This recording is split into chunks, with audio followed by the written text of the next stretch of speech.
Hello travelers, and welcome to the Horror Greenbook, the channel that takes you from coast to coast and con to con. I am your travel guide Brendan, here, back again for a HorrorHound. Man, you guys know how it goes down here for HorrorHound Weekend. It's a wonderful time here in the Sharonville, Ohio area, and we're gonna have a blast, guys. We have people from Creepshow here. We have people from Cobra Kai in the house. We have Elvira in the house. We have people from Halloween 3. We have people from Scream. Guys, it is gonna be a fantastic time. You know how we get down here. We're gonna go down to all the panels, check out the cosplayers, check out the vendors, of course the after parties. So we're gonna have a good time, guys. We're jumping off 2026 perfectly for con season here on the Horror Greenbook. So let's go in and check out the scary stuff. Alright guys, as we make our way down, you'll see that everyone's lining up. You know it's always a vibe here, guys. So we're gonna walk our way down here and grab the tickets, or should I say badges, for this weekend and go from there. Alright, we are officially close to the back of the line, but the cool thing about this con is that it moves pretty quickly. That's the good thing about the bigger cons that are very well run. You know, they have their processes down. Okay, I'm used to this by now, travelers. As you'll see, we're getting down the hallway, but it's steadily moving, so I'll be in there before you know it. Okay, travelers, we are official. We received the wristband. We also have the press pass. So let's get to it. Let's see what all the cool stuff HorrorHound has in store for us this weekend. You know, it's always a great time here with the horror lovers that, you know, just like to get together and have a blast. So, hey, let's start this 2026 con season off right, y'all. Alright guys, here we are. Let's get to it. Let's see what cool stuff we can find. Right here by the official merch table. We'll stop through there pretty soon, but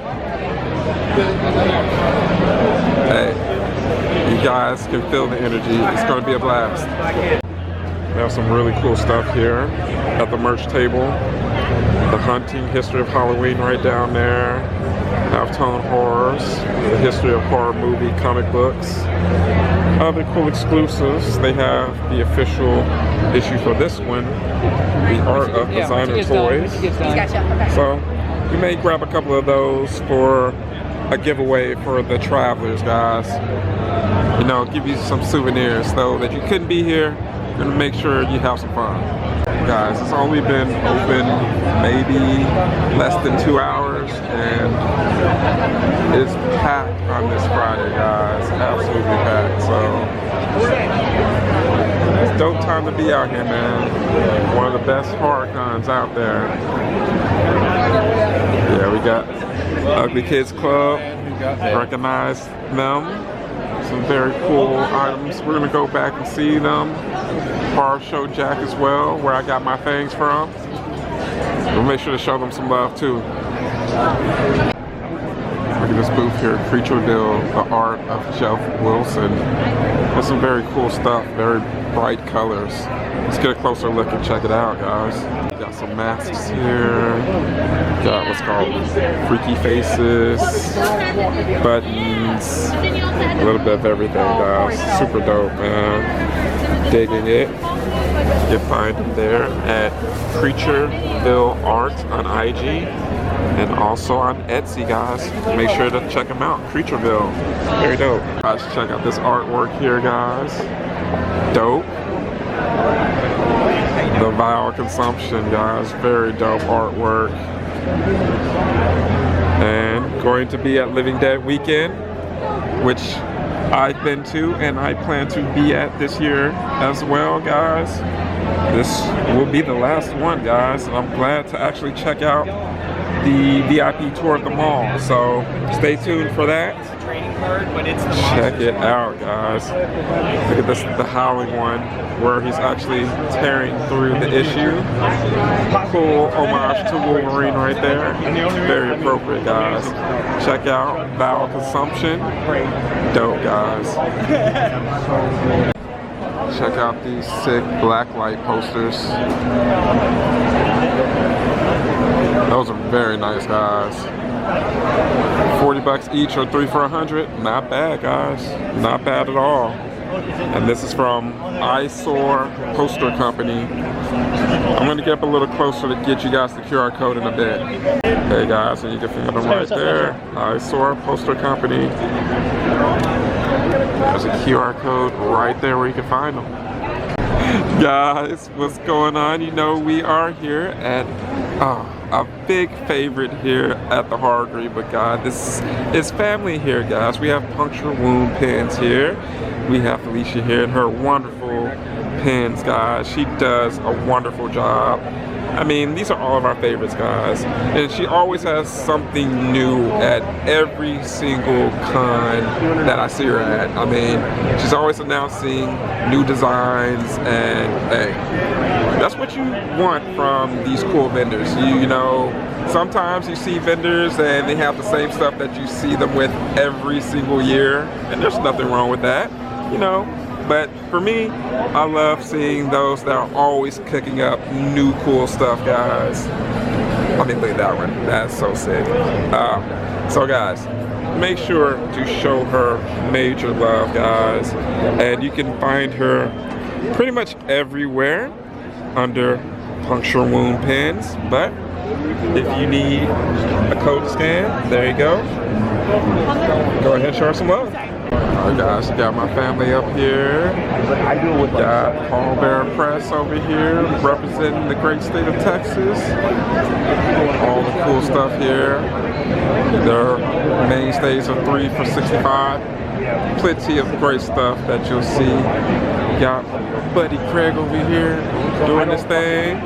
Good to see you, brother. Yeah, man. So you got the glow in the dark ones. I like that possession one. Sick. So, hey, make sure to show them some love, guys. Paul Bearer Press, right there. So if you're in Austin, make sure to check them out as well. Show them some love. Guys, it's absolutely crazy in here for a Friday. There are tons of people, as you can see. Oh man, what better place than right here in the Sharonville, Cincinnati area right now to be a horror fan, guys. And gotta love it. Yep, the kids are screaming, they're enjoying it. And I'm certainly enjoying it as well. So let's move on and see what's going on with this panel that I'm a little bit late for. Like it was, we started the day off being like, oh my god, we both want to eat this cupcake, and by the end we were like, take that away. And Christopher Landon put one in my trailer at the end of the day as a thank you, and I was like, that's not funny, get it out.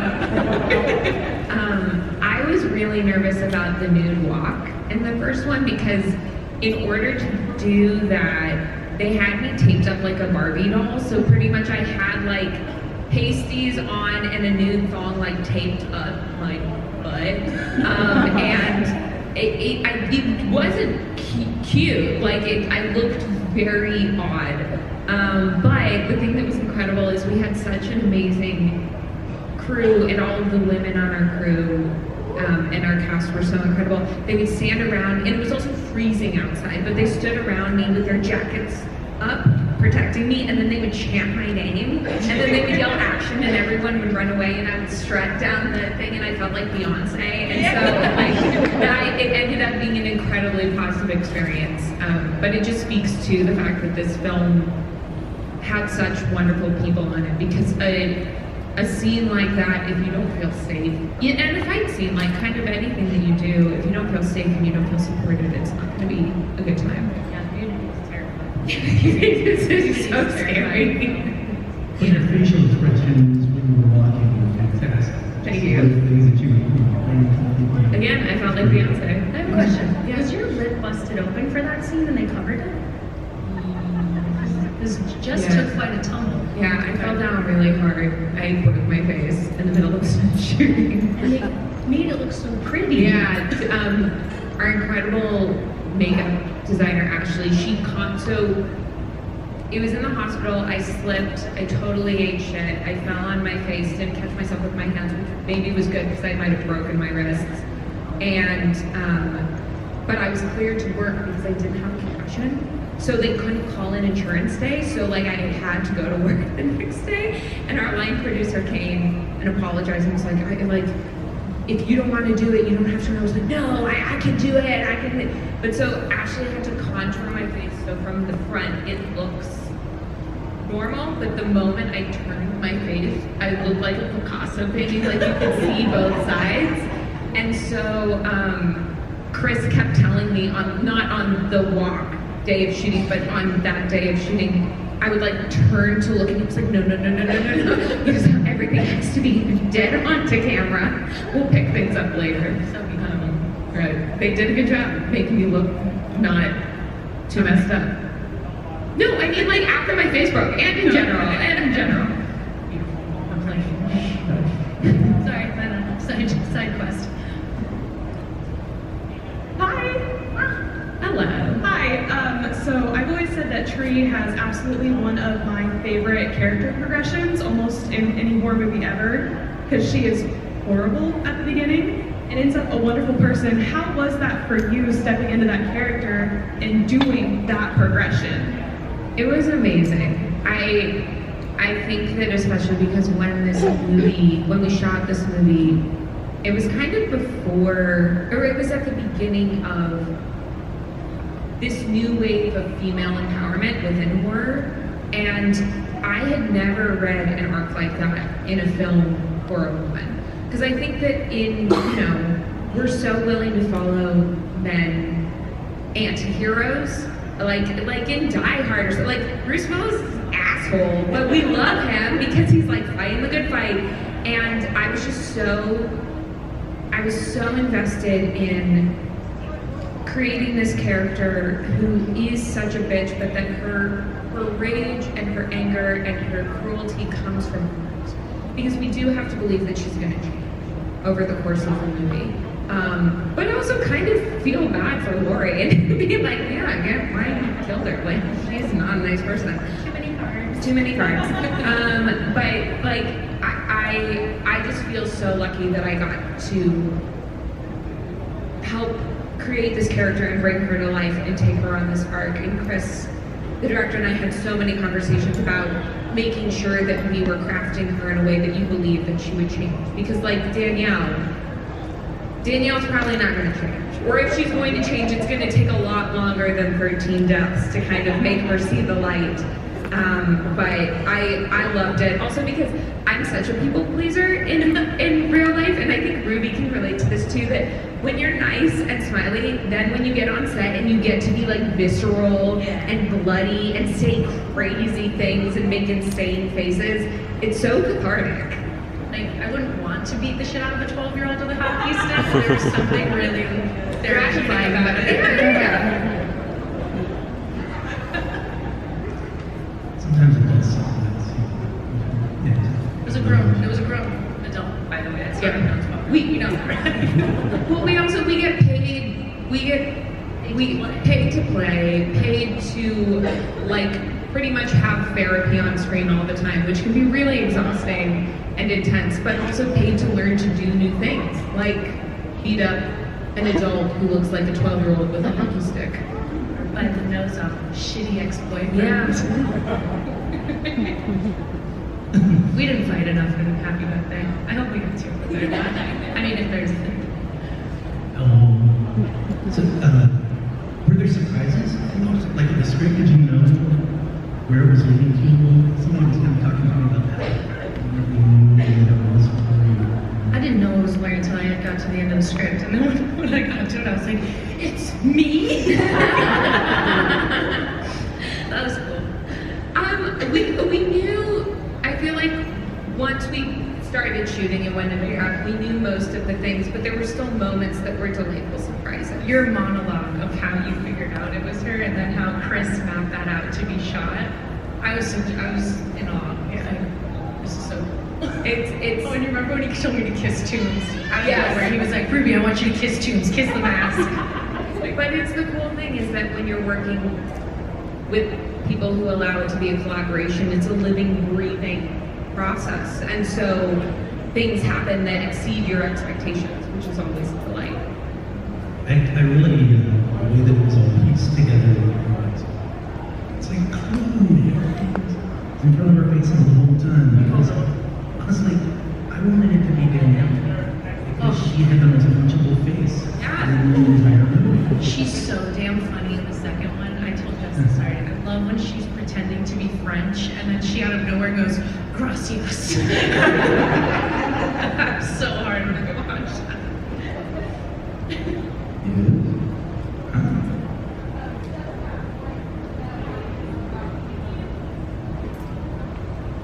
Oh, that's so sweet.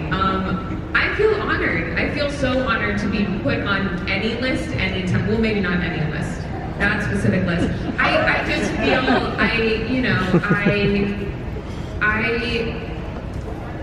I think horror fans are the best fans. I think it's such an honor to be in anything that stands any kind of test of time that resonates with people. And I love Tree so much, and so for her to be acknowledged and seen and applauded and celebrated means so much to me, and it's such a testament to the movies, but also to the fans. So I'm incredibly humbled and grateful and pleased.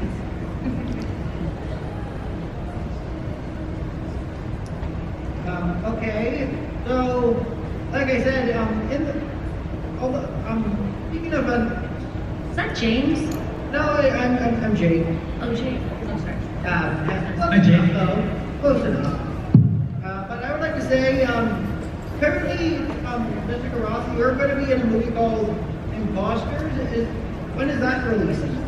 So we just premiered that at South by Southwest, which was this past weekend, and it was really fun. It's a very unsettling thriller about a couple whose baby goes missing, and the wife takes the advice of someone and goes into a cave to get her baby back, and then all kinds of hell breaks loose.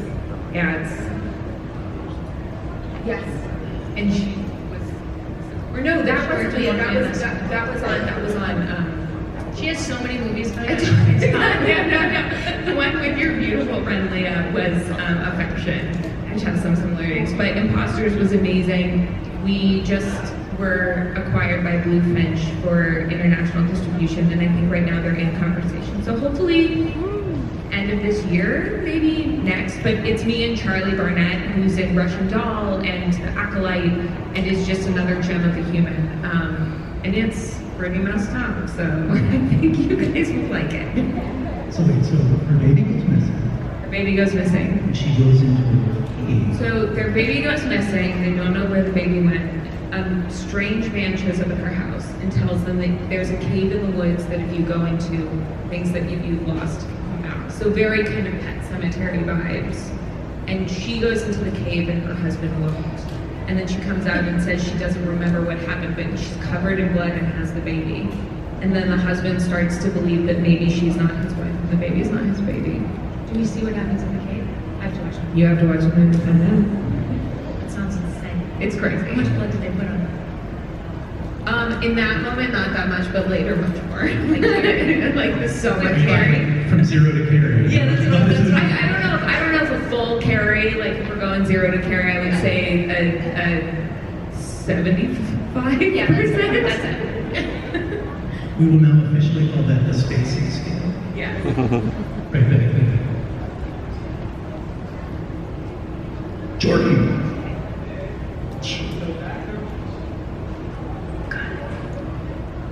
Sorry. Just yell.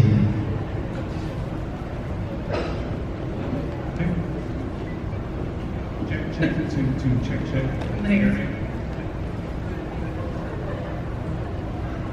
Okay, so anyway, back between 2017, 2018 for Universal's Halloween Horror Nights, were you two fortunate, were lucky enough, celebrities / actors, to be able to be taken through the horrors of Blumhouse, either at Universal Studios Hollywood or the one that they had down in Orlando in 2018? If so, did you enjoy seeing everybody reenacting all of your favorite scenes from the movie? I just want to say, sorry, I'm sure you all noticed my traumatic reaction to that question. Jessica and I were invited to Universal Studios to walk through the Happy Death Day horror house. And I told my manager at the time, I'm here, I'm not going through the house. And he said, oh no, you are. And you're not only going through it, you're going through it 3 times. I don't do well with people running after me or jumping out at me, shockingly, because I love horror movies, but don't do well. And I punched a mannequin in the face because it's true. I was there. I saw it happen. We walk into a room and there are multiple baby faces. That one shot of us where I'm just gripping onto you and Rachel. But yeah, I didn't know which one was real, and they started popping out. And there's video of me solidly punching one of them in the face, and I just run through screaming. Jessica handled it like a champ, which I liked it. I'm like, oh, there's a me. That's weird. Let's keep going. Yeah. So yes, we did go through them. It was true. Sorry, I'm like, They shouldn't grab you. I mean, they shouldn't run at you. Because back Then there was zombie tunnel. Remember that toxic tunnel? yeah, I do. Zombies So many ran after me. chains those. From start to finish, he didn't stop.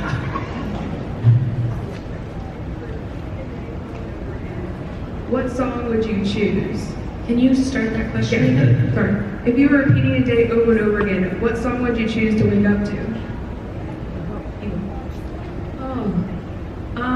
I don't know, because part of me is like, I don't want to choose a favorite song because then I'd end up hating that song.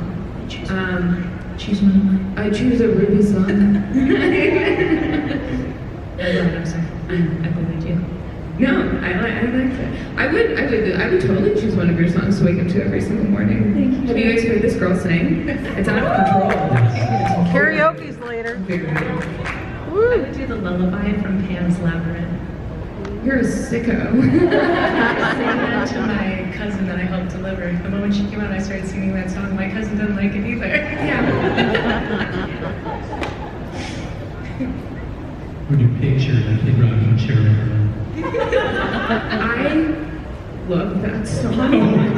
She found it. So let me just tell you this. I actually run karaoke Yeah. all night long, and the amount of times that I've heard that song done poorly. Oh yeah. is- Oh, listen, I'm not saying it's a good song necessarily. I'm just saying that I love that song. It's kind of up there with like the Pina Colada song. Yes, I mean, 100%. come on, they're talking about cheating on each other the whole song. Not a good song, but damn, it's catchy. Yeah, really are with. Which reminds me, guys, karaoke tonight. I hope you guys are coming over. Yeah. Maybe we can talk. Wait, where's karaoke? It's right across the street. At the hotel. Tonight. Yeah. Woo! What would you? Yeah, which is- That was what was my I'm not question. allowed to sing it anymore. It's no longer deemed appropriate. It's a Weird Al Yankovic song, though. Which one? No, not today. An Amish Paradise?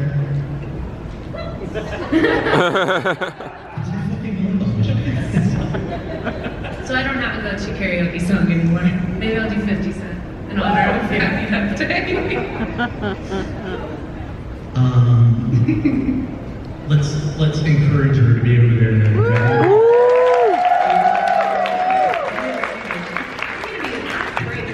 I'm gonna be asleep.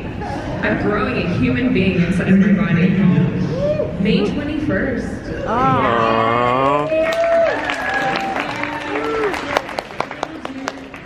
Spud, we call him the Spud. Yeah, my mom started calling him that. It's stuck.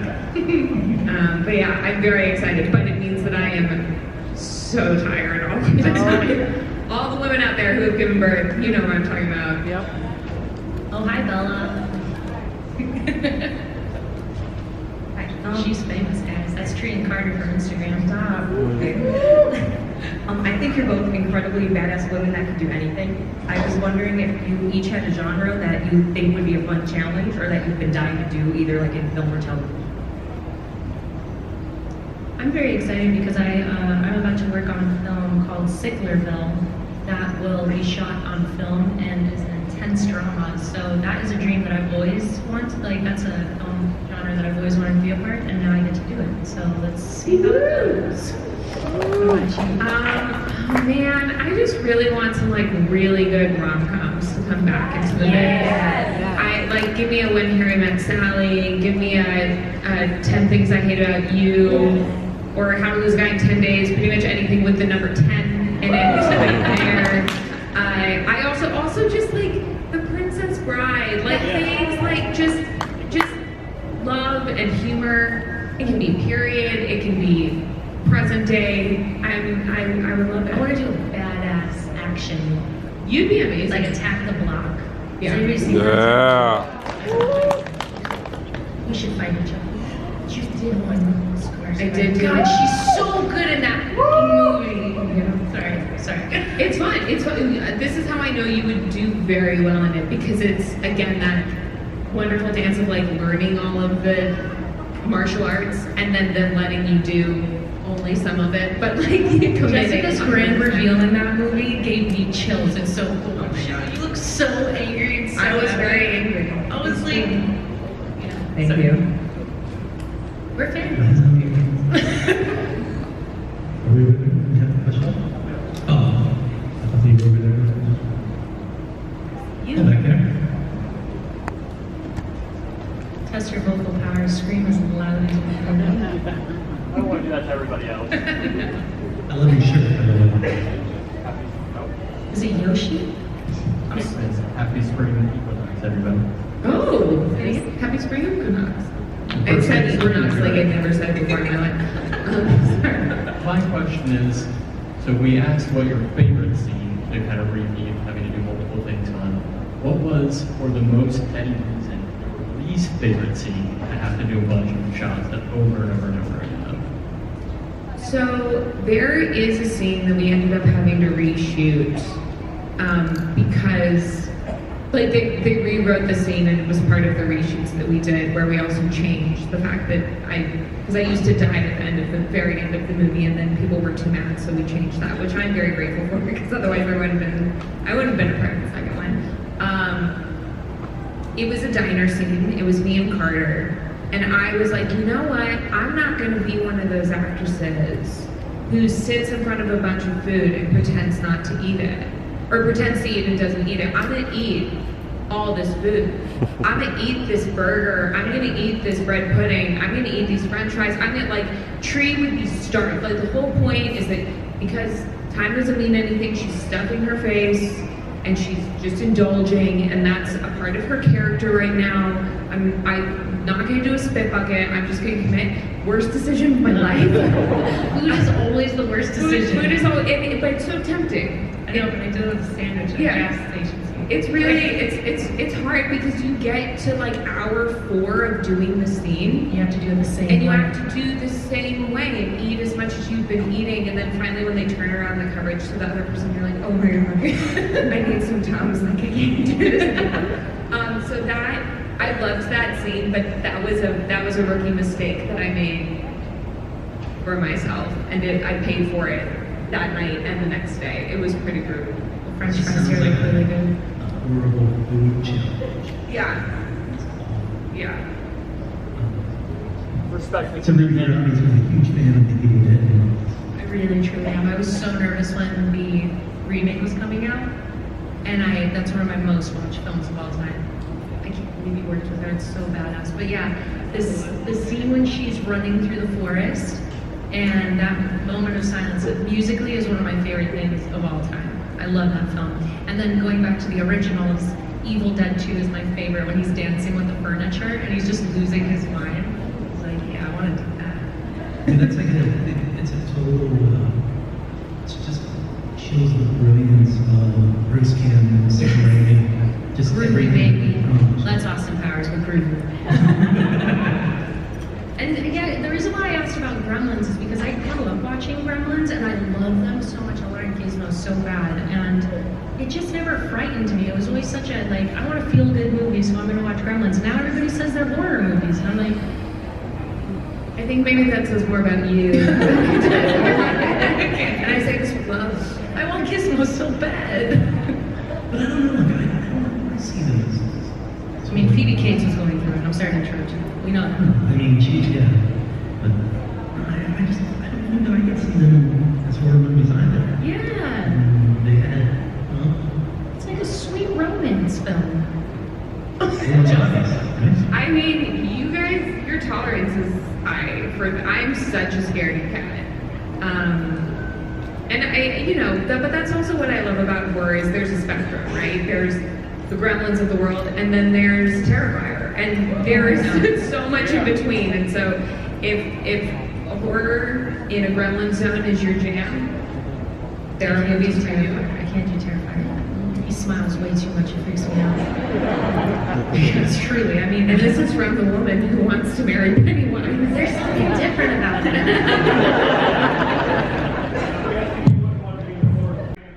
No, I would die. I would have a heart attack on set. Power to the franchise and to all the fan base and to the creators of it. Shout out Spencer from Ice Nine Kills, but like, what the actual fuck are those movies about? They're so scary. Excuse me. Oh my gosh, I'm so sorry. Excuse my language. If there's a baby right in front of me. Sorry. I didn't know. if you put a bottle out right now, the baby says, "What?" I'm gonna lose my mind. Like Jay and Silent Bob, when that was his first word in song. Okay, sorry. Do you remember like what the first horror movie that you watched was? It. Oh, sorry. And I was so scared I had to leave the sleepover I was at. He did it very differently. When he was inside the little gate. The original It. Concur. Thank you. Alright. I just got off the flight. I'm gonna use that as my excuse. But he had a different kind of terrifier. Terrifyingness. Done. You're doing great. I went to a slumber party and we watched back-to-back Scream, and I know what you did last summer. And it was back in the days of VHS movies. And so when the movie ended, the screen went to static, like the snow static, and everyone else had fallen asleep, and I just sat in my sleeping bag, too afraid to go turn the TV off for hours, and it scarred me. Did Poltergeist scar you? Oh, 100%. The Fly scarred me. Yeah. The Fly's disgusting. Michael Jackson's really scared the hell out of me. Yeah. No, but seriously, did you watch that as a kid? It's scary stuff. I mean, it really is. And then, you think about it's directed by John Landis. And then, American Werewolf in London, which was, honestly, American Werewolf in London, because I'm a horror, was the first horror movie that I can remember watching. So, all the slashers and everything were out, but I watched American Werewolf in London, and I was kind of cool with it, I'm making it through and everything. And I'm watching it with my dad, and all of a sudden he said, "Holy shit, there goes a head!" And I'm like, "Yeah, I'm done." Yep.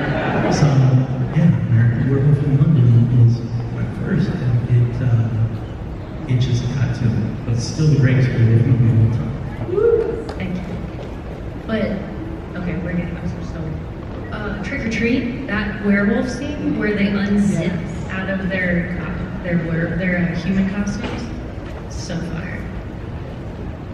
So sidetracked. What are we even talking about in this story? And so I think we've got time for maybe one more question. Do we have any out there? Yes, Napoleon. I'm sorry, man. Oh, was you good?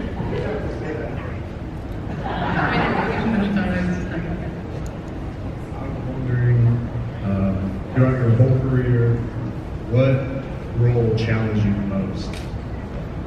Both of them.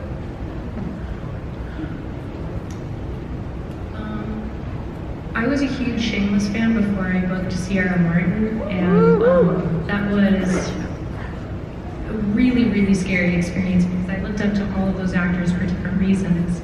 And to be in the world that I had watched for so many years. We literally had shameless Sundays at the house that I lived at. I had 6 roommates. We lived in Lynbrook, Long Island, and every Sunday we would make coffee and watch it. No one was allowed to speak until the end of the episode. And then we would all just be screaming at each other because everybody took different character sides. So yeah, when I auditioned and I got the role, and I'm acting against Jeremy Allen White, who is not only such a gentleman and so kind, he's so freaking good at what he does. It was really nerve-wracking, but that's when you have really good scene partners. That's when you have a good community around you, and they show you, we got you, you're gonna do great. And so yeah, shameless. What about you? Ooh. I mean, maybe Tree. Both because the funny thing is, maybe some of the most fun I've ever had on set, but also the challenge of the repetition and that character arc and shooting every single day and falling on set, like just all of the different things that happened during it. But it's the reason that I love doing what we get to do, is because if it's not hard and if it's not the challenge, then what's the point? Because I think that there are a lot of different ways for people to engage in art and do the things that they love to do. But for me, I want, every time I book a job, if I feel a little nervous about it, I know I'm lucky into the right place, because it means I'm going to learn something and push myself and hopefully get a little better. All right, folks, we are going to wrap it up real quick. Can we hear it one more time?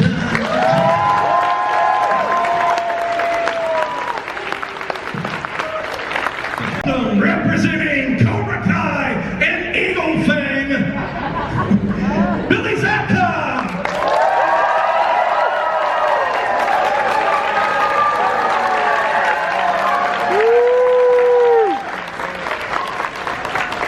And from the Miyagi-Do Dojo, Ralph Macchio!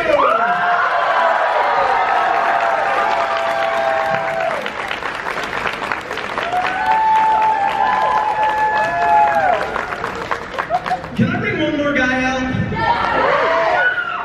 Tell me how, come on!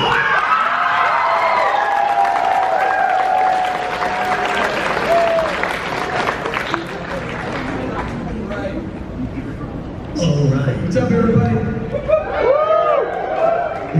Can we turn these lights down just a minute? Here, it's getting I can't see. Yeah, he's getting old. People needs the lights down. Everybody get your camera phones out. This is some light going on. Awesome. So I gotta tell you, I just watched Southland. I just binged it, and you were by far my favorite character. I appreciate that very much. Thank you. There was if you haven't seen Southland, his character Dewey is just, hey, thanks. Wait, you mean I could have asked for that this whole time?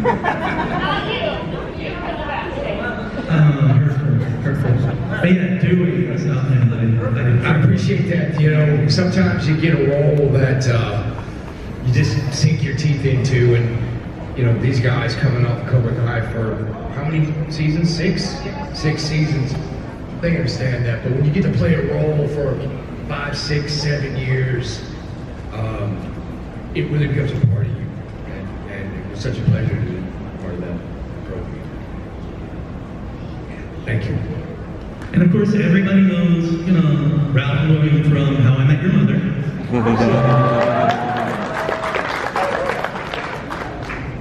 It's still one of my favorite episodes of that show was the Karate Kid episode, and Barney's view from Karate Kid, which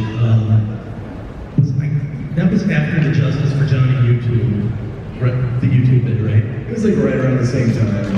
It all kind of happened around the same time. The Justice for Johnny memes when videos were going around.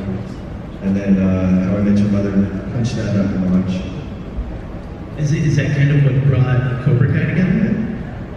The guys who create the show always say no, but I think it might have influenced something. I think they would. I'll be fair. They, for years back, would always talk about the Johnny Lawrence character and getting back into the Karate Kid universe in some way. I find it hard to believe that How I Met Your Mother didn't say, wasn't just like another notch in the belt, like why this is a smart idea. It seems right in line. And but the internets, that started it all, when people started like talking and having opinions, and we started to feel that stuff early on in panels like this. I'll never forget the first time it was like, it was an illegal kick. I'm like, who said that and what does that mean? I said that. I was behind the Justice for Johnny. He paid some kicks and all that out, and then we changed the course of history. And it's just kind of awesome that there's that much love for the fandom that just keeps going. Really quite unique. Yeah, the fans really got behind everything Cobra Kai. I mean, it was when was the first year? 2018, right? I never would have thought that in 2018 you would be walking around somewhere and see like a multitude of Cobra Kai t-shirts.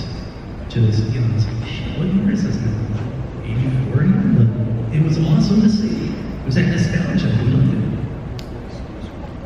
Yeah, it's just, then the pandemic came, end of season 3, and then Netflix took the show, and then it just became what we used to call a water cooler conversation, where everybody in the office was talking about last night's whatever. Did you see this? Did you see that? Because you couldn't leave your house, so we kind of just trapped you into having to watch Christmas and Cobra Kai during those holiday drop dates. It was pretty amazing. Yeah, the love was just amazing. I mean, did you ever really think that it would be what it was? And I mean, for you, bringing Johnny back and just the story arc that you have is amazing.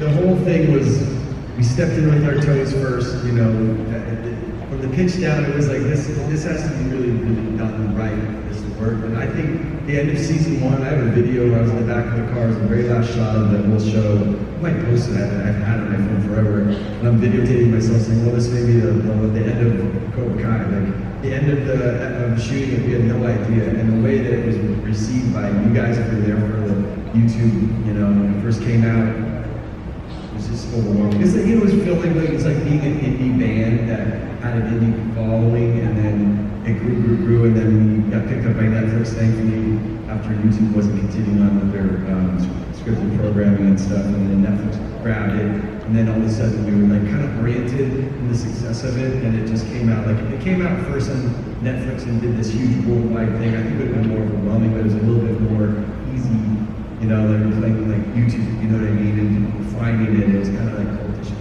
cool. You see this and everything, so it was really kind of exciting. You guys have been a part of that from the very beginning, and grew the whole way, and then we got lucky enough to go to Netflix and continue on a couple more seasons and land it. So it was an amazing experience. And playing Johnny was, I always had a part of me that felt like Johnny wasn't done. I wasn't done with Johnny. I talked to Ralph about that when we were doing How I Met Your Mother. I was like, something more. But I could never crack the code. I was thinking of things. I did a video called Sweep the Leg, a music video with one of my Kings, kind of spoof with Johnny. I don't know if you've ever seen it, but check it out on YouTube. It's pretty funny. Ralph did it, and everybody did something. And that was the first time I kind of I felt like, hey, there's Cobra Kai badminton teams and mid teams and there's Cobra Guys out there, and there's Karate Kid fans out there. So when the show came along, it was like I was kind of like pregnant with the idea, and when they had this pitch of what this show would be like, we're actually going to play Johnny Lawrence and Daniel Russo again, and this is it. And today, it needed these creators to have it because they're Uber fans, ultra fans, and they knew our characters almost better than we did. And we just had to step into the skin and go on the ride. It's awesome. It was a great time. It still is. Who was the true villain? True villain? Sensei Cove. It's all about Cove. It's all about Kreese. He's so bad. No such thing as bad student. Come on. It was brought to my attention, there's a guy all the way in the back. Is there a Miyagi cosplayer all the way in the back? Yes. Where are you? Will you stand up for me? All the way in the back, will you stand up?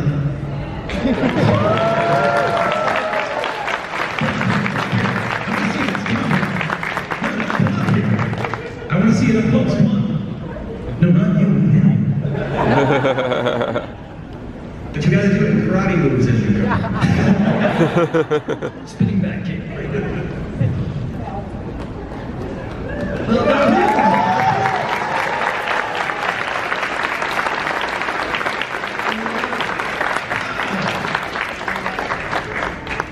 Look great. Fantastic.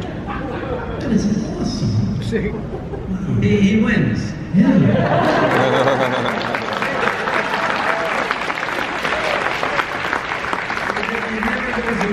And it just stands the test of time. Thank you so much for coming on. It's beautiful. Now, go back to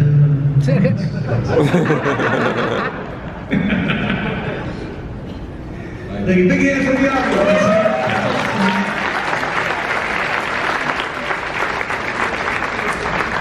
So if we have any questions out there from the audience, who's got them? Raise your hands up, and Stan's going to come around with a mic. I see people.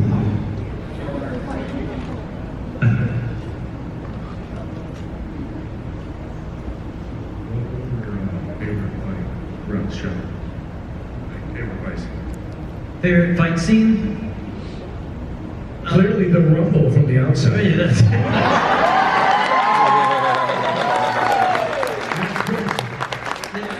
I kind of slept through that one.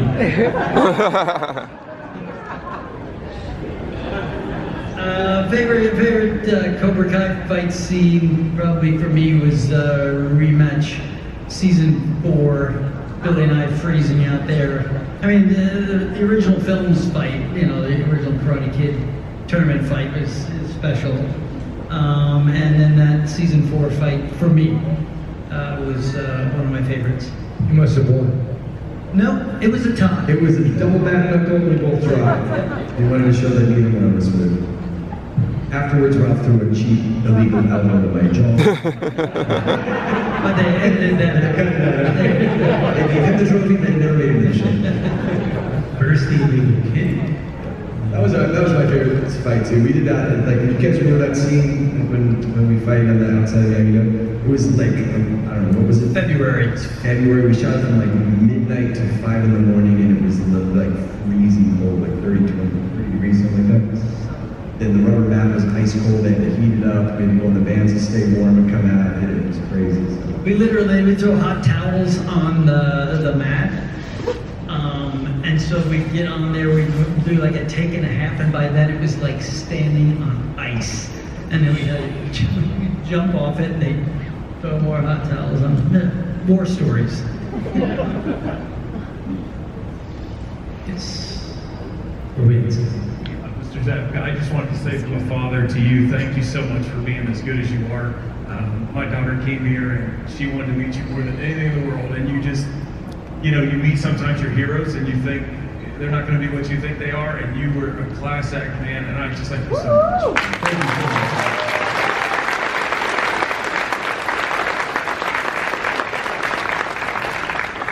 This one's for all of you guys. If you guys were like teenagers, like right now in current day, who would you guys want to play in Cobra Kai?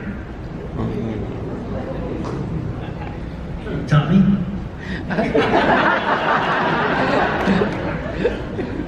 Which kid character? Well, that would lead us to. I actually auditioned for Ralph's role.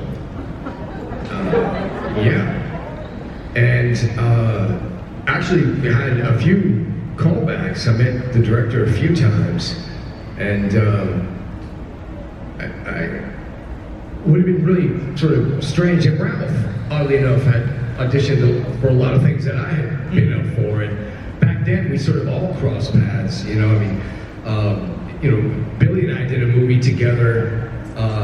I think I was 17 years old. How old were you? You were like 18? 18 and 19. Yeah. With Aunt Margaret when we were kids. So, I mean, we all go way, way back. First of all, you know, being a teenager in the 80s was awesome.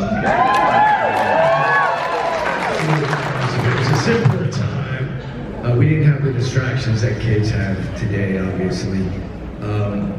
And I think, you know, it's a tougher market today. You know, it's a different world. A lot of young people come and ask me all the time. They said, you know, I want to be an actor. Do you have any advice? And it's such a different time. than when we were growing up, you know. It was more based on talent and followers like today. But there's such a, you know, social media plays a big part of it today. It's just a different world. But getting back to your question, you know, I think it would have been strange for me to play Danny LaRusso. And, you know, I mean, Ralph has done such a great job playing that character for 47 years. That,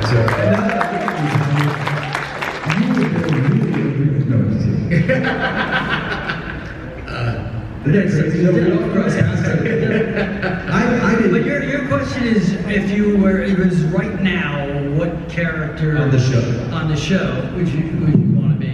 Or would you think you'd be Stingray? I knew there was a lot there. So thanks for paying up. I don't know. It would be too close to say Miguel for me because he's kind of sort of like the Daniel LaRusso of Cobra Kai. I don't know. Do you have one of the I think Hawk. I was going to say Hawk just because he's fun. Because he's a fun character. He's got, you know, he started as Eli with a bad lip, and he turned into Hawk, and then he went backwards, and then forward. I love that character. Breaks his friend's arm. But I mean, all those characters, he breaks his friend's arm. Yeah. But I mean, just what Tommy was saying is so true about just about that time. And not only that, it was like when you auditioned for things, there were movies, and you knew there was really a handful. You're either going to end up in a movie or you're going to end up in a TV show. Now it's like a zillion things, a zillion streaming channels, and maybe you're going to see it. There's a cultural thing about the movies that we got to be part of because everybody went to them because that's all that we had. So it was really, you know, that time. you knew it was going to be special. You knew it was going to be special, yeah. You know, it was always exciting to audition, and if you got something, it was so rare, you know, and so cool.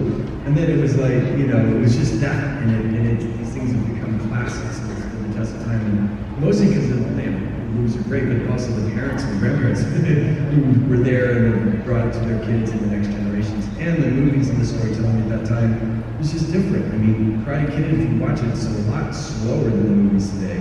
You know, and they breathe and feel. I miss that. I miss going to this. The focus was on stories and character, not effects. Yes, and not like keeping your attention. We're so distracted, like you said, like the phones, everything's like 5 second, 15 second, pop. We don't have focus, and it's like to be in something where you're like Miyagi and Daniel's relationship. It's such a beautiful bloom throughout the end to that climax. Like that's storytelling, and watching that develop, you know. Yeah, all that.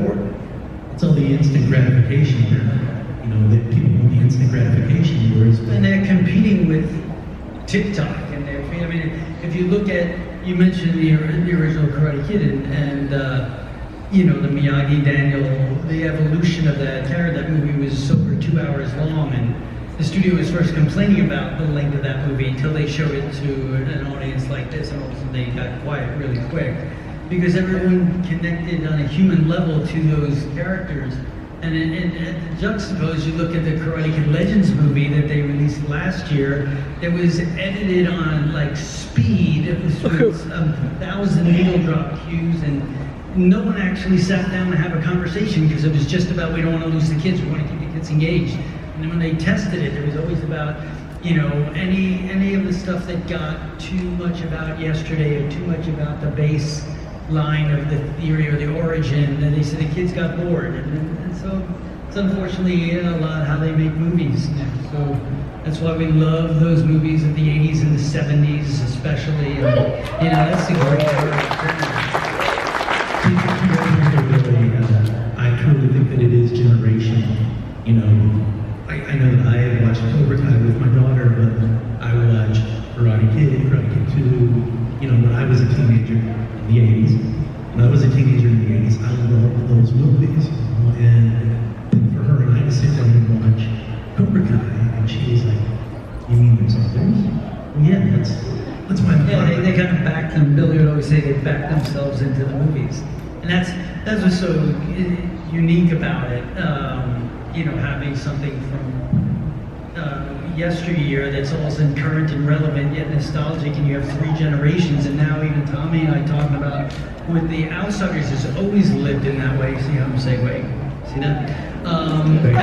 It's always lived because of the book, No, but it's the same. It's the same kind of thing. It's what's so unique, and why I feel so blessed to be in both of those pieces, because they, the book has always been around, and the movie, and now there's a Broadway musical that's now starting to tour. I think it was recently in Columbus. So I met a few people who saw it, and I feel it's required reading in so many schools as well. It's kind of multi-generational, and there are a few examples of that, and so we get these young kids that come up to us every year, 13, 14-year-olds who contact me through social media, crying because Matt Dillon and Ralph have passed away. And they realize Ponyboy is 60 and they really freaking start crying. But it keeps on going. It's a beautiful thing. He's now Pony Man. Such a great cast in the movie. Such a great cast.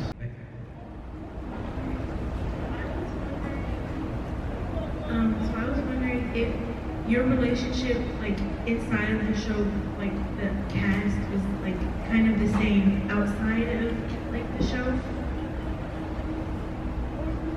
Like, did we argue constantly? We're like best of friends, but that's the beauty of Johnny. They could have done a reality show with me and Rob. We were driving around Lost in Atlanta. We were shopping together with our shopping carts. You see pictures of us. Like, did you get your chicken yet? Our hair conversation, hairology, hair, makeup. What do you think? What do you think? What do you think? Yeah. It's fun. But that's the thing. I mean, I've known you since I was 15. I've known you since I was 16, 17. We grew up together, and we've bled, we've sweated, we've cried together, and it makes the work that we do together today, for me, that much more valuable and meaningful. And the trust that's developed, the conversations that go on behind the scenes. You have to bond. I mean, it's like you guys against the freaking wolves out there, and conferring and making sure that you are on the same page to move forward. And then, when you discover, oh, we got another season to do, we're going to continue doing this, those mini victories mean so much to both of you, and you guys should be proud. You guys have done such great work together for so long. And, that's why you have such an incredible pull when you come to a place like this, and everybody wants to see you and meet you and talk to you and do this. It's because of that relationship that you've had for so long, and it's a beautiful thing. Here's thank you,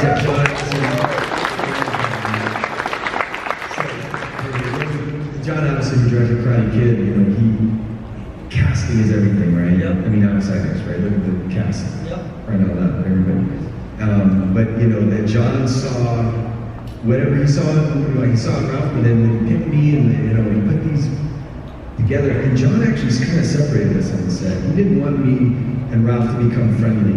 He just wanted us to stay. He wanted us to be trained our fight all the time. We did our rehearsals, but he didn't want us to hang out. So I hung out with the Cobra Kai all the time, which he probably saw as we've discovered over the last few decades how much more alike we are. Yeah, sure. And it's been like this slow peel to just, it's been great. And really the way that the characters end up on the show is, it's truly, over time with the battles and the work, and you're both feeling protective of it and working hard to serve it up. And, at the end, it's art. Being an artist is trusting the other person, and then a lot of intimacy that happens, and really strong bonds that happen.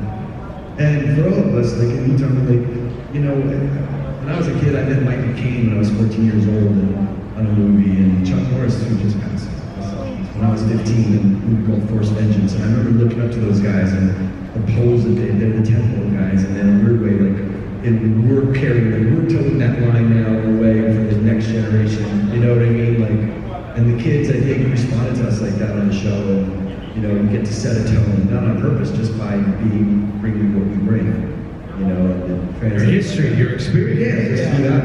We're from a generation that I think is really good, and I think that's what the show is so good. It's generation, it's transferred some good, positive endorphins and storytelling, and everybody found themselves in one of these characters. So it's exciting, and it's rare that you get to be a part of something like that.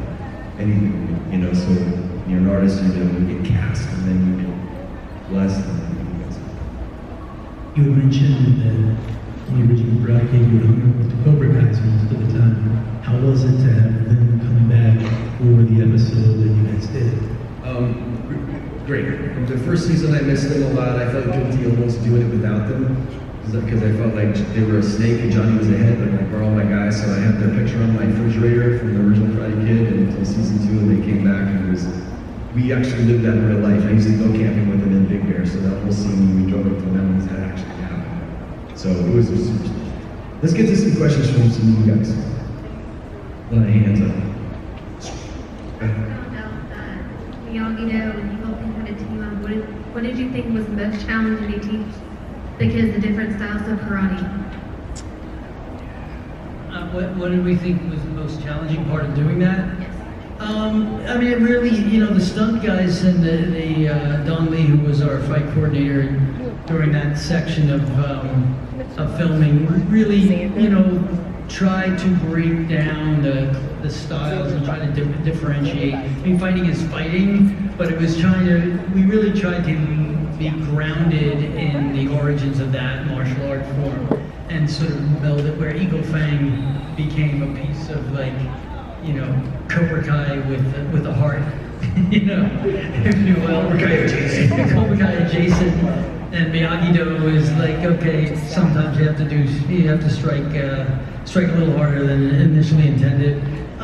It was fun to do, but we always, we really took a lot of pride in differentiating and having those moves and those certain signature pieces that you would see consistently in that form, And at that point of the show, it's like episode 612, 613, it was like the show was like we were gonna have to figure this all out, and they did, and certainly the last couple episodes of the entire series are some of my favorites because it really landed like a Karate Kid movie seen through a Cobra Kai lens, and that's a credit to the creators and writers of the show. That's one over here. Watching Cobra Kai and now it's Tigers, I usually odd. It seems like fight scenes, rumble. How did you guys? Bravo, getting out of the shower. Yes, especially that part. How did you guys handle it, like prepare for those types of scenes? You were in the rumble the whole way. I was, it's like signing with Dairy Queen of Carvel.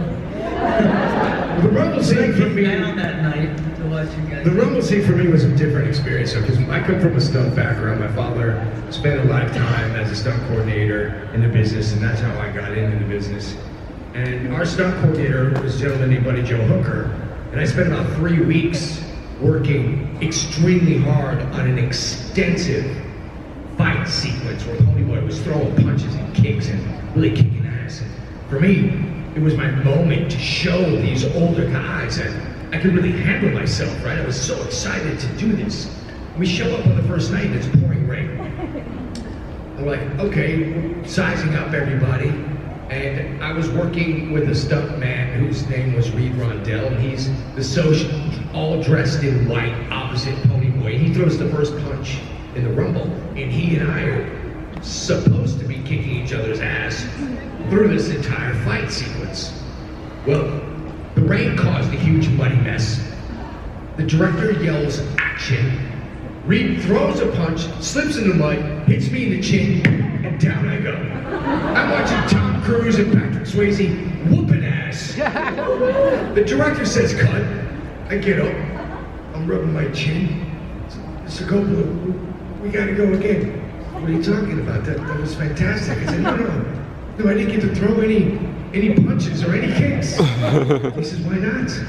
I said, well, Reed slipped in the mud and he hit me in the chin and down I went. And he said, wait a minute, you really hit you? And I said, yes, sir. And He said, that's gonna look great. I said, but I didn't get to fight. He goes, that's what happens to pony. Down you go. 3 weeks, I worked my ass off for that. My dad was like, I thought you had an extensive stunt fight. I said, oh, Dad, please. That was my big moment. Yeah. I don't think I would have done well in the dojo. Yeah, I have a question, and it's a two-parter. So for Ralph and William, taking you guys all the way back to before October 1983 when you guys started filming, how big did you guys think this movie was going to be? And then also the second part is, how far along when the movie was out did you feel like, okay, this is really going to be life-changing? Well, I mean, going into it, you go into every project thinking it's going to be the, hoping it's going to be all and everything. I felt, I always said this, I always felt that Pat Morita and I in that relationship had something special. I didn't, I mean, I guess I would hear about that when they saw the Russia, the previous day's work on the prior day's scenes that were shot. Yeah, they would take a look at that and say, boy, there's a great chemistry yin yang of, a teacher-student kind of heart and soul. And then with all the work and doing all the fight scenes, that stuff was starting to come back. You started hearing good things about it. As far as the movie hitting and work, you really don't know. You're doing your best work every day, trying to be honest and truthful to the character. I felt all of it was going well, but I didn't really know. When I saw the movie and was in an audience like this for the first time and saw the reaction, it was that day, the producer leaned over to me and he said, we're going to be making a couple of these. And, you just felt that groundswell. Did I know we'd be making a couple of these 40 years later and a section of chapters that take it to another level with a whole new generation? No way. It's really been the gift that keeps on giving. It's really, really wonderful, and thank you guys for that as well.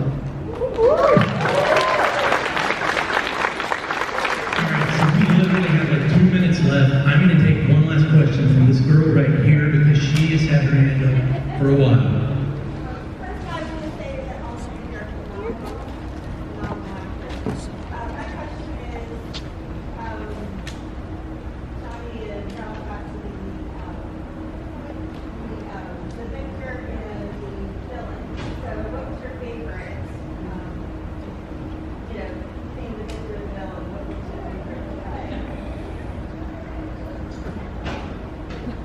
Sure.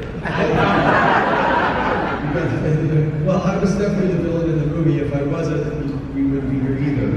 Because that crane kick that everybody jumped up at the end, I jumped up too, and then went, oh no, that's me.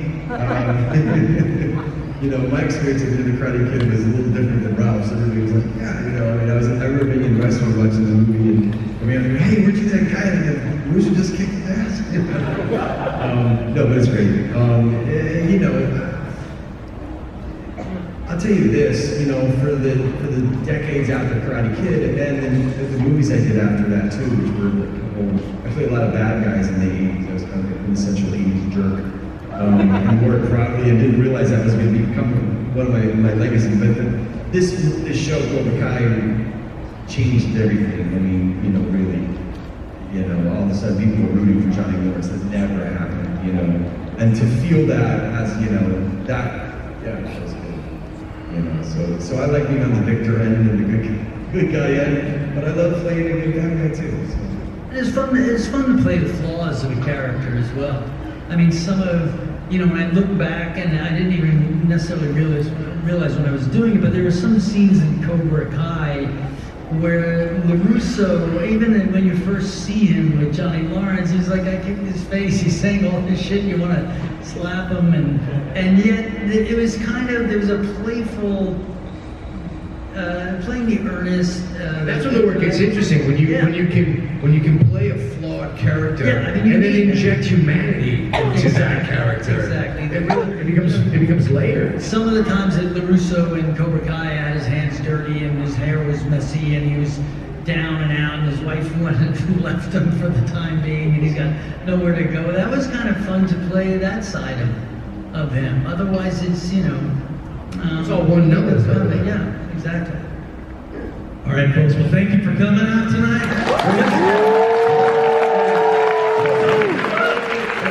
Well, the panel room is letting out from the Cobra Kai panel, and now I'm just walking around. There's like 1 hour left in regards to Friday, so venturing out, go buy karaoke in the evening and just see how it goes, guys.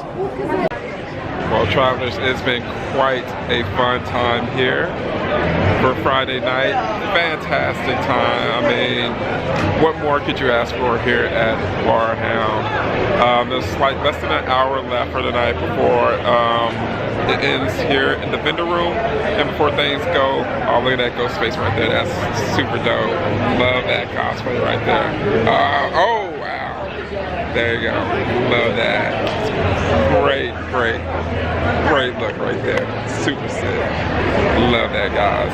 But yeah, guys, make sure to stay tuned for the rest of the fun that's happening for tomorrow and then on Sunday as well.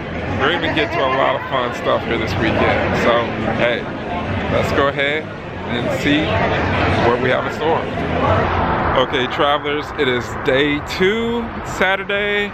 Of course, you know, parking is absolutely crazy, so I parked a little bit further away, but we'll be there before we know it, guys. And I'm going to be a little bit late for the panel that I want to get to, so hopefully we'll at least get a little bit of it, because I think you'll definitely enjoy it. So stay tuned. Alright, guys, you see this long line? This is going all the way to see Elvira. Hey, that's Elvira on a Saturday for you. That's crazy. Alright, guys, we are at the end of the line here for the panel, which is for the Scream panel. So we're gonna hang out here and hopefully get some good seats here. Guys, there are so many people here. Just a little bit of the crowd. Disappeared, but you know, I know her blood pressure went up. Why wouldn't they tell you earlier that the zoo was open? Do you have any kind of fun things like that happened to you when you were out? Did you ever go out in the Jack makeup and just... Well, everybody wanted me to, but mostly we shot on stage. But I know the first day, the first tape of the first day of shooting, we're in Wales, and it's when we're in the back of the with all the sheep, and it was my first movie, and I was quite nervous, and right before we're gonna go, I say to John, I gotta pee really quick, and there was a caravan, like a trailer, that had a restroom in it, and I went in, and then the van starts to move, and it was attached to a pickup truck, and it was driving back to London, where it started, and I'm just rolling around in the back. I can't get a hold of the pickup guy, and they finally, you know, stopped the truck, and I got back, and John said, "We haven't even started yet. Put us behind." How great was it working with him? Oh, he's great. He has such great energy. He, Animal House, one of my favorite comedies of all time. That's one of those things where I can watch it over and over again. And then, of course, Michael Jackson's Thriller with him and Rick Baker doing that.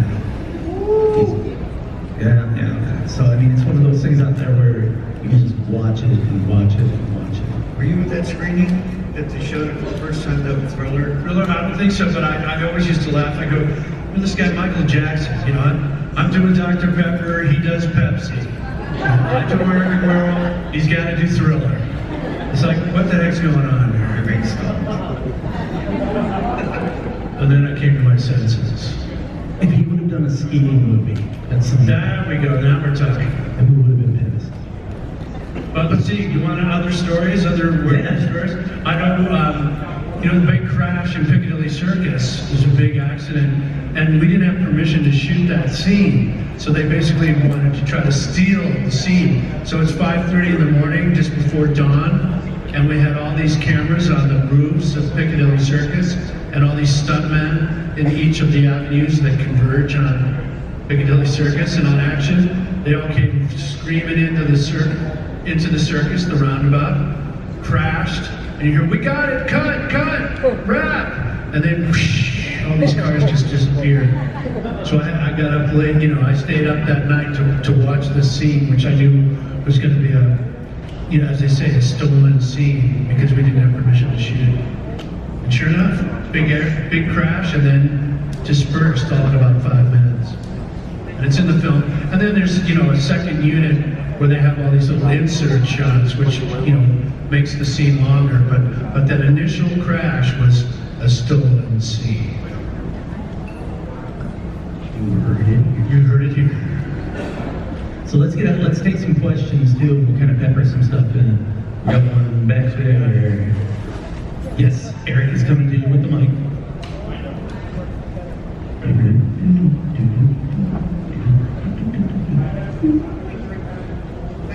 Yeah, doing its thing.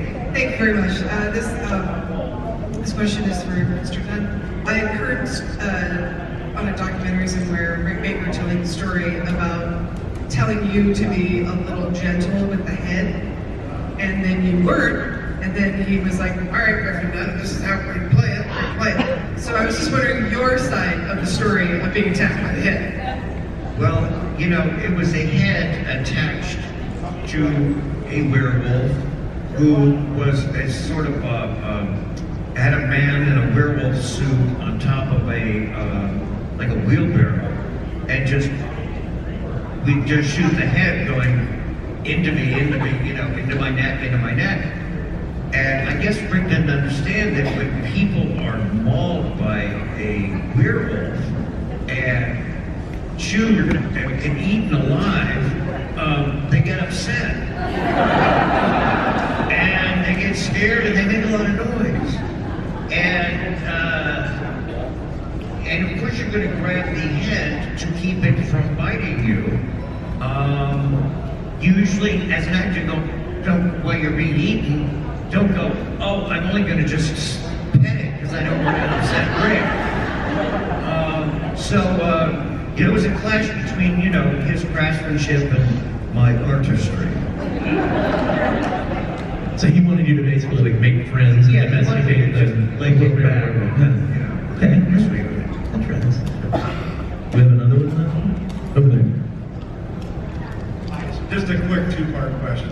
First, what it was like working any plastic like right, and how much you enjoyed working for actors. And then secondly, you guys read through whether the Nazi zombie scene and the porn theater scene. What do you think? What kind of drugs were John Wayne taking? Well, I'll tell you that the crew, which was an all-English, all-British crew, and a crew on a film, they don't read the script. They basically get the gig, see how many weeks they're going to get, they make their contracts, and they show up to work, not really knowing what the show's about. They knew that it was a John Landis movie, many of whom thought it was going to be a kind of a raucous comedy. Well, the first day of shooting was the porn scene. So they had, these actors had come in and auditioned to do the stuff that is playing in the theater when we're in there. And it's, if you've ever listened to those, to the words in the scene, it's ridiculous that John wrote. But, so they were so offended, they were going to quit after the first day. We're going, no, look, this is just a fake porn scene. The real scene is going on, behind or in the audience when the werewolf comes in and it's attacked. So that was the first sort of hurdle for the director to get past, was the fact that they thought he was making an X-rated film. Working with Jenny was a treat. You know, she was probably the best known of us at the time, and you know, the only woman on the show. So she had, she had all these guys in the palm of her hand. And you know, it was really fun to work with her. John would be the kind of guy in a couple of scenes that Jenny and I had when we're in the cab and I'm finding out, hey, wait a minute, what happened last night? Oh no, that's me, I'm a werewolf. And running through Trafalgar Square and getting back to her apartment and so on. John would give up one of us something to do and not tell the other, one of us. So we're in a scene together, and when your scene partner does something new and different, it can be a bit of a shock, So that's how John would direct, going, hey, thanks, John, played another trick on me, But this was kind of a show where we had to be kind of thick-skinned, because we were the only Americans on the show, of course. They had to get permission to shoot in England, by the way, they had to audition actors for our roles. Little did they know that all the makeup was already preliminary done months ago back in LA, but here we were in England auditioning for our parts, which fortunately we weren't recast. But Jenny was a treat. I think she had a lot of fun on the show as well. We tried to get her over here, not for this particular show, but in general. But she's, a busy actress in England, and I think for us to get together with her, we'd have to go back over to London. I know a lot of people have actually asked about trying to get her in the States for a show. I have a friend who is just head over heels in lust with her. So, well, just remember, this was when she was, this hot 30-something-year-old playing a nurse. Now she's, Mother Superior in a show called The Midwife. I don't know if you've watched that or seen it, but yeah, you can see Jenny as a nun, and I can just say, I remember when. Do we have another out there? Ready? No. We're gonna bring you a mic. Transformation. What was your mental struggle to prepare the werewolf? How much of it was in the transformation? Well, in the script it just basically says if David transforms into a werewolf. It's one little sentence, you read it, you read the script, you blow by it, hey, I wonder what that is. Then, soon after meeting with John Landis and he cast me, offered me the part, I had to go right over to Rick Baker's shop, which was a small little place. Rick Baker now, 6 Academy Awards later, he had his own building with like 100 employees. But when I knew him, when I met him, he had this little shop that was rented, and with these young guys who were sort of his apprentices, and we had to start doing some of the makeup, which I had never had done before. I had molds of my arms and my legs, and I had to do about 5 molds of my head, that's when it gets a little claustrophobic, of course, because you're in this quick drying cement, and it's inside. You're blocked up. You can't see or hear. So I knew this was, I kind of got a sense of what this was going to be like. Then when we got over to England and we started doing the makeup, and you could see how long it was going to take. As I said, 10 hours a day in makeup for 5 days of this transformation.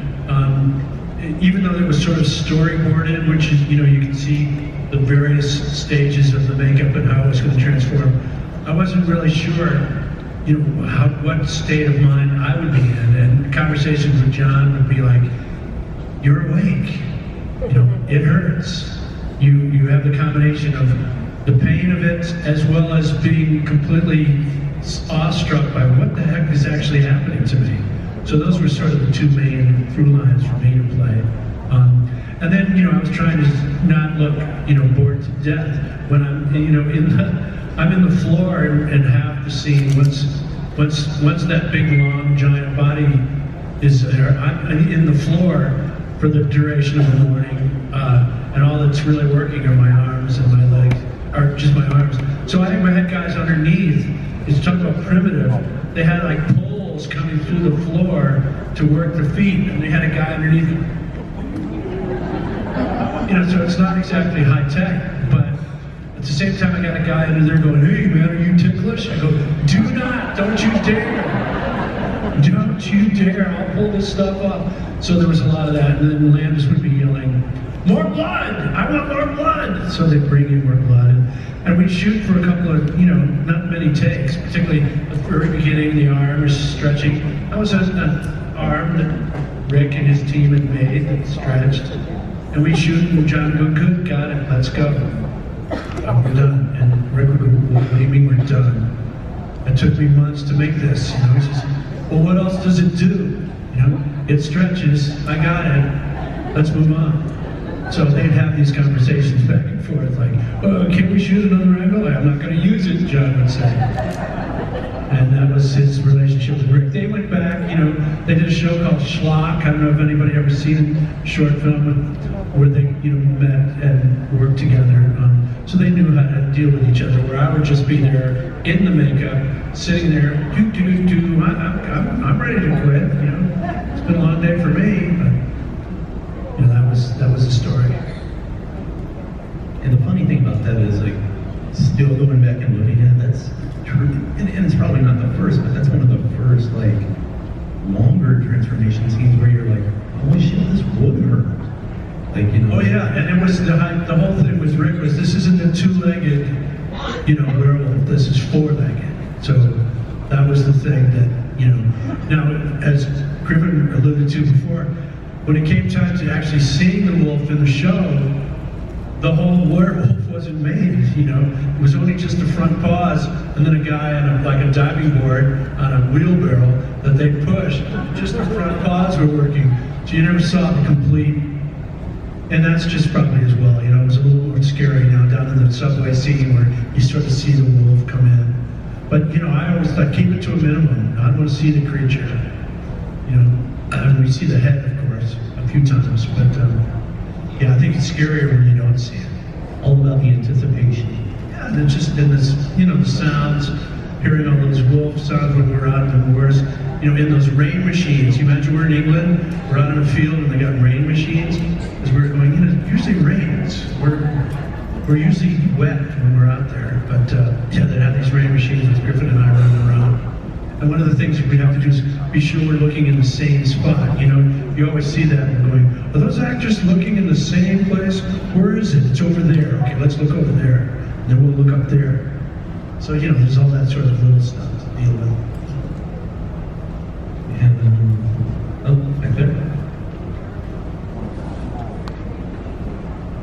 Also, I got to say to you, Freddie, when you stood up, you were talking, but your lips weren't moving, and I kept wondering where her hand was, if it was like a ventriloquist. So, thanks for that. I wanted to ask, if Jack and David didn't get attacked by werewolves, what do you think the rest of their backpack would look like?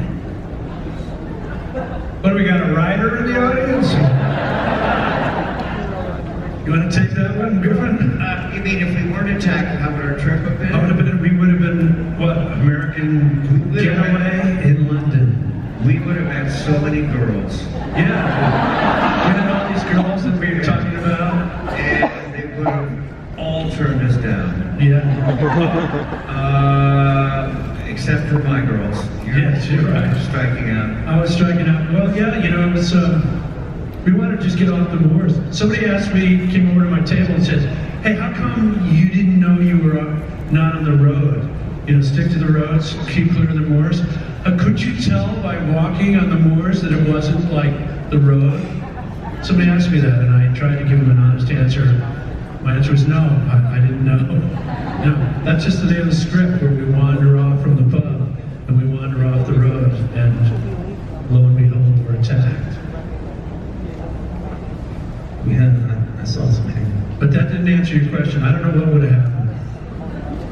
A little different Chevy Chase that showed up. Hi, thanks for two quick things. Have you seen there's an American Werewolf in London exhibit at the Academy Museum in LA, right? Seen that? Really, it has all the little stories over it. In Los Angeles, at the Academy? Yes, sir. How sweet of them. How about that? Yeah, we didn't get invited, but you know, and there's the Hollywood Horror Nights. How many folks have seen the Hollywood Horror Nights? It's in LA and it's also in Orlando.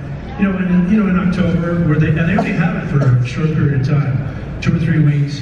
But they make what they call the mazes, which would be like a walkthrough. And they had so many wolves. And I remember seeing it the very first time around with John, which was not the way to see it because he was so critical. I'll go, what is that? And I was trying to get the actors who were playing us, getting their attention, and they were so into it. They were like, hey, don't bother me, I'm working here. You know, oh yeah, but you're being us, but we didn't really connect. But I just thought that was pretty terrific, that maze. And they saved them because those wolves are not easy to make. They made, multiple werewolves. Any ad-libbing during filming? Guys, or was it pretty minimum when we were walking on the shore. I mean, when we were walking, at the beginning. Sure. Yeah, sure. I just went away. We went to a different movie. I remember when we were at our beach scenes. But there It's wasn't pretty a lot of strict, improv. yeah. It was really natural dialogue. It was pretty much as written. I mean, I think I had one ad-lib going, boy, it was cold and wet out here, I think I said, that's one ad-lib. But boy, they could play darts. I think we threw that in. But yeah, most of this stuff was all written. John wrote this, he's 21 years old, working as a production assistant on Kelly's Heroes. Do you remember that movie? It was shot, in Europe, and he got the idea of, hey, what, a werewolf? How weird would that be? And then he went home and wrote this at 21, and it took him, 10 years or so to finally get his werewolf script made, and he went out, raised the money on his own to make the film, cast us right away because Rick needed us. He said, I need the boys, I need to get that makeup started. And they took a long time, to do it. And then they took, from LA, there were only a few of us Griffin and I and John and Rick had work permits for this film, but the rest of the guys just came in as tourists with their suitcases full of wolf parts. Can you imagine? You coming through, to land in London and you got a suitcase full of parts and teeth and all that kind of stuff. And that's how they came in to make the film. Pretty crazy. TSA was completely different than No TSA. Completely. Yeah, no computers. No DVDs, for those of you going, hey, wow, how many DVDs have sold? We don't know because we were left out of it. But hey, the credit there of John Landis being 21 and writing that. I mean, the dialogue is so fluid. Even when Jack first appears back, it's just like, I have a piece of toast. I mean, it's so fluid about what two friends talking would be. So, 21 years old, right? That's astounding. Yeah, pretty good. And then, there was this whole idea of doing a remake of American Werewolf that John was going to executive produce, and his son Max was going to write and direct, which you can imagine what that must have been like, those meetings. But, we were asked of it, how did we feel about it? Well, you always feel like, hey, leave well enough alone. Go make your own movie, don't do a remake.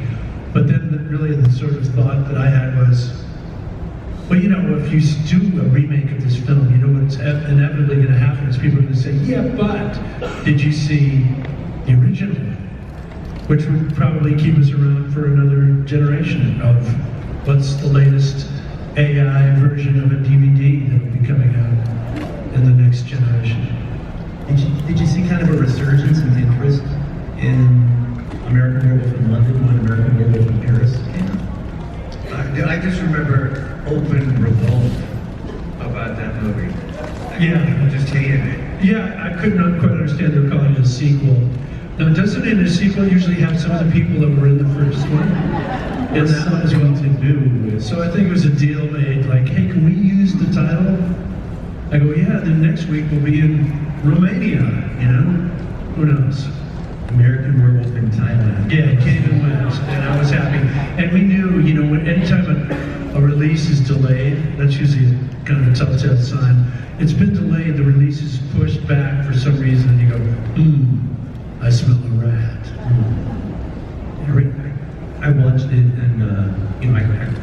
rewatch it recently. Yes, you're so brave. It made no sense to me at all. There's a hand up over there. I'm wondering if, let's get it.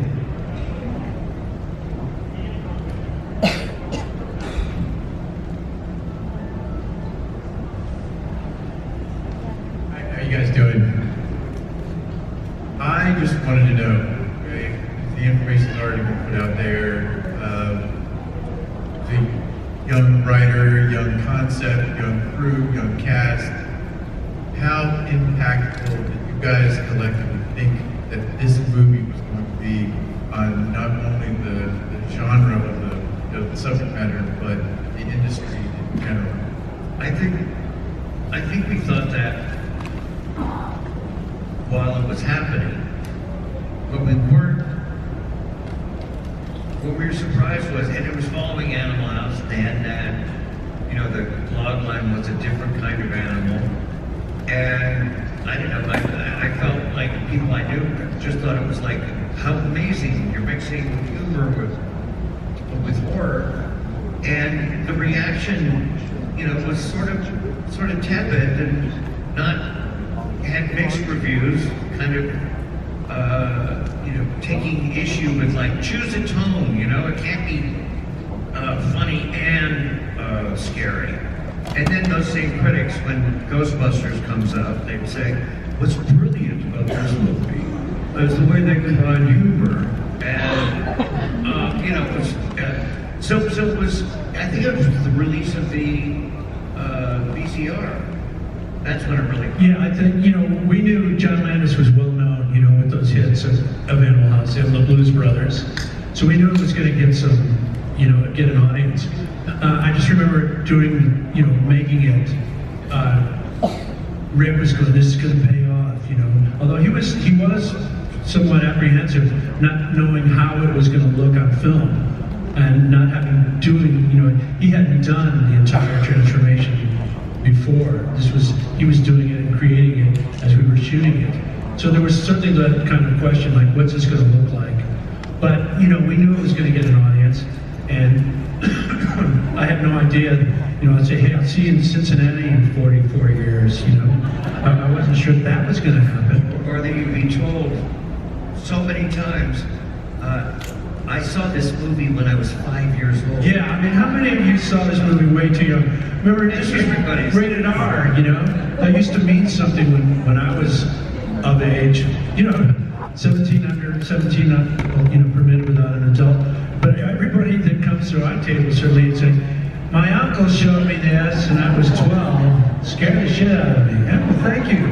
Thanks for coming by. That's kind of what happened. That's kind of the reaction I get. Sorry, or thank you. I'm not sure. My wife and I were talking about the transformation scene just last night because I was telling her the story about how at 13, 14 years old, I was using the example of the arm and the stretch and just the movements and the pain to scare the pants off of little kids younger than me. Thank you. We're going to make him run all the way over here. All the arm.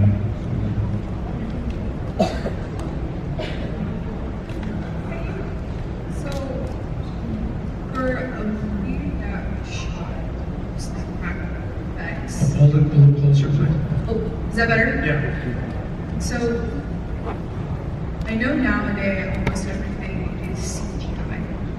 So, for you guys, did you guys prefer practical effects or did you think a lot different had CGI been an influence in that? Well, I'm personally not a big CGI fan. I can't think of a film that I've seen with CGI that scared me to death, that really... And at the time, we didn't have, we didn't know what those initials. We didn't know what that meant. Yeah. We didn't know there was any such thing. It was practical makeup. Everything was practical. And the film tricks of the early in the 40s, where they do these dissolves, and there was those sorts of, you'd sort of see a transformation, but it wasn't really the whole idea, the concept that John wanted Rick to perform was, I want to see it, I want to film it, I want to turn on a camera in broad daylight in an apartment, and I want to see this guy change. You know, that was the challenge, and I think obviously Rick pulled it off. And, you know, to the point where they created the category of special makeup in 1982 to acknowledge his work, you know, and so he won the first Academy Award for this film in 1982 for 1981. And so yeah, we didn't know what CGI was, and I've done some stuff where it was sort of video game stuff. I did one where, you know, they put the dots on you, and you're kind of going, well, you know, what's this going to be? Well, this will be so different. You won't believe what it will look like. Well, you don't, as an actor, really feel like you're participating in that at all. You know, it's all post-production. So, as far as, you know, being able to contribute to the performance, practical makeup is certainly more beneficial for actors, I think.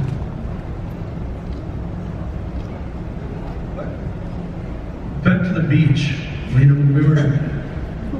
You folks still alive? Remember when we shot? I feel like it's a green screen.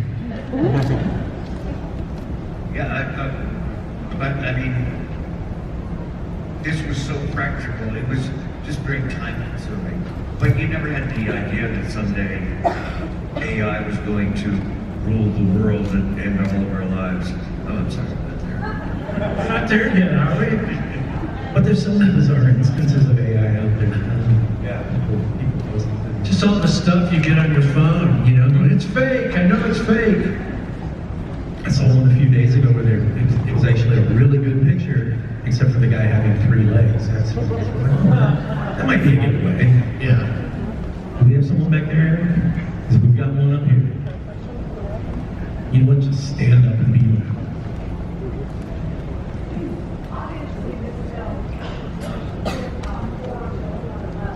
Oh no. You make chocolate. So this took, you know, horror to a whole nother level. What movies have you guys seen that you're like, okay, from this point on, you can't go backwards. This movie has set it a standard. Now I'm going to go, because you guys obviously set a standard. There was not going to be any more of those transformations like in the original Werewolf Company. Do a little makeup, add some hair. So what movies have you guys seen that thought, okay, everything's changed? Yeah, well, I would say, not necessarily horror, but that movies would never be the same on so many levels, you know. Economically, creatively was Star Wars. When that changed, you know, the genre for the future. No, I was thinking of, when you were asking the question, I want to just tell you a quick story about the wolves that I had to sit in the cage with. So they came the day saying, okay, we got this wolf, the wolf scene, you wake up in the wolf cage, and we want you to wake up, see where you are, and leave. I went, great. How do you get out? They go, we want you to go up and over the back of the cage, which was a set. They had built a set. I went, okay, and we had these wolves, 3 wolves that were privately owned. You know, some rich guy owned these wolves because that was, you know, the day, and they still have the, you know, the exotic pet routine. Hey, what do we get? Let's get some wolves. Well, wolves you can't train them. And I said, well, you know, how domesticated are they here? Well, they're, you know, they've been fed. That was what the preparation for this scene. And they said, you know, no fast movements, no loud noises, please. It was like, well, you know, it's going to be a quick movement when I wake up and see where I am. So I woke up in the scene. I also told the director at this point in the film, this is probably going to be one take, you know. I don't think I need to do this more than once, if it all works. And so yeah, woke up, looked, saw the wolf, and the wolf started to come toward me for some reason. Like, what, you know, I was not expecting that. And then I just sort of turned and tried to scale my way out. And then the fencing started to pull off the backing of the wall. So I said, I'm going to land right on my ass here. This is going to be the end of this. But fortunately it held, so I was able to get up and out. But that was a one scene, thank you very much, let's wrap the wolves. Which they did. Just any others? Second question. After the movie was released, have you ever made it back to the store? Oh, well, you know, the Slaughtered Lamb, the exterior of the Slaughtered Lamb are just these outbuildings in Wales where we were shooting that old area. The interior were, I think we had a couple of locations. One was a real pub, and you know, I think the name of it, I forgot what the name is. I mean, it's not the Slaughtered Lamb. You know, in fact, I took a picture with my wife in North Carolina where we are, and I had the pub sign. And so we were doing it for our little local HOA magazine. Here's the Slaughtered Lamb, and here's David Norton and his wife. And I got questions going, are you opening a restaurant? Would you go to a restaurant called the Slaughtered Lamb? Just wondering. You know, what's the special? I think some of you would go, wouldn't you? Now I know what I'm dealing with. Okay. But yeah, that was that question. But no, and you know, also over the years, people were posting online, if you go and you want to see the locations for American Werewolf in London, I don't know if anybody ever done that, anybody here done it, been over to England, you can go to certain locations. There was a hospital that we used, and that pub, there's two different pubs. One is still, you know, new owners, a couple of years ago, they bought it and realized this was one of the locations that we used, so they redressed and redid the whole pub to sort of, you know, model it after American Werewolf. For those few Americans that come over and go, we want to see, where is it? Where's the pub? And otherwise, you know, Piccadilly Circus, obviously well known. Trafalgar Square, well known. Piccadilly doesn't have the movie theaters and stuff that we had, you know, that's all changed, certainly. But it's probably one of the reasons the film's held up, obviously, is because of Rick's work. And also the fact that London, you know, hasn't changed a whole lot for, you know, hundreds of years. I mean, you still see the red buses, all the cabs. You can still get the sense it's a weird, you know, atmosphere. And if it's raining and thunder and lightning, beware the moon. Did you have something back there? Oh, stands over here. Yeah, just curious. Yesterday I asked this question in The Howling. Was there any knowledge that there was another werewolf movie happening that was going to come out the same year? They had an answer. I'm going to see if yours is similar. Did you know? Were you competitive? What was their answer? Well, I want to hear yours first. I think that I heard of The Howling. I think that was about the only other one I heard. Yeah, you know, Rick, I mean, John Landis had shopped this script around for a while, trying to get, you know, studios to pick it up, and couldn't. So I'm sure this was one of the first, you know, werewolf scripts floating around. And I didn't know of The Howling, and but you know, John was he was kind of in a hurry to get it done. I mean, imagine this, we met in October, I think you met at probably at the same time, October of 1980, started working with Rick Baker. We get over to England in February of 81, we shoot the film, and it comes out in August. So it's really a quick start to finish and release. And probably part of the reason for John was he wanted to get paid. I mean, you know, he raised the money, whether through a loan. He had an LLC, which was the whole, Lycanthrope Films was the name of our company. And you know, once he delivered the film, he was going to be paid for whatever he had contracted the film to be budgeted at. And so he was ready to get paid, and Universal was ready to release it. So, but I think to answer your question, I didn't personally know about The Howling. And I just knew during the course of the shooting, which was kind of fun being over there, we're away from Hollywood, we're away from executives, or from anybody who's really going to try to put the pressure on us. We were just over there making this little movie. And occasionally people would come over and visit, which always made, remember when John Peters and Peter Gruber, who were executive producers, came over to visit John, and you know, it just really felt so out of place to have these guys walking on It's like, no, we're making a werewolf movie here. And I've been over to England since for a couple of different shows, and I always feel like I was in their movie. They completely have taken over. Like, this is our movie. It's American Werewolf. They're in London. It's an English movie, and we're in it. I think there were actually 2 werewolf movies besides American Werewolf and Wolfen as well, right?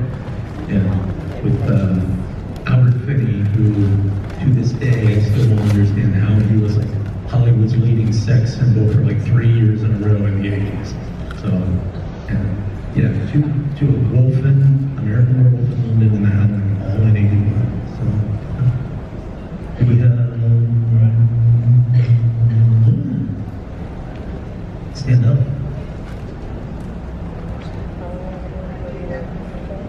This one is for Mr. John. I know there are some stringent rules in England about filming, you know, like they're very unionized, like 5 o'clock stop, everything like that. You're really, really naked in this movie, and I'm just wondering if there was anything. I was? You were so naked. Really? Oh yeah. You heard of stunt doubles? That was one of my questions. Like, how naked were you? Did you have to? That's pretty damn naked. Yeah. How much of it was you? Were you naked? Naked? Was there anything you had to do to film in public? Fake naked? To be naked? And then once you're done talking about being naked, please tell me what it was like to work with Frank Oz. Frank Oz, naked is really something. I'll bet that's fabulous. Yeah. First time I saw Frank was, You know, I was going to ask you, though, did they have what they have now when an actor is going to do, or actress is going to do a nude scene, they have to sign a nudity waiver, so that there's... No waivers for me, mister. I begged them to let me take my clothes off. And I recommend if you want to do a movie, do it naked. No, you know, it's one of those things where you kind of, you know, you get the schedule, you get the shooting schedule, you see days and things. There's always a little paragraph or a sentence, brief sentence of what happens in the scene. So as soon as I got the schedule, I was going, okay, when do I have to take it off? When's the love scene with Jenny? What are these sort of, you know, moments of sensitivity? But the first naked scene I had to do was running in the woods where it's a dream sequence, and supposedly he's going, you know, like a deer, like a gazelle. I go, how about like a naked guy at 40 degrees? You know? I can give you that. You know, I can give you that running in the woods going, oh, God, damn, oh, ow, shit. You know, so that was kind of going on. And then, you know, there's always, so they clear the set, and there's nobody really there except for a guy hiding with a blanket. So when we cut, you know, when you're in the scene, you're making a werewolf movie, you're in the world, so you're just doing your thing, you're flying like you're a naked guy standing on the roads. You go, and then they come running over the blanket, and you go, okay, Grant, you go, we're gonna go again. You go, what? We're gonna go again. So we go back to one and go, okay, ready? And roll out, here's the blanket, god damn it, let's go, let's do this. You do it, and you know, and I was one of the young guy, it's like, nothing you can ask me to do, John, is gonna be something I'm gonna refuse to do. You know, you have that sort of commitment, like, whatever it is, I'll do it. And, you know, that's sort of how I kind of approached it. There were times when we were in public, was in this, you know, in the zoo, as I mentioned before, when the zoo got open and we were still shooting, and I was still naked. But, you know, then the sensitive part is like, okay, love scene time comes, you kind of go, well, at least I'm not alone in this. And it's mostly a male crew. And so now it's Jenny's, you know, turn to be, shall we say, let's be very modest about this. And realize that, you know, it's going to be a closed set, and, you know, but I always felt as from that moment on, and then over the different years that I've done sort of scenes that are either love scenes or almost a love scene, I always think it'd be best, and Griffin can address this too as a director, shoot the damn love scene the first day, please. First day, everybody's nervous, nobody's super comfortable, you don't hate your fellow actors yet, you have no resentments for anybody, it's day one, let's shoot it, get it over with. And then it's done.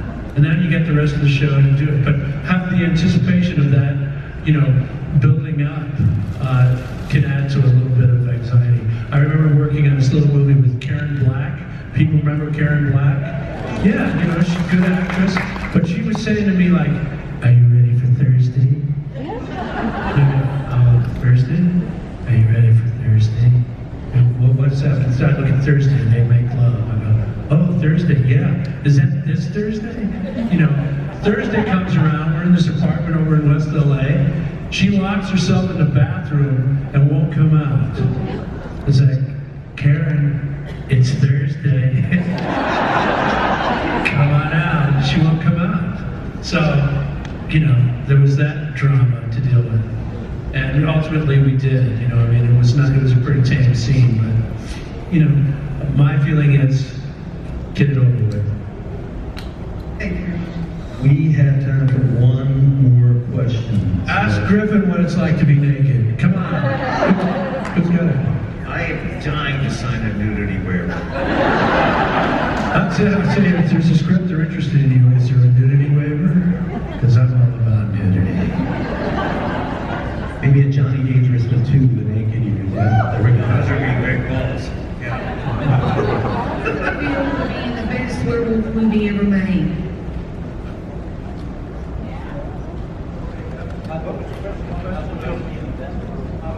Being the best werewolf movie ever made? Oh, well, we come here because we're proud of it. And I just love being part of a movie that just generations of people, and it's just going to keep going on. I would agree. That's the thing you never anticipate when you're making a movie. And a number of people that I've met over the years who have said to me, when I saw that and saw the transformation and sort of, that's what I knew, what I wanted to do. And so many people would try to get into effects, special effects, production, because they're inspired by this film. Never in a million years would I have anticipated that kind of reaction. And as Griffin says, yeah, it's something that we're proud of. There was nothing, this was one of those rare films that people talk about who've done them, where everything sort of worked out. There was always some sort of challenge. We made it happen, whether it was relationships with, cast members, pulling a scene, in Piccadilly Circus and being able to surprise even the officials and getting it done and shot. No animals were harmed during the making of it. It was a fun-filled film to make, and it paid off. And for that, is the reason why we show up. But yeah. Anyone else? Folks, let's hear it one more time. David Nominee.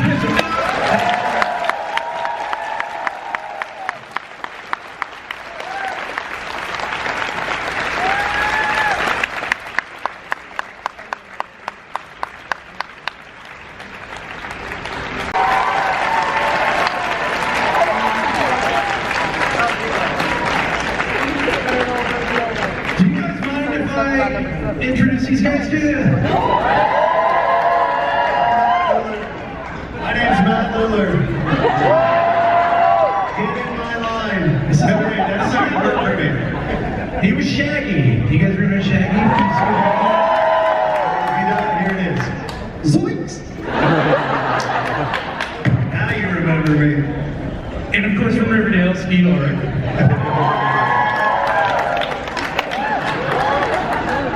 That's how it goes.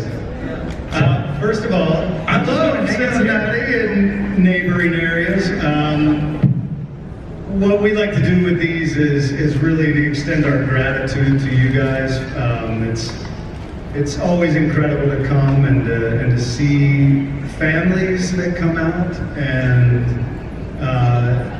and you take your time out of your lives to come see us. So it's hard to describe how much it means to us, but it means the world. So thank you very much. In a business where, we usually finish our day and there's nobody patting us on the back. It's not like doing theater where your audience is involved with you. So we get a delayed response when we come to these that we really, really appreciate and gives us strength when our business is tough.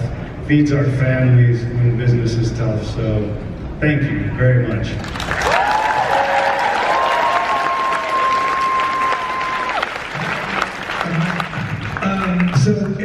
This Q&A is really fast, so we're just going to go right to audience questions, if that's okay. You can ask us anything. It doesn't have to be about Scream. You can ask us about our lives, about how we persevere, what we do.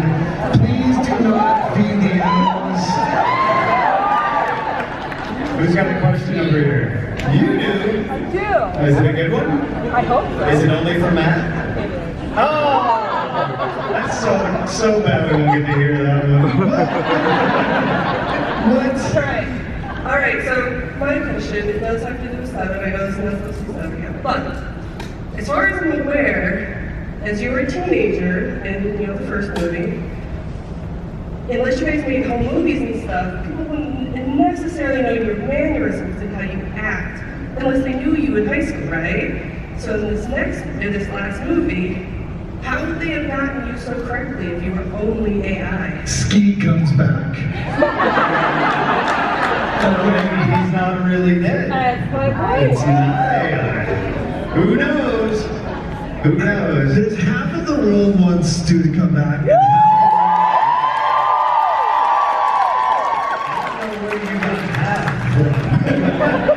And half of the world's like, we don't want to ever see Stu. I disagree. I think it's more like 75 to 100. You got a question? All right. Is it just for Matt too? Oh my! Listen, there's 2 of us in 20 minutes. You've got to ask us both something. 2 for 2 today. All right. So my question for you, Matthew, is how do you stay so sexy? But besides that, how do you personally get into character? Like, do you more so like try to put your mindset into the character, or do you put it as like if you yourself, like how would I react if I were in this character situation? Yeah, that's a good question, Skeet. How do you? I will answer the question as well. But how do you? What's your process? For me, I became an actor because I had a lot of things boiled up inside of me that I couldn't say, and I got to say them through characters' dialogues. I got to implicate people that had hurt me in my life without them knowing I was saying it. So a lot of it is about personalizing, the lines and the character in a way that means a lot to me internally. And then I just sort of make up the rest. So. Yeah, I think you go into every character different. I think that you pull yourself into everything you do, but I think that there's no difference between me playing Stu Monker and me playing Shaggy. I think both of them have my energy, and then you try to pull things from the script. And in my life, I try to make big, bold choices in my work, and sometimes it works really well, and sometimes it sucks. But in general, I believe that energy is really electric to watch, and so I try to bring energy to every part. If that makes sense. Thanks for your question. Skeet, go for it. Skeet, where do you want me to go? This young lady out here was like, oh, you have a mic? You can ask her. She wants you. Oh, she wants me to go.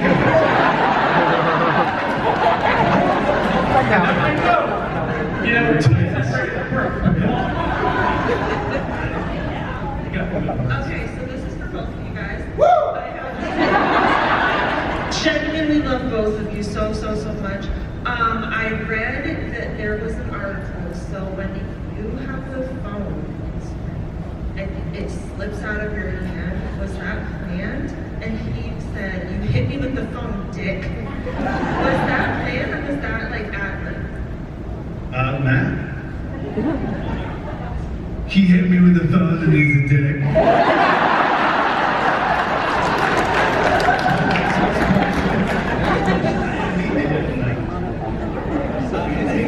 That's what I keep telling him. You got a question? Yeah, where is How do you feel about having a daughter in the series now? And did you want her to kind of follow on your path or be more good? Do you know it's not real? It's not a real don't spoil the illusion. First of all, like, I love Melissa. She's one of the kindest human beings alive. She's incredibly talented, and I'm excited for her to now be on Broadway and doing her thing. If you haven't seen Your Monster, see Your Monster. It's brilliant. But in terms of Scream, it felt completely plausible to me that Billy would have had an affair somewhere in his youth and had a kid. There was meant to be more to the story that sort of answers what you're asking, or so I was told. I never saw a script that sort of indicated it, but apparently Billy was going to turn her into the next Ghostface. So obviously things went a different direction, but I love Melissa, always will. We got a question over here. Emma. So this one is for you, Skeet.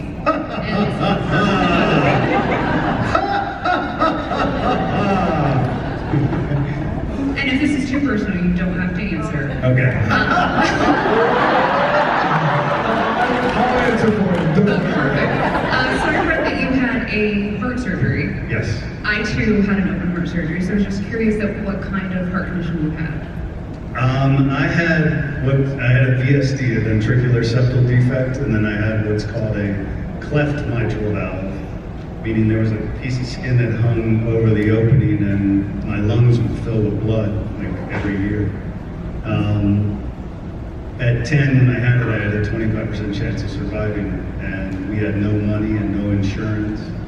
And my mom found a surgeon who agreed to do the surgery and pay the hospital bill if she just sent him at least $5 a month, which she, her company became successful. She got to pay it off a little ahead of time, but yeah, that's what I had.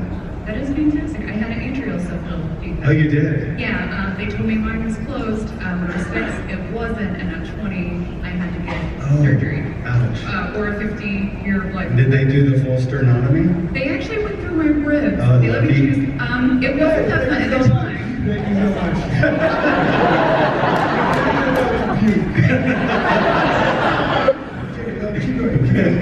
But you have that fantastic full heart, and we had holes. Yes, yeah. So there's that. Yeah, exactly. Yeah, right, exactly. You're good now, though? Yeah. Okay, great. Thank you.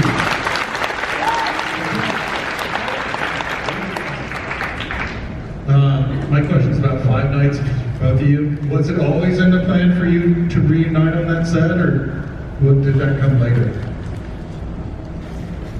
It came later. Matt had been involved with the franchise and was, he loves it as I do now. And so hearing him always talk about it and gush about it, and the fandom so massive and involved, it was something I had hoped to do, but it was a real shock when they suddenly said, the creator Scott and the director Emma want to FaceTime with you and talk about playing this part, which I had no idea who Henry Emily was at the time. So it was nothing that we, collaborated on. Apparently, the third movie is being written now, and we'll see what they come up with. But I feel blessed to work with him again, even though I didn't even get to see him on set. So. Yeah, I just think it's interesting, so many times when people think about actors' lives, we are always hustling to get another job. We're always trying to work to feed our kids. But there's 1% of Hollywood is choosing its own destiny. They have names like Tom Cruise and Brad Pitt, and everyone else is out there just trying to hustle, right? And so this idea of did you plan it? We're just not at that level, to be honest. So it takes somebody else to see us together. But interestingly enough, the reason I think we both got the part is that Scott we were in Texas and we stay late a lot of times at these conventions. Last night, I was here till midnight signing. And he had heard that we had stayed after in Texas. And he's like, wait, who is that? And started to do his research and found me at that point, and I got wave after him, which has been a gift. Yeah, well, let's go to the back. I'll go. Okay, hi. Oh, go ahead. I'll go. Do you want me to go? I'll go to the back. It's just so nice to sit down. No, I'll give you shit about it later. Hi, what's your question? No, over here. Skeet, we got something. Okay, go for it. Okay, so this is for both of you guys. What is your favorite quote from your characters in Scream? Mine is you hit me with the phone, Dick. Mine is, we all go a little mad sometimes. I like exactly that line, or movies don't create psychos, movies make psychos more creative, which I screamed that line, but yes. I think we screamed the last We did scream a lot. A lot of chewing in the scenery back then. Go ahead, do you have a mic? one here. You a mic. How did you get a mic? I grabbed off their desk. Really quickly, just as a reminder, if anybody hasn't catch the whole panel tonight, it is going to be on HorrorHound Rewind, April 16th through 19th. That'll be the cheapest time to get the next tickets to our next event as well. And you know, this young man right here is very excited. Can you hear me? Yeah. Okay. This is for both of you. I was just wondering, what challenges have you had to overcome to become an actor like that? To be honest, it's a daily challenge. The business is forever altering itself, and we both have great bodies of work. We've been doing it over 30 years each, and I still find it a struggle to even get auditions sometimes, or let alone stuff offered to me like 5 nights was, fortunately. But really, it's any art as commerce is a really tough life. You have no idea how much you're going to make year to year. You have no idea if you're ever going to work again sometimes. So it's daunting. It's really daunting, and that speaks a little bit to the gratitude we were talking about for you guys, because it would be an even harder life trying to make money in this business now. It's very different than it was in the 90s. Yeah, I love that question, because I think a lot of people think about what it's like to be successful, and I think it's a way more interesting question to talk about how hard it is, and to get to where we got to. First of all, thank you. Thank you.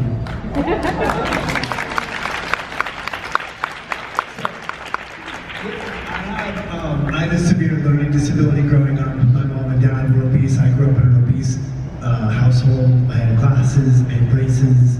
I was a lost kid. So when I wasn't good at English and I wasn't good at math, right, I found one thing in my life I was good at, and that was acting. And I was 14 years old, and an adult said to me, hey, you are good at that. And the impact that an adult has on a kid struggling is profound. I'm gonna say that shit again. If you are an adult in this room, and you are in contact with kids as a coach, as a teacher, as a mentor, as somebody in your church, and you see a kid who struggles, and you can say to them, you're good at that, it can change a kid's life, right?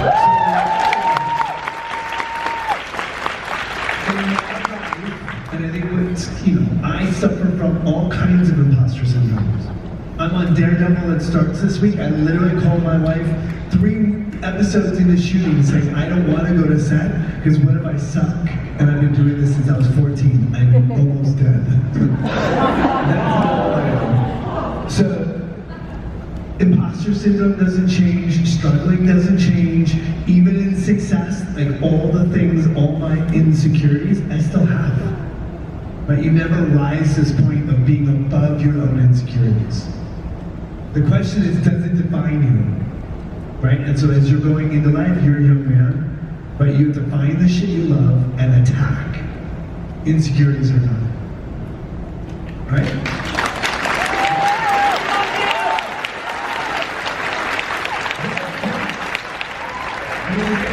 In this room, has anyone ever felt like an outsider in this room? So, it's a superpower if you look at it the right way. I I love that question. It's my favorite question. Thank you for asking. It's a great question. Look at that dude, nice haircut. You get to ask this, but you kind of already answered it. Say it. Where is your passion for acting comes from? Where does your guys' passion for acting come from? Where? Yeah, I want to hear your answer.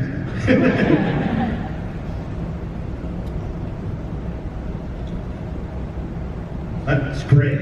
No. I'm trying to figure out what it is.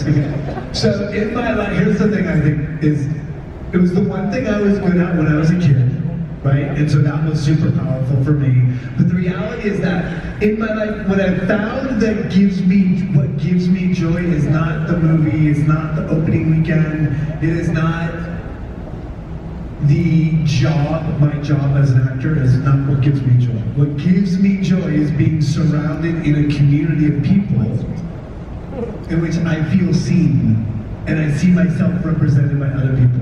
So when if I go to a theater or if I teach acting, I see myself represented in community, and to me that's what gives me joy about being an actor. It's not the things you think. Like when I was coming up, I thought, oh, if I'm in a big movie, that's gonna bring me happiness. Or if I make a certain amount of money, that's gonna bring me happiness. And the reality is neither of those things do shit.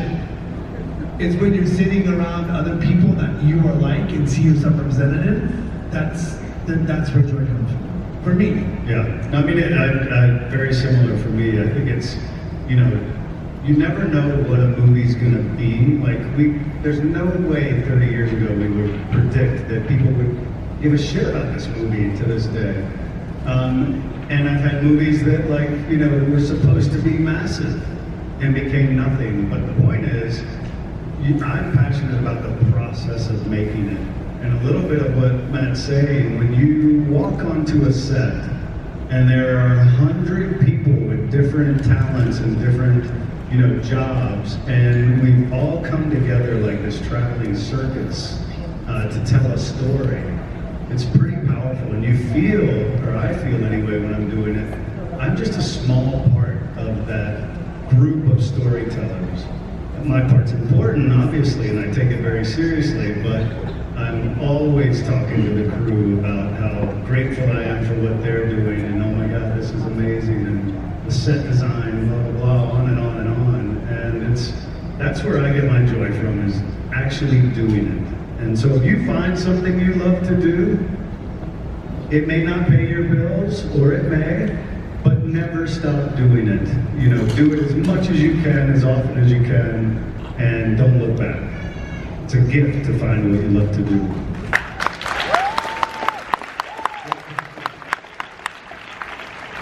I'm waiting for you.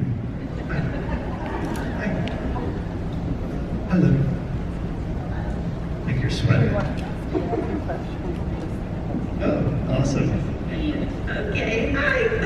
I'm a little nervous. Anyway, do you all still have contact with your other co-stars like Riverdale and Scooby-Doo?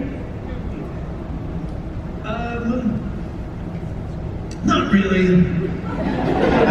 Here's the funny thing is that Kathleen Turner said to me the first movie I ever did, which is called Serial Mom. Yeah.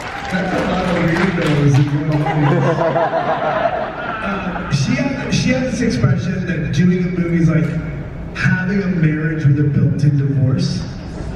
So you are intimate, you become friends, you play lovers or sons and daughters or husbands and wives, and at the end of it, you separate, you go your separate ways. The crazy thing is that I can run into somebody I haven't seen in 20 years, and it's like no time's missed, and I adore them to no end.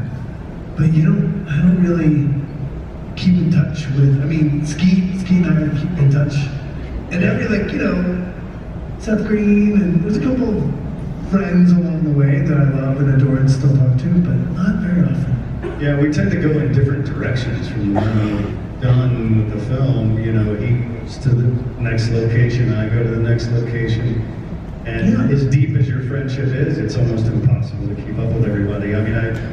Matt I keep up with, obviously.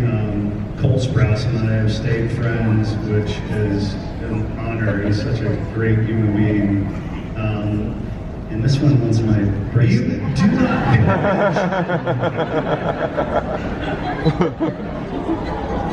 He will steal that shit. We're both dads. You're two. That's amazing.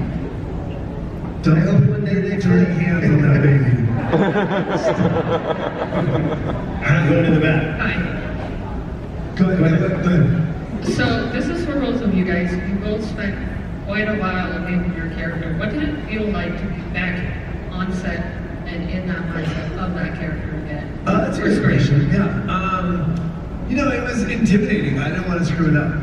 I mean, the reality is that both of us have sort of an iconic character and an iconic, I think you can call Scream an iconic film. And so going back in, you definitely have the concern that you're going to ruin or tarnish that, what people think of you as an actor, as a character. So it was intimidating, but I think it worked out okay. Right? Thanks.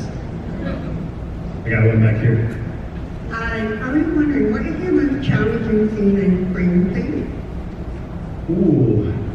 For me, it was a lot of the stuff when we didn't want to reveal that we were behind the whole thing. So just the casual scenes and all that were a challenge. I mean, one thing Wes and I talked about was making Billy so obviously the killer that the audience would go, no, there's no way it's him, it's too easy.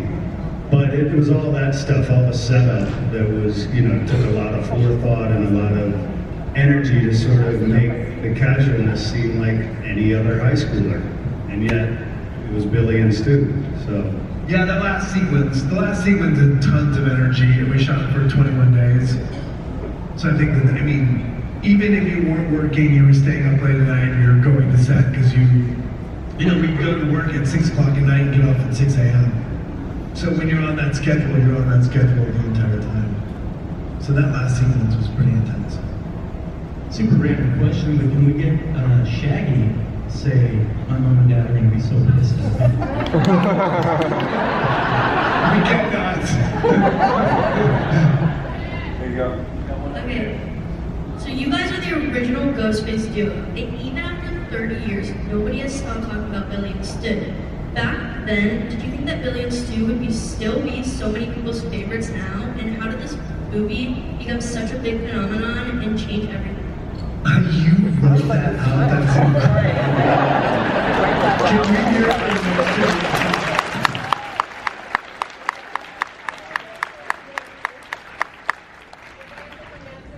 You what? Your bracelet from yesterday when you walked around. Thank you for your question. I was marveling at the fact you wrote it out. I forgot the question. So why do I think it resonates all these years later? Is that the gist? Skeet, do you want to take a stab at that, or do you want me to take a stab? That's a difficult question to answer, to be honest. I think there is something represented where people see sides of themselves in sort of the line. We all go a little mad sometimes. I think it's, there are parts of it in characters that resonate with individuals. The entirety of the film, for some reason, resonates deeply with a lot of people. But I have no good answer as to why or how. Yeah, I think it's a really great question. I don't really know either. I really think that's not for us to decide. Right? It's really for you to decide. I don't know. We don't know why. Everyone has to understand that when we were shooting Scream, it was a Wes Craven film. Wes Craven hadn't done a big movie in a long time. Come on stage. Roll up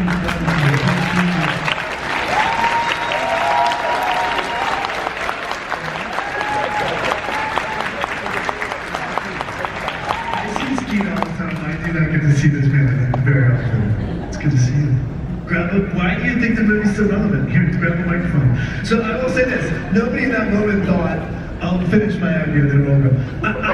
Nobody in this moment thought it was going to be a big movie. It was Wes Craven hadn't done a movie in a long time that was a hit. You had two women that were on TV shows, and back then that crossover never happened. So nobody went into this film trying to make something iconic. It just happened, and that wasn't because of us. That was because of you. What do you think? I still do my own. Not yet. It resonates because it's a great fucking movie.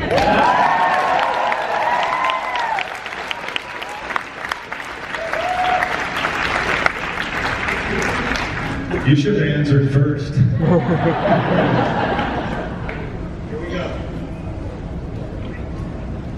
So, Matthew, I see you have a Dodgers hat on, but what is your guys' favorite sports team?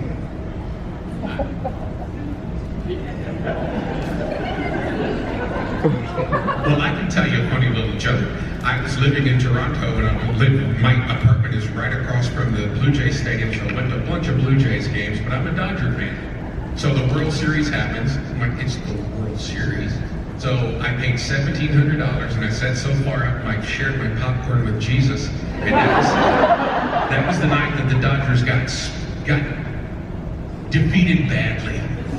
And my joke at work for the next 3 days was, I've never wanted to go to a dominatrix, never had any desire, but now I know what it's like to pay a lot of money to get spanked. So,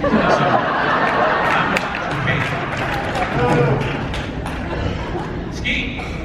I'm a different sport, but I'm a diehard Knicks fan. And baseball-wise, forever, because I went to school in New York and I was a Yankees fan forever. And over the last 5 years, living in LA, all my neighbors, all my friends, Matt, everybody are Dodgers fans. I take my kids to Dodgers games. I hadn't been in Yankee Stadium in 20-some years. I was like, I need to change. So I'm now a Dodgers fan. Have been for 2 seasons now. 2 very good seasons. Good seasons to be a fan. I sort of love all sports. I'm a Manchester United fan, LAFC fan. I'm a huge Dodger fan. And I'm a Seahawks fan. It's been a good year. We're close to the end here, I think. What's our time? You guys are actors and film people, and I just was wondering what your favorite project that you've been involved with was. Yeah, I directed a movie called Fat Kid Rules the World. So if you've never seen it, and I can tell by all the cheers, it's a movie that you can find on YouTube. It's called Fat Kid Rules the World, about an obese teenager that finds punk rock music. And it sort of really represents my life in a real way, so that's my favorite project. What about you guys? What you got? What's your favorite? My favorite thing ever. Well, the show did went on HBO. But as I said, so if anything talked to me, you've heard me say this, but as a kid, a freshman in high school, I saw 3 movies that I went back to see over and over and over and over again, and they were Halloween, Animal House, and Star Wars. Those were my movies, and I loved them with a passion, and I still love them with a passion. This is that generation's version of Halloween. Something About Mary is that version of Animal House, and I got to be in Star Wars. So I am eternally grateful because every dream that 13-year-old kid had came true. So thank you.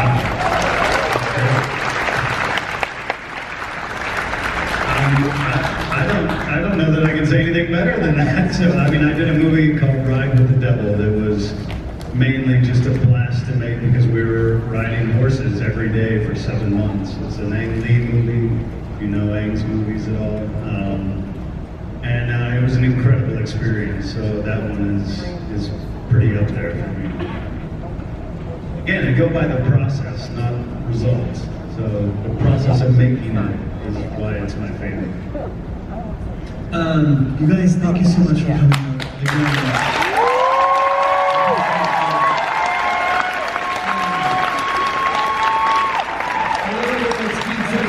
The reality is that you're helping people through the ebbs and flows of this godforsaken career, and you're giving your hard-earned money to help feed families. So if you don't hear it enough today, we deeply appreciate you. Thank you so much.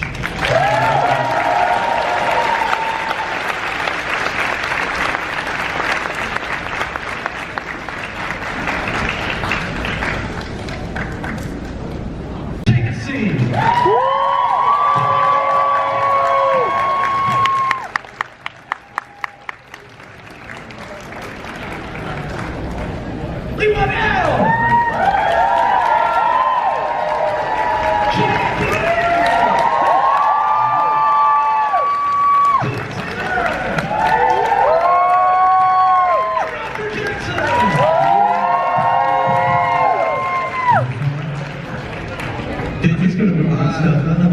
It's so good to be here, to be Matt and Skeet's B team.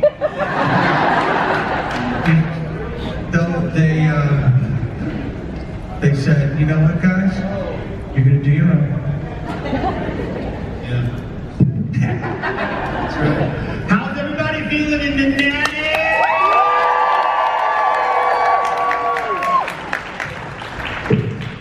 Alright. So, bro, you want to take it off, bro?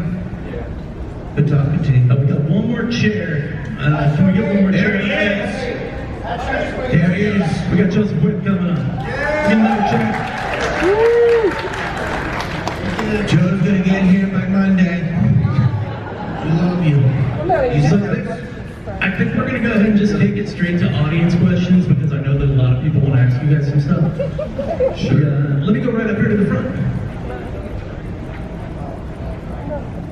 Hi. My question's for David. I know I got to talk to you about this yesterday, but how does it feel everybody was so sad like when they killed off your character? Oh my gosh, I'm still sad about it. I don't know, thank you. Write your letters. This is an outrage. No, hopefully at some point, I don't know. At some point they're gonna have to do some bonkers version. And then I'm sure I'll come back in for something.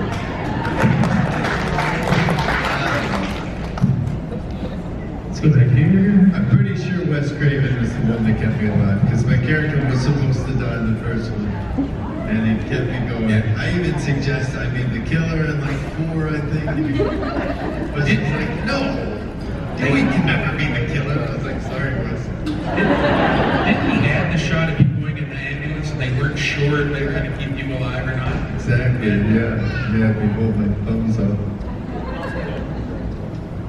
First, I just want to say, David, I love everything that you do with like Pose of the Clown and everything, so I just want to tell you that. Of course. And my question is, I do theater, so I wanted to know like if you guys had any advice for auditions, and if you do get the part, like any advice on memorizing lines.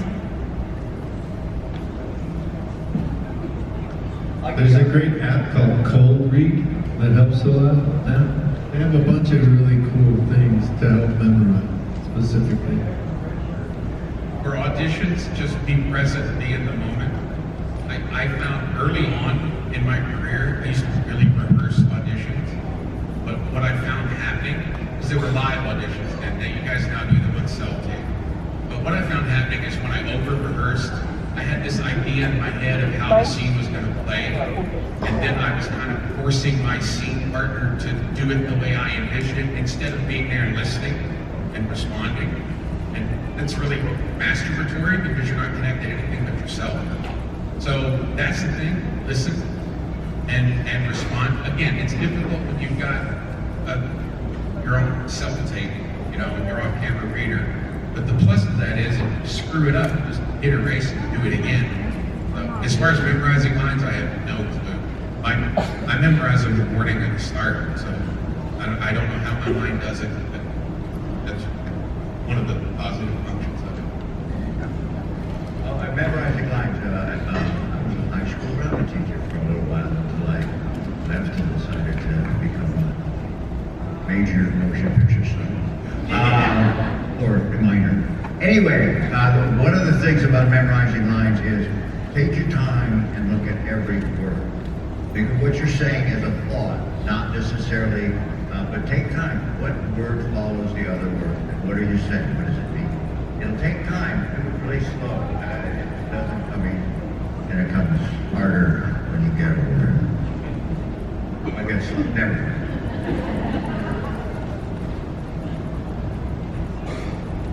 This question's for Roger. You were pretty much the most consistent character throughout Scream. You are the voice of Ghostface. I'm just curious, for all the voices you did and all the different characters who played Ghostface, did you ever do anything different with your voice or inflection, depending on who was under the mask at the time? I never got a complete script, so I never knew who the killers were. I only got my scene, so I couldn't tailor it to any specific actor. I tried to change things a little from film to film just because I mean they're different people. And of course they're written differently somewhat. But no, I never tailored it to any particular person. Excellent. And the last one, when I knew it was gonna be Matt!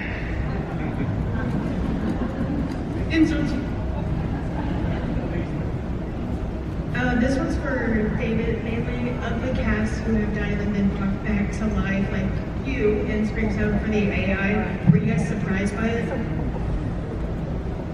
A little bit. I mean, I was kind of hesitant. I didn't know if I wanted to do it, but I wanted to do it for the fans. And, yeah, so I was surprised.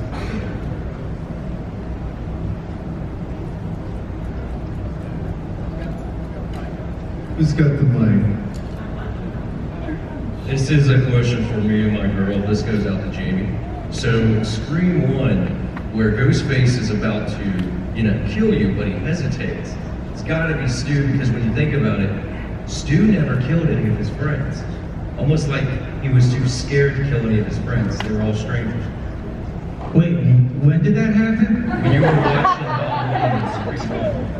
Oh, what I say, look behind you, Jamie, look behind you, and my name is Jamie, and I'm watching Jamie. Yeah, we know that it was Billy doing all the killing. What? We know it was Billy doing all the killing. So how do you know? Because we know that Stu was too peer pressured to do it, worrying about what his mom and dad would think. Is he right? You know what? We could ask Matt, but we're not there. Yeah, but they're not here. Maybe we'll ask them when we get back to the tables. Well, you have to have a ticket.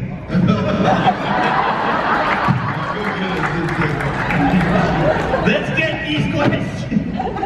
Bro, I don't know. I think Billy wore, I think it was Skeet that said, I'm going to kill you that day. And he wore the costume. Just actually Skeet, that person.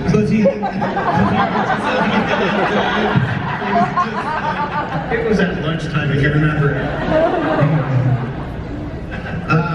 Okay. Let's get some crazy questions. Okay, don't be shy. Be aggressive. Be aggressive. Okay, my question is for Roger. I just wanted to ask, I just want to say I love all of you guys, but I was wondering if you could do the iconic voice line of just any iconic Ghostface voice line. They're all iconic. What is your name? Reese.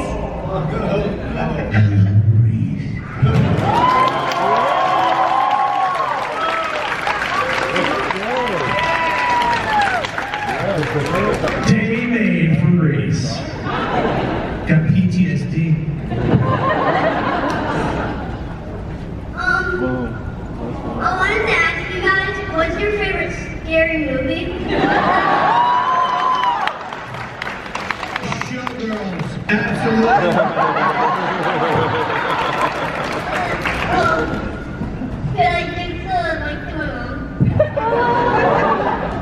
I'm just going to jokingly ask Jamie, can you tell us all about air conditioners?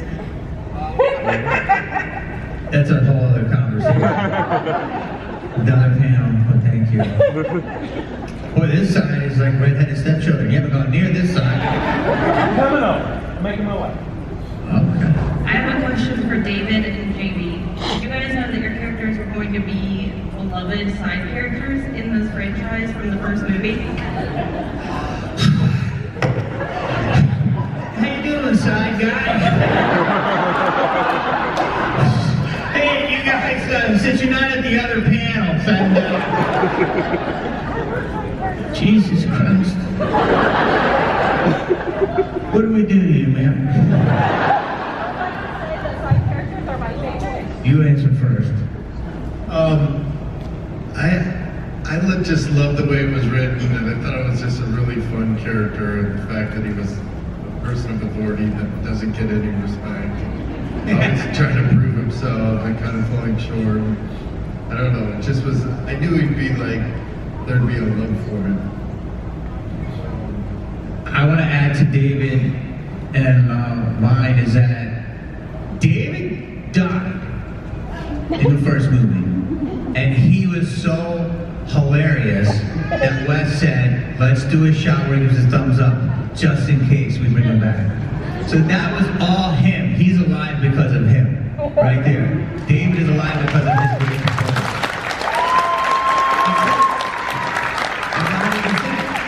And then I didn't even know if I was going to be in the sequel. I don't even know if we knew there was going to be a sequel. I didn't know. And I know all the rules. I don't remember hooking up. But somehow I die at 2 p.m. in the middle of the week in front of a van and no one knows. No, I had no idea, and you know what's crazy is I had no idea, and then I realized that as I died, that the character was the voice of the people. And then I watched my niece and nephew get completely savaged every movie, and somehow just come back. But I'm dead. Can't even bring me back with AI.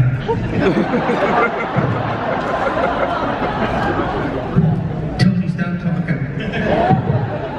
You saw the grosses of Scream 7, so you know there's Scream 8. So everybody get online and go, we need AI Randy.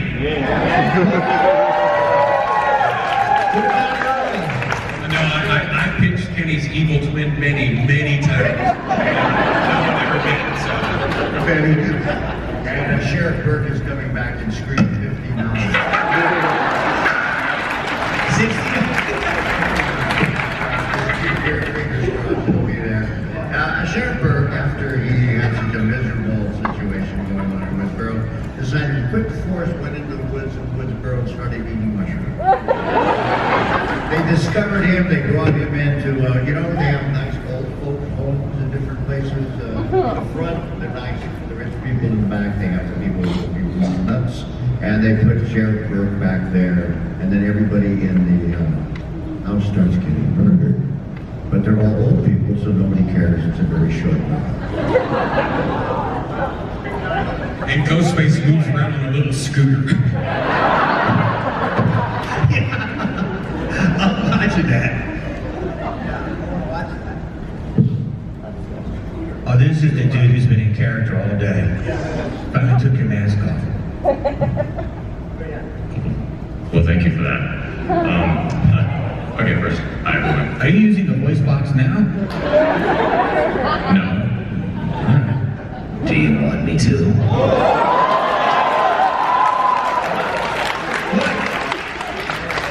Roger's here, okay? I'm sorry, teacher, I was talking So, my question is directed for all of you. It's kind of an open question. Have you guys kept up with the Scream franchise, like all the new movies that are coming out? And if you have, who is your favorite Ghostface? Well, me, but you know, you can. So yeah, I've seen all of them. I love them. I really liked when Ghostface, because if you watched all 7, right? You know, by the time 5 came along, Ghostface was getting a little off the rails. He was getting a little bit too campy. And then 6 comes in, and they kind of get him back to being the savage and the killer that he is. And they really match the gas in 7, right? Because if you look at the antithesis of what Wes and I originally talked about way back 30 years ago, was Ghostface is a killer, savage phantom. He doesn't trip, he doesn't fall, and that was conveyed in that very first sequence and then doing the house. So you kind of see him come all the way back around here to number 7. He's violent, it's gory, it's gross. So I'm really liked how they brought Ghostface back into what really he is, she is at this time. That makes sense? Yeah. That makes perfect sense. Thanks. Yeah, I watched every single one of them, usually on opening night. this last one, I'm from Murray, Kentucky, and I was going to actually be home. So I took 26 members of my family to the movie theater that I grew up going to, watching movies, to go see Scream 7. So I saw it on Saturday night, it opened on Friday. So yeah, I see all of them. Well, you really want Kenny to come back, don't you? He's coming back in 59 also. Okay. Hi. Quick question for David. Did you like the lemon squares? You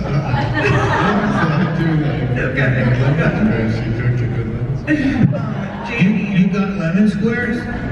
Yeah, he did a couple times actually. Soon he'll have his own panel. Jamie, did you know what they were gonna do with your niece and nephew and like how you were kind of your legacy was gonna come out, or did that surprise you when you watched it? No, you know, like I told this on pod is that Scream was done, you know, after 3, and then 11 years later they had it again, and I thought 4 was so good, but it, you know, I think it did good, almost made $100 million, but you know, I don't know, whatever, they didn't make any more for that, and then they waited another 11, and then the new one came out, and it just reinvigorated everything. What was the question? Like, did you know? So lemon bars.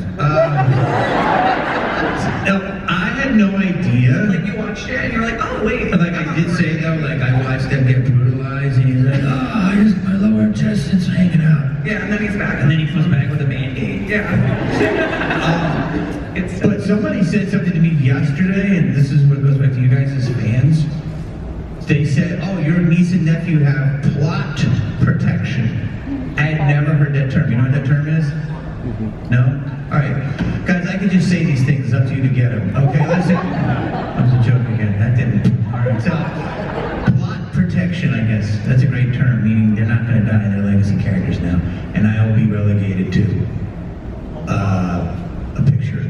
But I'm very honored to be a picture. So, yes. That was a weird ending. Good talking to you. Okay, so I already told David I feel like they didn't do you wrong the whole series. But my question is for Jamie. So Jamie, which role did you like better? Of what? All the movies? No, between Scream and Malibu's Most Wanted.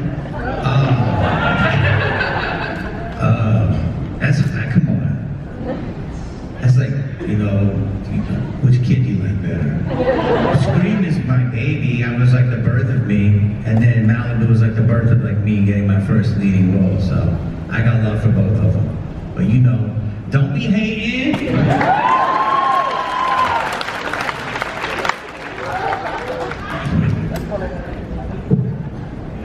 I have a question for like all of you. How do you think you would defend yourself if you saw Ghostface in real life? Come on, Tommy. You guys smile. The mask is really hard to see it. You can use that to your advantage. Yeah, totally turn it around. Choke him out.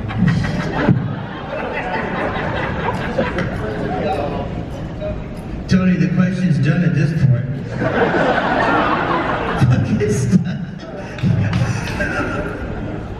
I don't think there's any way you can protect yourself against Ghostface. An interesting thing, whenever Wes and I were talking on the first one, we were talking about, hey, we got to start finding different ways to kill guys because we can't just cut everybody's throat. So I was telling about an old movie that I watched when I was a kid about the mafia, and how one guy went in the theater, he stuck a switchblade up against the back of the theater seat, hit it, and stabbed the guy in front of him. And Wes said, well, I'll think about that. He comes in the next day, that's when he comes in with the bathroom scene where the guy's tapping on the thing, it goes through and kills him. But I only worked on the ones that Wes directed. That's the ones that my job as a stunt coordinator was just to figure out how to kill these guys and how to do it safely.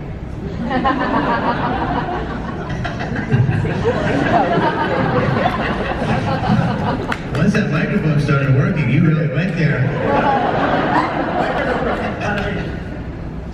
This is for all of you guys. When you first were you approached with the movie, or was this something that you guys auditioned for? And was there ever a time where you were like, I'm not doing this movie? I had worked with 2 other movies with Wes, so it was just that. But one thing, in that regard, I will say, this movie, as a kid going to movies, fantasizing about being able to work in them and tell stories, this movie was everything I fantasized Hollywood would be like.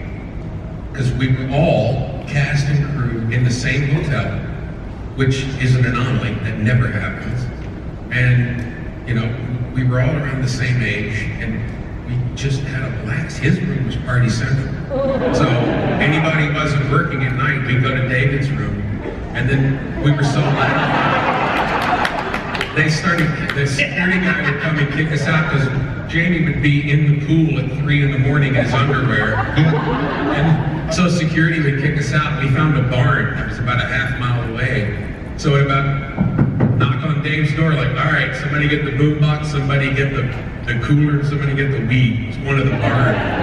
So it was that, and I think that imbues the whole movie. I think the relationship for all of us, and I think that's one of the things that makes the movie special. Why it's had a life for so long. So you're saying it was a TH-infused movie? To some degree, you damn well know it was. I know you. Wait, can I just add to the barn? Remember what happened in the barn, Mike? Which one? Well, I'll tell you. Well, people were.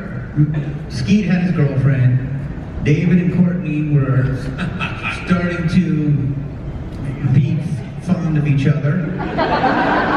And Matt and Nev were starting to be fond of each other. And Rose had some dumb boyfriend. And at one point, everybody was in the barn.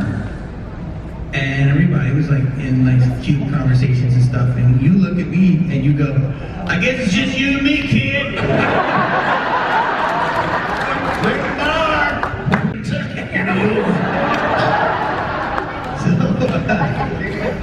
they're the barn tales. Well, up until now, it's what happens in the barn stays in the barn. You know, shit comes in them. All right, everybody. So that's all. We gotta wrap it up.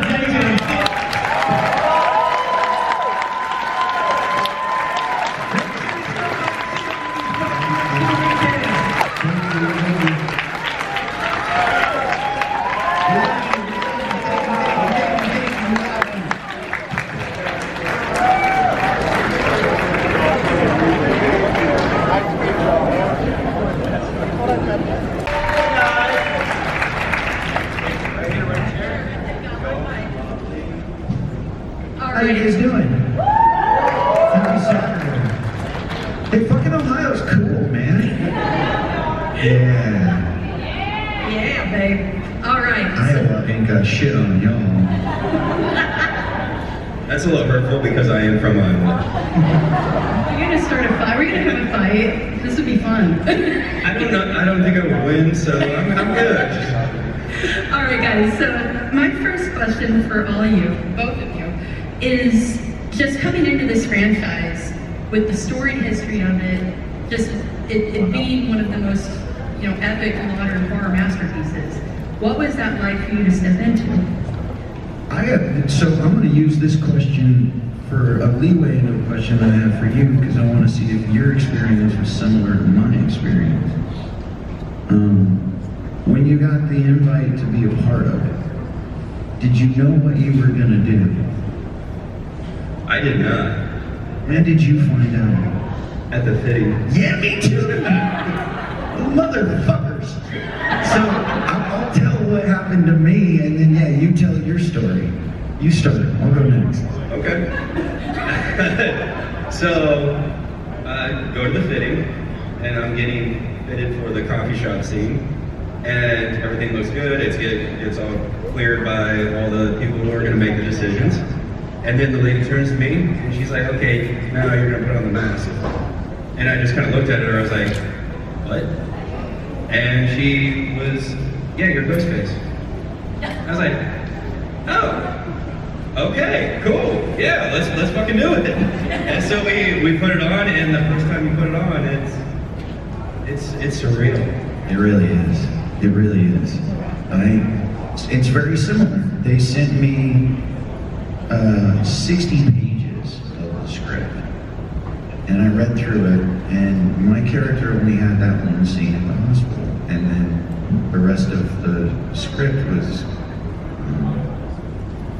redacted, let's say.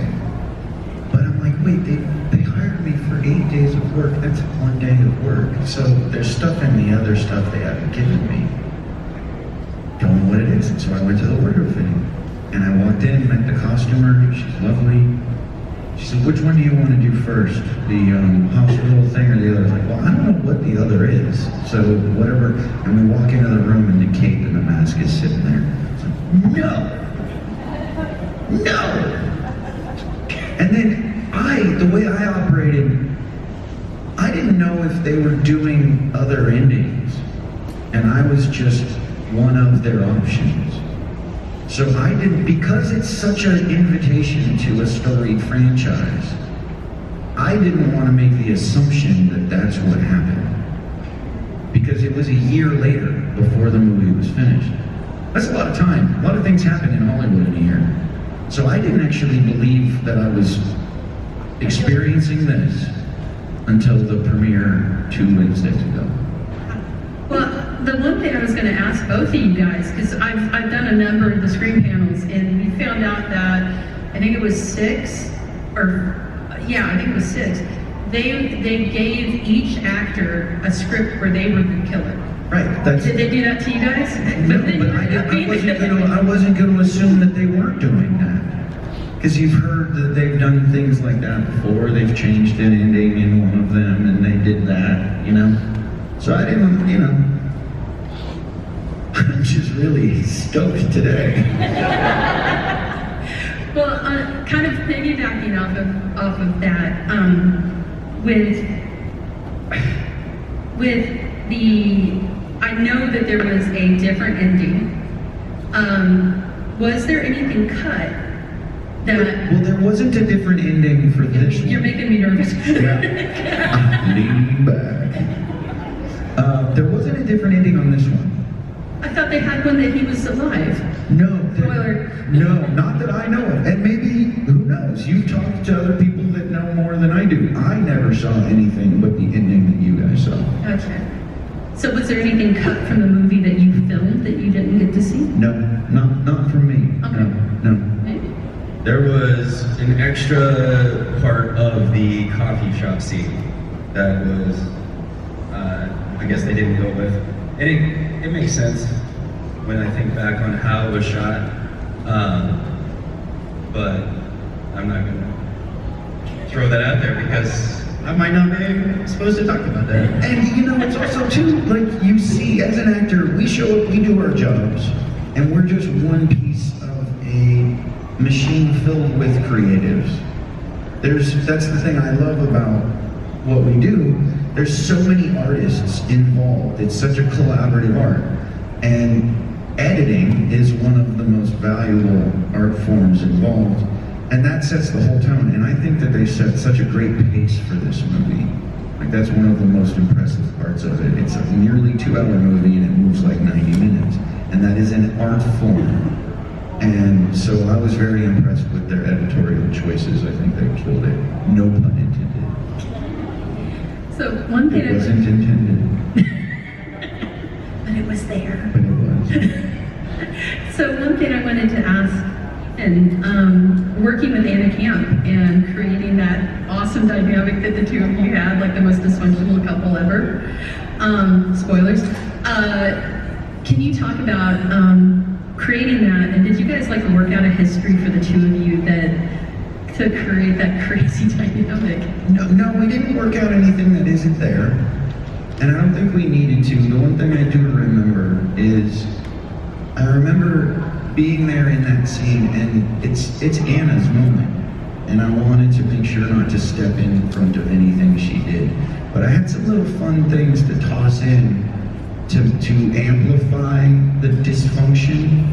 And I remember when we were rehearsing it, I tossed those in, and she's like, yes, do that, too. And so she was super collaborative and very welcome, as is everybody that I've met, not just on our movie, whole freaking legacy is filled with just lovely people, which is such a great thing to be a part of. But Anna was fun, and we had a lot of fun doing it. Great lady. You guys were fantastic. I also find it funny that I finally had a ghost face named Jessica. So, my name. But I wanted to ask you, Craig, about your character. We don't get a lot with you. We don't get a lot of history. But I was curious, did they give you more detail about who you were, where you came from, or did you make up a story? I always love hearing if actors do that and make their own so it helps the performance. I mean, if you've seen it, you will blink. So going back to the redacted part, I actually didn't get a script. So I had zero idea what was going on. And so, but I think that really speaks highly to Kevin and his ability to direct. Because when I walked on set, he knew exactly what he needed me to do. And it flew like water.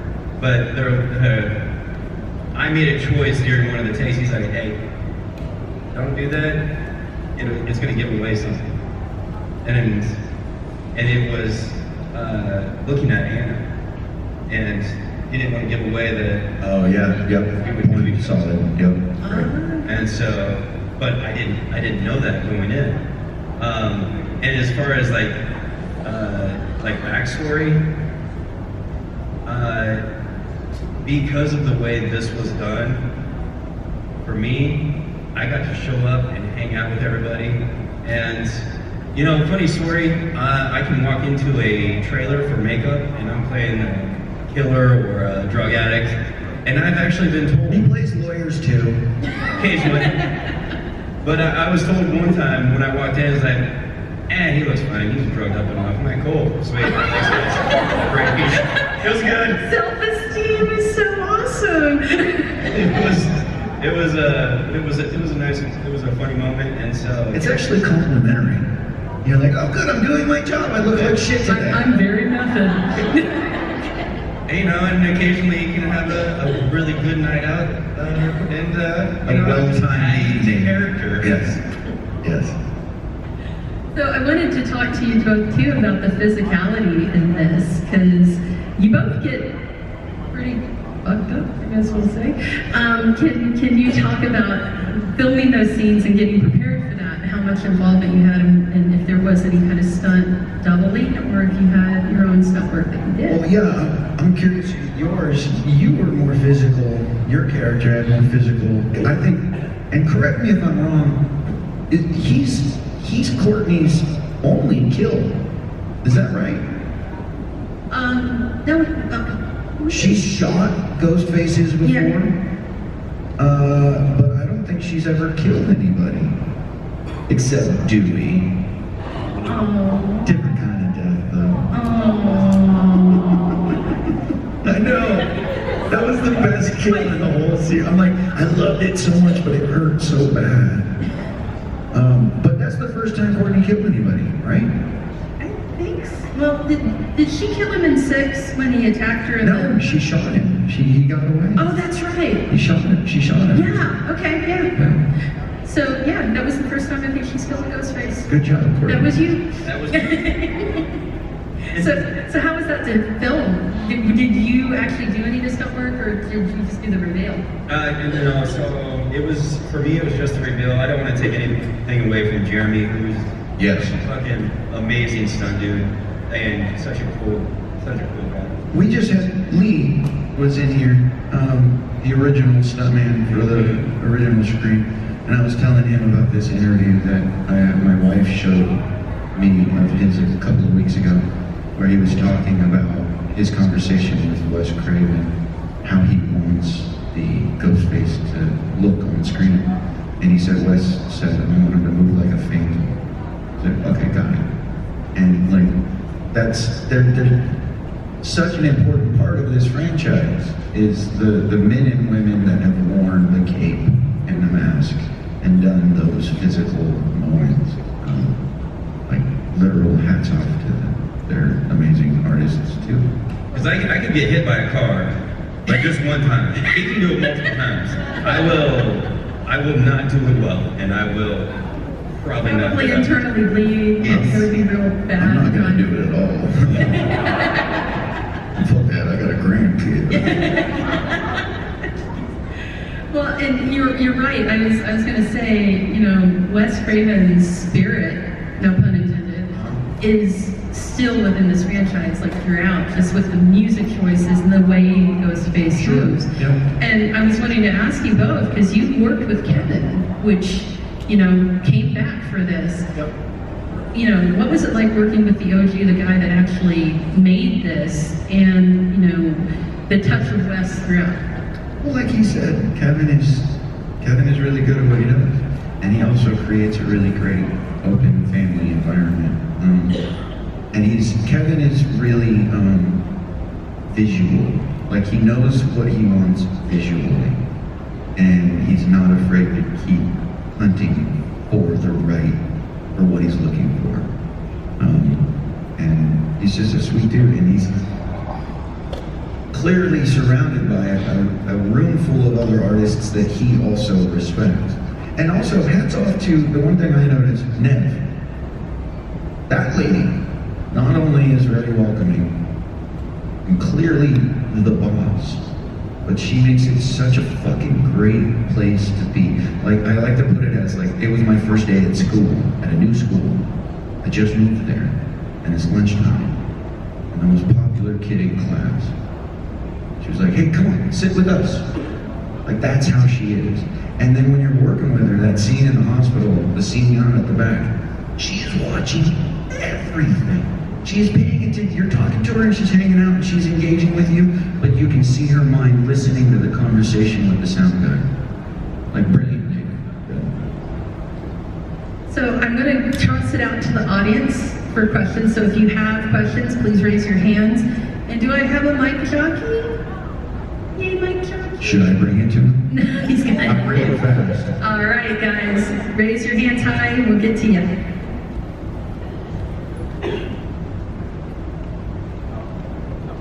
Now, are you holding up a knife? Yes, he should. Good job. Here we go. Yep. I'm like so nervous, Ethan. I love you so much. I've been watching you since I was a kid. Can't hardly wait. Empire Records. What's your name? Tiffany. Hi, Tiffany. My sister's close to your age. She introduced me to all those movies when I was like. What's your sister's name? Rachel. Hi, Rachel. I'll tell her. Thank you so much. I saw something online that you had been asking or auditioning for 30 years to be part of this franchise. Is that true? So, it's not that I've been repeatedly asking, because that would be stalkerish. But I did audition for the first one, and I remember it. I remember where it was, I remember flashes of it, and I remember that I didn't get it. But I'm pretty sure, I've been trying to think like which character I read for, and I'm pretty sure it was for Jamie Kennedy's role. But I was a lot younger, A, you know, and B, Jamie Kennedy was perfect in this. But I did audition for the first one, and then went and saw it in the theaters, and was very impressed with that. What was the scene that you read?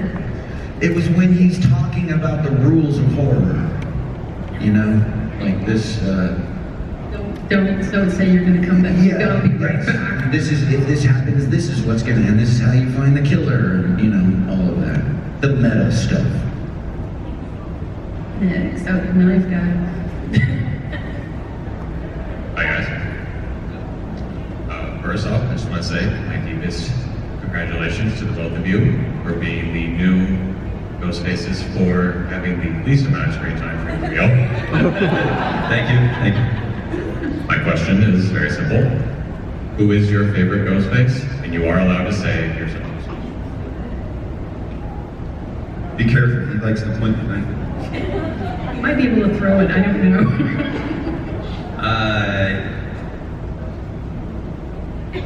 You know, I gotta go Billy. Like, all day. Like, I love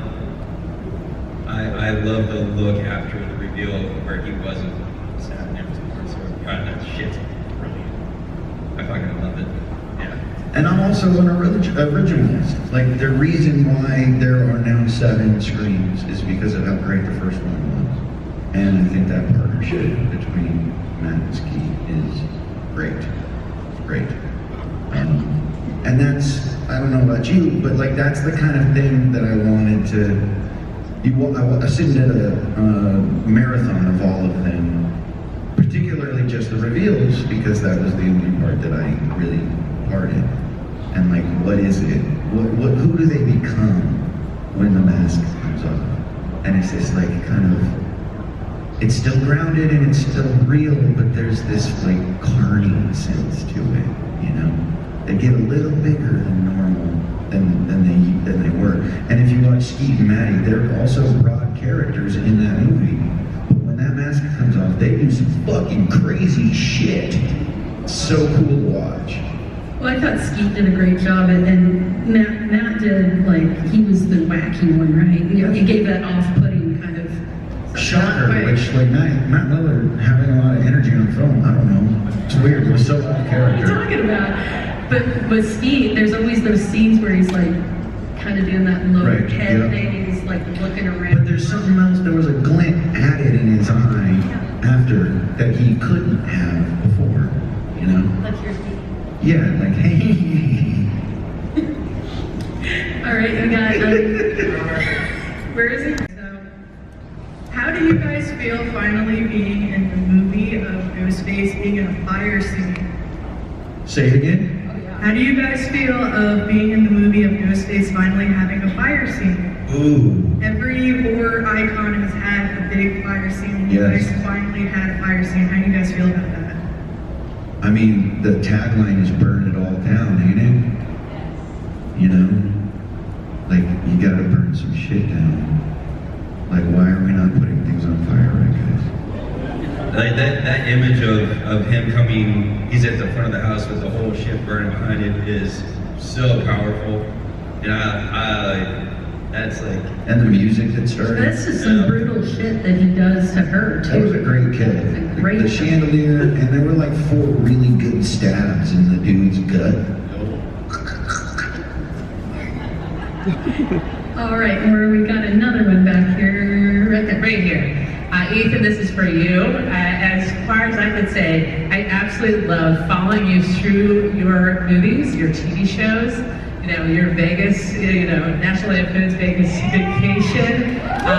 Personally, you know, I'm almost 55 years old, and so I have enjoyed watching you in all of your shows and movies, Empire Records, and thank you for Grace and Frankie.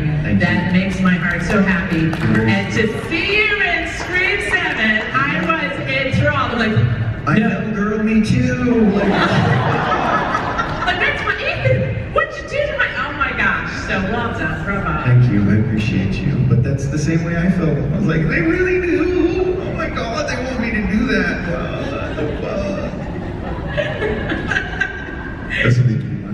Awesome, there we go. Make it good. So when you were preparing for Ghostface, I know that you said that you weren't sure that you were going to be Ghostface. When you found out, was there anything that you took from previous Ghostface and applied that to your characters? Well, we did. I sat with the wife and we watched all 6. And because of the job that I had for the, like, I couldn't give away anything in the hospital scene. You know, he was just a nice guy, he was a regular nice dude doing his job.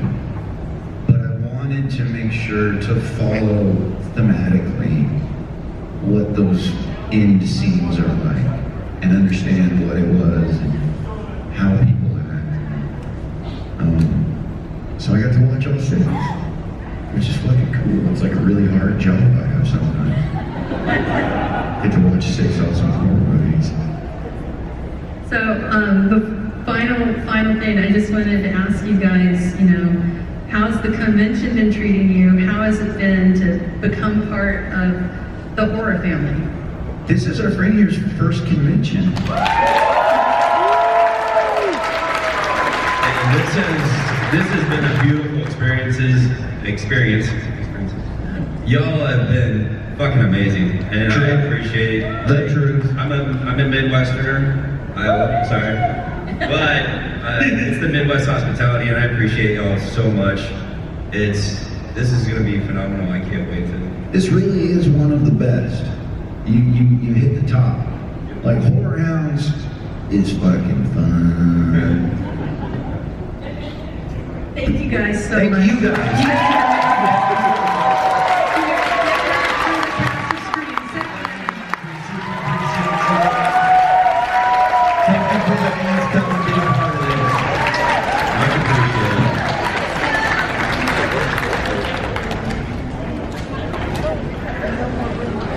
Okay.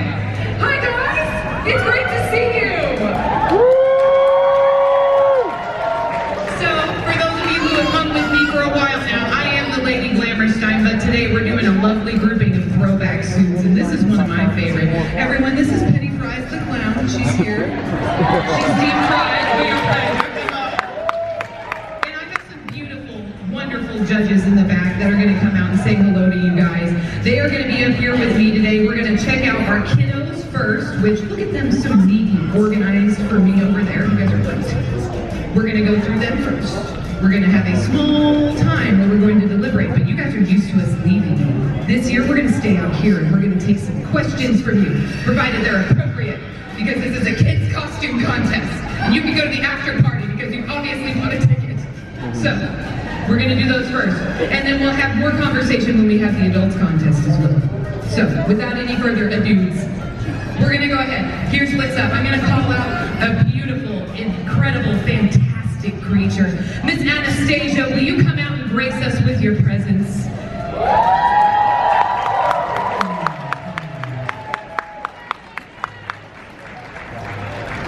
We have an incredibly established, gorgeous grouping of judges. I say that and the boys are included. They're stunning. All right, we have a newcomer with us. Can I please have Miss Haley come out in Cruella de Vil?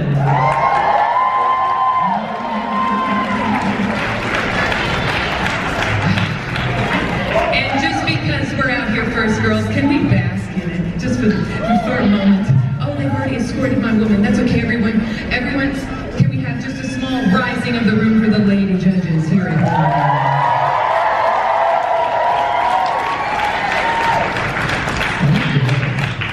All right, who do I want to see next? I would love to start some trouble with, Deadpool, please.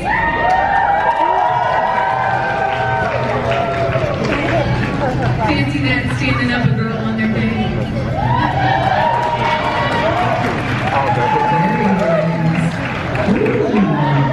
We do enjoy bribery, yes. That's fantastic. What did you give them, unicorns? So considerate. Thank you. And then let's see, we've got more people for you guys to meet. It's a different clown. He called in today. The imposter couldn't be here, but we're here to do battle with. Can I see Josh's spawn?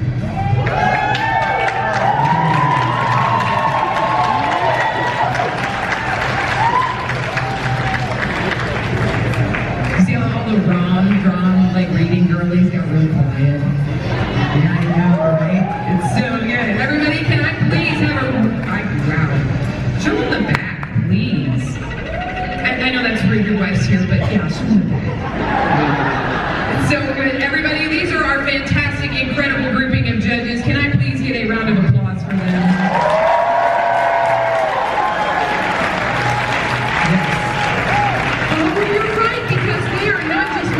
Anymore, are they? Miss Bailey, not just the usherette that I have had for the last couple of years helping my friends on and off stage safely, but now Bailey can weigh in with the rest of the judges. Bailey, will you please come out and just defeat us with your presence?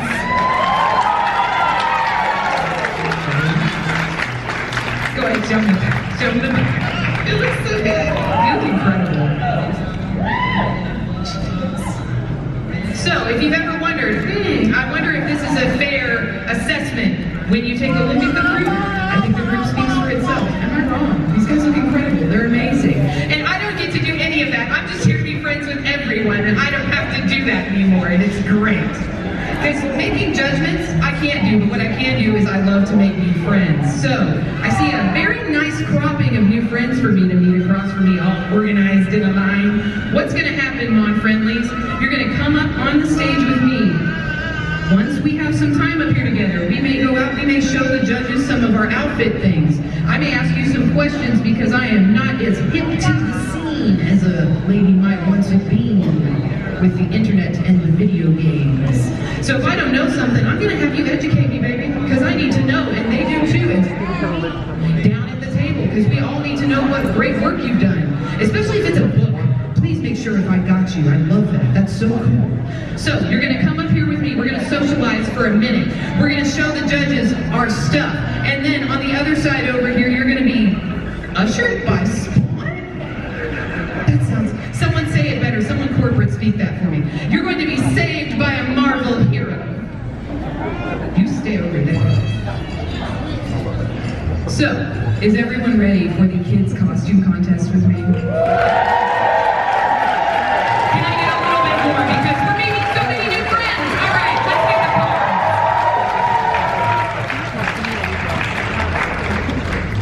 Ooh, thank you. Cruella, will you hold Mama's mustard? I gotta talk to people. Thank you. It's water. All right, everybody. These are in chronological order, and I'm gonna do my best because I got an exposed thumb for going through cards like a big boy. So I got this. Here we go, my friend. Can I please see contestant number 1? Can I please see Jack? Ooh, Jack, you look so good.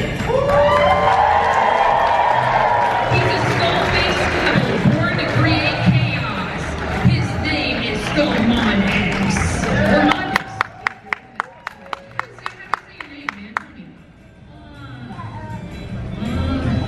Repeat that. How do I say your character's name? Because I know we know your name's Jack, right? What's the name of this awesome character you created for him? Me and Dad made it because I found my favorite music that my favorite YouTuber made. His name is Edmund X, and his music is called I Go Crazy. That makes sense, so that's why you're Skullmon X. That totally makes sense because of your YouTuber. Cool. Everybody, can we get a righteous round of applause?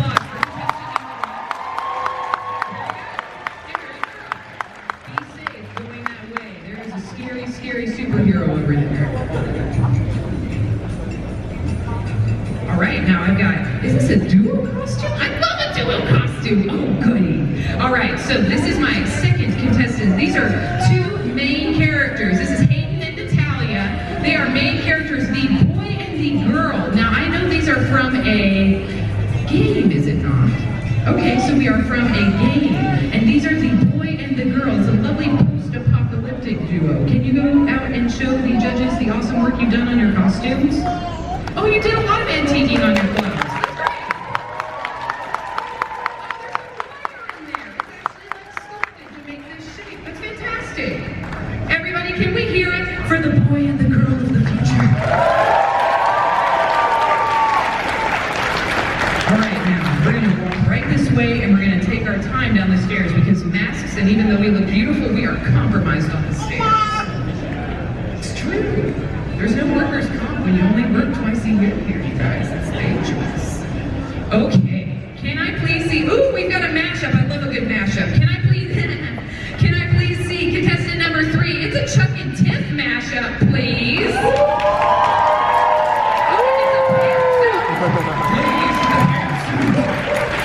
Please show the judges your awesome outfit.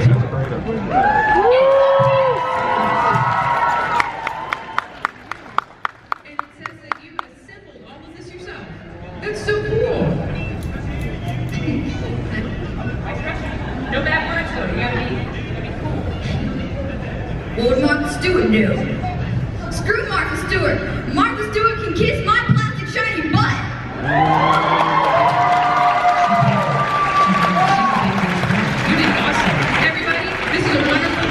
Relationship all wrapped up into one elegant pantsuit. Can we hear it for Chuck and Tim? Great job, sweetheart. Right this way. All right. We are on to contestant number 4. Can I see Masky, please?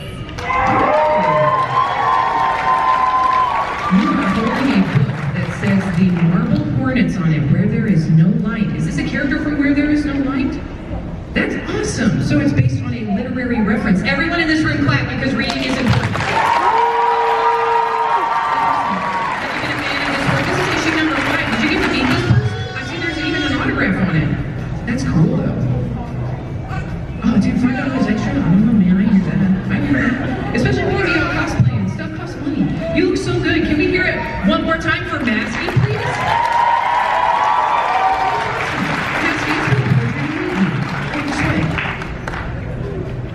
Look at this beautiful room of people, supportive and literary and fashion. You guys are great. Oh, hey, I want to love this. Now, I have contestant number 5 here is Pennywise. But that's not bad. Oh, fancy that they aren't here. It's a Showgirls thing. Yes, it's Showgirls Joe got one. Yeah, dude. All right, can I please see contestant number 6? Can I see William Afton? You want to say something more, don't you? I always come back. This is so professional. Tell me this doesn't show up in an interview and you're like, I am taking the questions from this young, distinguished gentleman. Everyone, can we hear it for William Afton, please?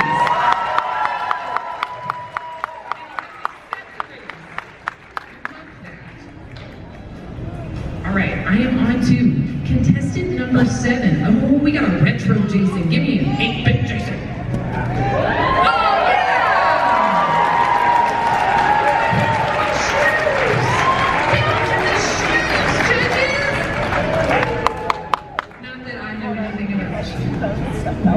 That's so awesome. Go, let's straighten your stuff with me. Here we go. Let's go show them your shoe.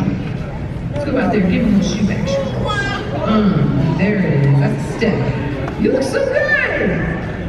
And it says that everything is handmade by James and his dad with the help of their 3D printer for their mask. So you even put the mask together and had to do all of that stuff. All of the painting on the mask, you guys, is in 8-bit. It's in like little, it's not like perfect triangles. It's the, it's great. It's really great. Everyone, can we hear it for Retro Jason?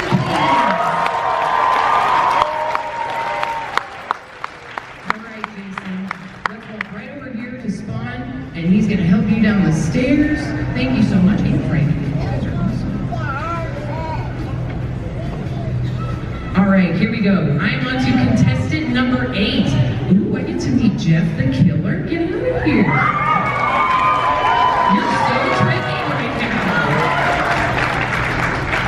You look great. Did you make all of this distressing yourself? This looks so good. Go up and show the judges all your good work. Check the back. Oh, they did the hug thing. Someone loves Jeff the Killer. Everybody, can we hear it one more time for contestant number 8, Lily as Jeff the Killer?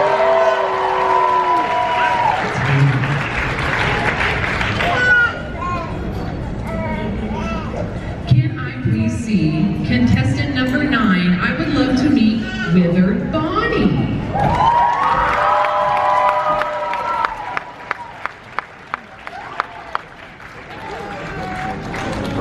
I don't think Withered's very fair. I think you look great. I think you look so good. Let's go show the judges all of your good hard work. I love the big feet. Yes. All right, let's give a little side action. No, that's great.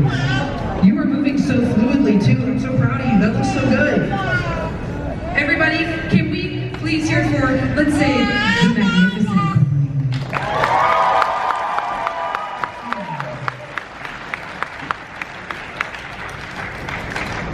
All right, I am on to contestant number 10.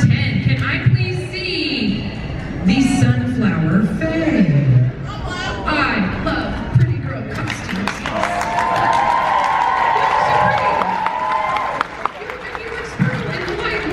That's so beautiful. And you have a potion, and you're here to do good. Are you aware of where you are? Are you safe? Are your parents? Where are your parents? This is a beautiful, safe place, right? Yes, dear mom and dad. Yeah, because you trust us. Yes, good. This is a beautiful, incredible incarnation of a costume with all this hammering on your belt too. And it's stylish. Okay, so the phone is here, but the phone is in a leather satchel. I like that. Mama likes that. All right, show the judges your good work, because that's great. Oh, they have ears. They have adorable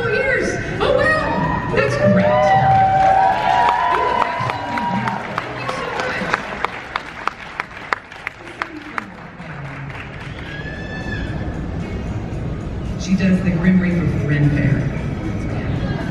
That's fun. Ooh, speaking of scary things, let's see it. Can I see contestant 11, please, as the killer kitty? Dude, it's so scary! But you also look so chic. I teach 8th grade. If a child showed up like this in my classroom, I would say, yes, this is absolutely the dress code because it is slay. Let's go ahead. Let's show the audience your good work. Look at the cute little blood pleats. You can't say that anywhere else. I only get to say that here. That's absolutely fantastic. Can we hear it for the scary kitty, please? Thank you so much, Miss Evie. We're going to go right this way. Be nice and safe.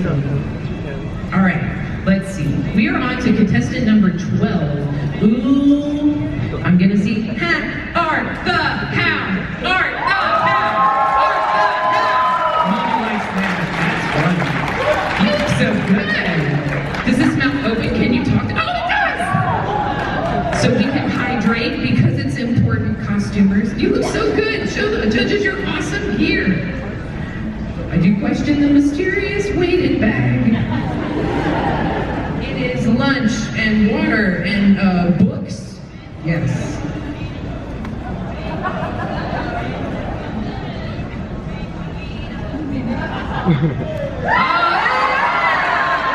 I tell you what, that's actually really good. I did not expect that because you have pockets. That surprised me.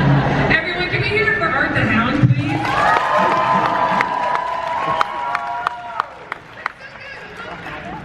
All right.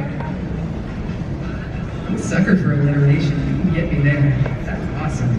Ooh, can I please see contestant 13? Can I see the sinister clown, please?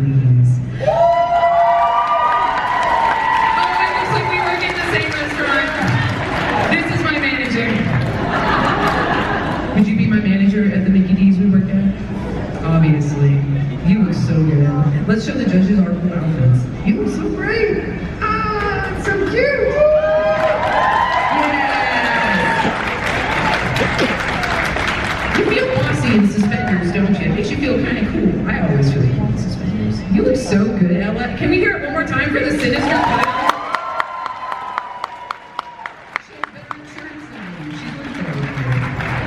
All right, Miss Ellen, will you go right this way over to the edge of the stage and they will help you down?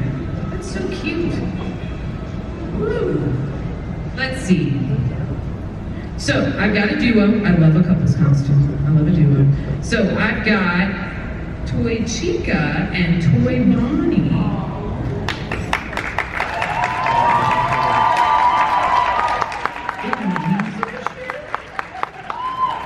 It's a Wee's reference. That's great. Now, I need you guys to enlighten your girl the reference that this is from, because it says make Toy Chica's shirt by drawing onto it, which is great. I love that. But I need you to tell me, what is Toy Chica and Toy Bonnie? Inform me. It's from Five Nights at Freddy's, which is a game. There's movies that are out right now.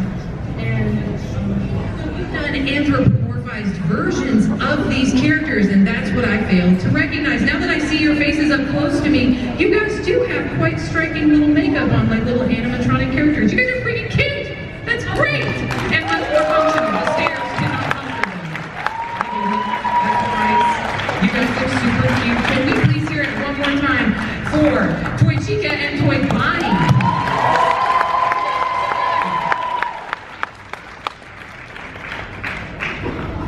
I did an anthropomorphic panther once. If anybody was here for that, she was fun. Woo! Yeah, that was fun. It's just I need to be better about assessing individual face paints. Those were quite good. Let's see. Can I please? I like a good reference. All right, let's see the age of the room. Here we go. Will everyone in here melt the room for Dark Helmet, please?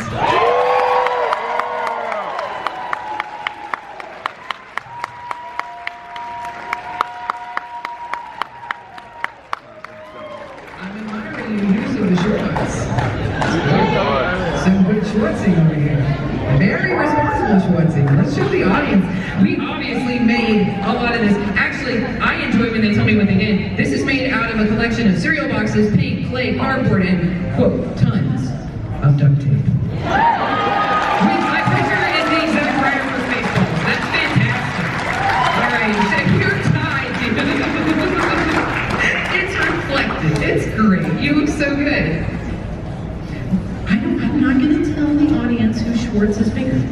Yeah. And it's a kids' costume contest. The Schwartz is in your heart. That's what my boyfriend says. It's in your heart. Size of the Schwartz is not what's important. All right. Schwartz is number 16. Oh, good. I've got a Chucky coming my way. Here we go. He's everybody's good guy best friend. We're soft clapping. We're golf clapping because this is a gentleman's sport. That's right. Hey, buddy. You look super good. Oh, hi! Oh, you know what? That's right. I see all the things I don't get to say enough. Everybody, can we have a respectful golf clap for Chucky? Also, you are such a trooper, buddy. You did so good. All right, are you guys ready? All right, we're gonna start our stuff. We're gonna go right this way over to the stairs. That's right, we're gonna go kill of action. I love that. That's so cute. When I was Edward Scissorhands, people would ask for my picture and whisper to me. It's so different the way people there's a room full of strangers, no? Except for maybe those of us who came in groups. All of us recognized it once we were like, oh, if we're gonna like this respectfully, it's like being at the zoo. And all of us hushed our voices like respectful individuals. That's so nice. When I was Edward, everyone would be like, can I get my picture with you? That's so good. Everybody in here is so cool. All right. Can I please see contestant number 17? Oh, this is such a cool reference. Can I see a bad case of the stripes? I think you have a great case of the stripes. Like a bad case is not the truth. This is a wonderful case of the stripes. This is a classic, iconic case of the stripes. Can we please, let's just milk the room again for it. That's so good. Look at the commitment. Speaking of show, the judges are fantastic work. The under-eye makeup to make her look so distressed. I get it. It's so good. It's fantastic.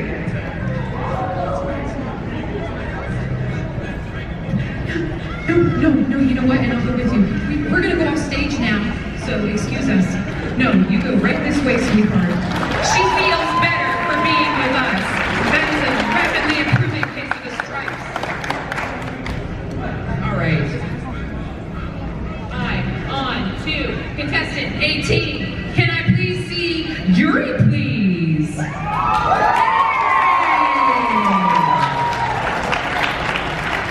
You look fantastic. Your shoes are they sparkling? They're just incredibly shiny. You look wonderful.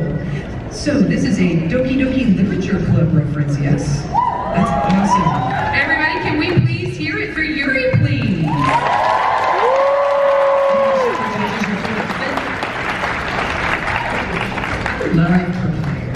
I love big hair. You look so great. Awesome. All right, thank you, Miss Yuri. We're gonna go right this way. Ooh, you guys, we're back at number 1. That means that I hand my papers to a responsible adult. Thank you. Sorry. Kelly's remarkably responsible. Now, they're going to gather papers amongst the judges, but guess what? All of the other contestants are stuck out here with me now, which I love because that means that we don't have to leave the room and I can hang out with you guys for a little bit. So my boss suggested a variety of things. I could do some improv. I could have you guys ask us some questions. I could take questions. We could ask you questions. I could tell you about the horrors of teaching 8th grade. That's also part of my stand-up set though. I don't want to ruin that for everybody. But I am actually going to have a moment to pad the room and thank our fantastic people who gave us our wonderful totes and gifts for our kiddos. Not only do the kiddos today get a bag from Penny Fries, because I got a little treatsies for anybody who is brave enough to come up here and share their artwork with us, because it is kind of scary, right? It's scary meeting new people. But if anybody was too nervous to come out this year, know this, there's not a single person in this room who doesn't want to see you be successful. That's what makes me brave. Ain't nobody up here gonna see me fall unless they want to pick me up. Right? That's what's up. So, I will take a moment to thank our fantastic sponsors, and because we're actually so cool to get more, my boss was nice enough to write them out for me so I can make sure to get everybody. So, we've had prizes provided by Trick or Treat Studios, Fright Rags, Creature Replica, Amok Time Toys, and then of course course, our trophies are by the beautiful Mark at Nightmares Unlimited, and it's awesome. He was a judge with us, now he's just a full-time trophy pony, which is fine. We love him, and I love seeing his work. This time around, you guys, we've had such a good time coming together and doing some of our favorite throwback costumes, because a lot of times when you make something, you want to move on to the next big project. Getting able to go back and reflect on some of the work you've done before can actually make a cosplay even more special. Seeing my friends out here in suits that they've made in the past and see the improvements that they made on them, even though they could technically rest on the new, please stop by after the kids contest with either Bailey or myself, and we have little goodie bags for you from the penny prize cavern. But other than that, the kiddos that competed today, just because you don't win something today doesn't mean we don't want to see you again, and it certainly doesn't mean that you don't compete again, because today some stars just get to shine a little bit brighter, but that doesn't mean you don't also shine. That one just might have been a little closer to us. We want to see you again, and we always want these numbers to grow, and I love having a big fat room for this, so y'all have to keep coming back too, okay? Mama needs that. So, let's see my kiddos. Whenever I announce you, please come up on the stage. Stay with me though, because we're going to end up getting all of our pictures together. We're going to get the judges back up here, and then we're going to segue to talk to all the grown-ups, and it's going to be great. So, in the number 3 spot, ooh, let me see my 8-bit sweetheart. Can I see Retro Jason, please?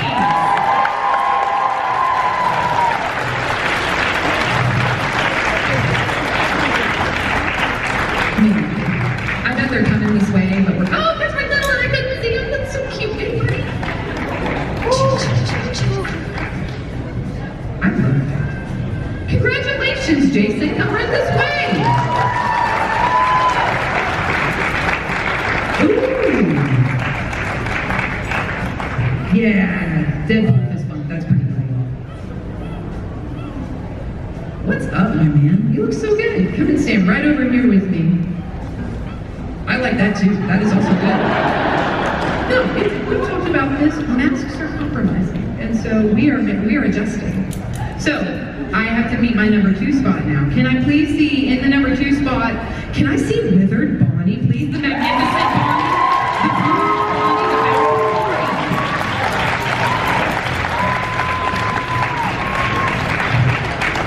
the Definitely your fantastic spot. Thank you.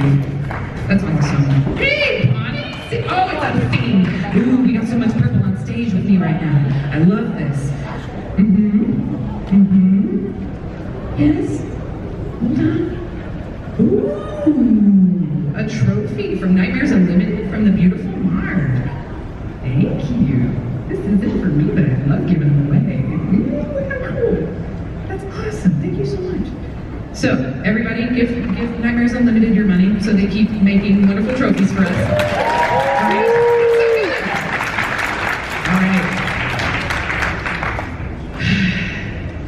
They were truly strong with the Schwartz this day in the number 1 spot.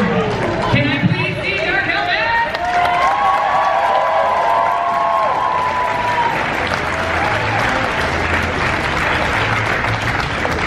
That's great. They're strong with the Schwartz. They've got incredible fashion sense. Rick Moranis is one of the nicest men in the world. I mean, honestly, what else could you ask from a cosplay? That's absolutely fantastic. Everyone, can we hear it for Dark Helmet, please? Hi, Dark Helmet, your trophy model. I'm so proud of you. You look so good. Everybody, can we hear it for HorrorHound 2026? Kid costume. So good. All right, now judges, I'm pretty sure this is where they have us come up here. We get our pictures with our friends, and then we swap the room over, and we line up all these grown people around the edge of the room. So for my adults who are going to be racking and stacking up for your girl, please get in your chronological numerical order down the side of the room like sozies while we take some pictures with our kiddos. And if anybody would like to come up and get pictures, please do so, because these kids look so great. And please stick around, because we want you to definitely hang out and see the adults costume contest as well. So, everybody, this is the kids costume contest for HorrorHound 2026. Yeah!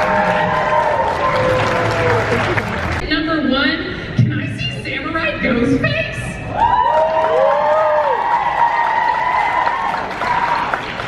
I really like this.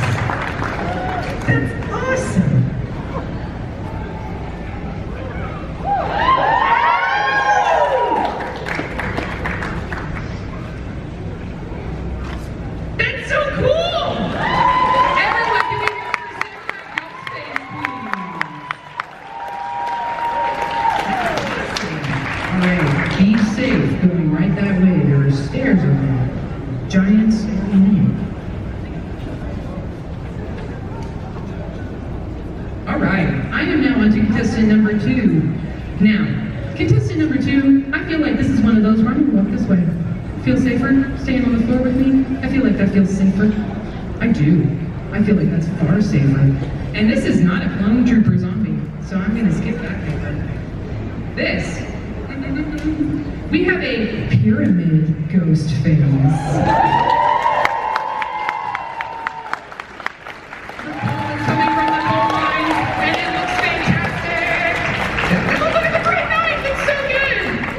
So clearly this is a custom-made suit. This is so well done. Oh, and you did your hair even though you're in a hat? Stop it! All right, go ahead, strut it for the judges. You look so good. That's fantastic. Everyone, can I please hear it for Pyramid Head Ghostface?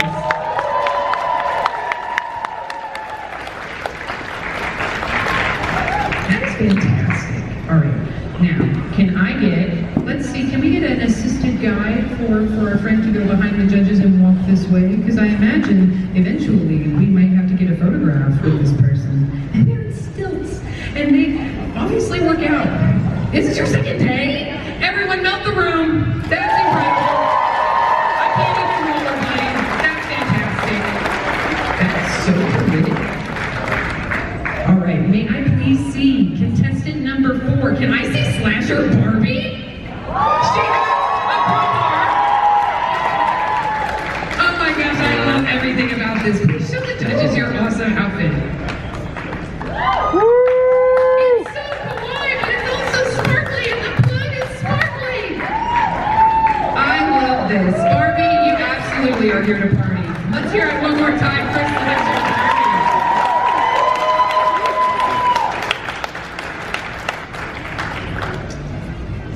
I have heard tell of this man, and I've been looking forward to meeting this man, and I've heard that he looks forward to swimming with bow-legged women, so I'm gonna walk this way and sashay. Can I please see Captain Quint, please?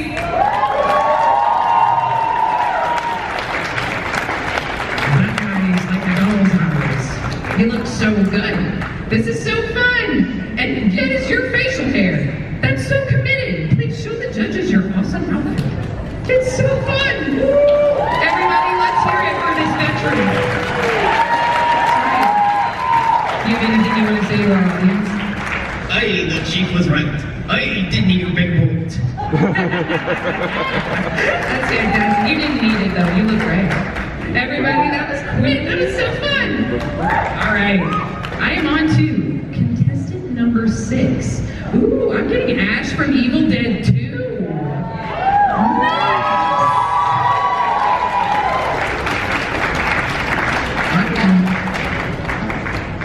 It is all handmade, and all the pages are done.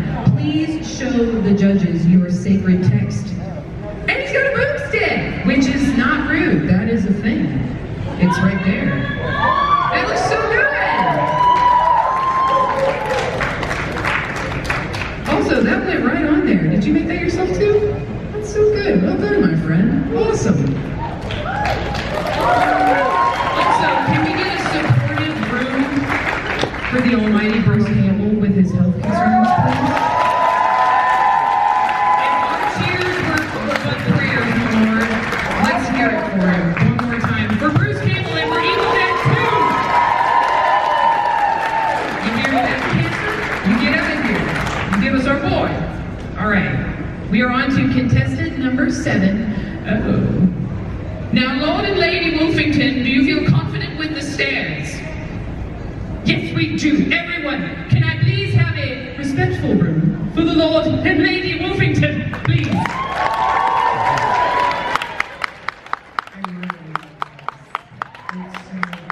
I'm also a sucker for a couple's cosplay, but when you do it in period and you do it like this, the color and the depth and the drama and the... but also the fancy and the humor.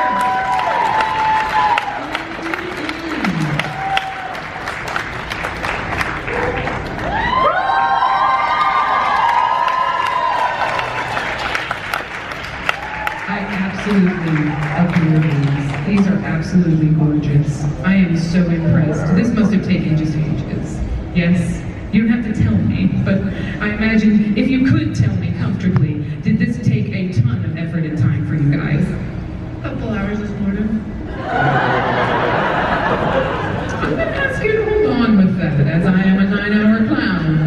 know where that's coming from. I'm going to say it's modesty, because we're aristocrats. Everyone, let's hear it for Lord and Lady Wolfington. That's so wonderful. I'm so impressed. Oh no, did I already do that? Yes. I got a little bit of a thing for this guy. It's one of those guys where you got a heart around him in the yearbook and they're like, really? That one? Yeah, I like this one. Hey everybody, let's hear it for Bob the Ghost. I think it's the mystery.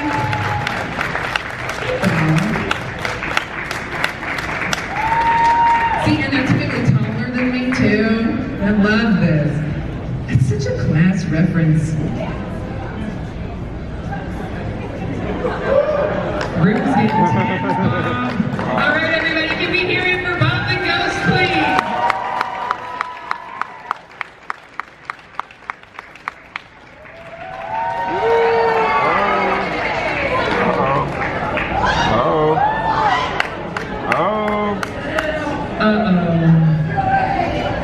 I mean, the kids are gone. Go ahead. Do it, Bob.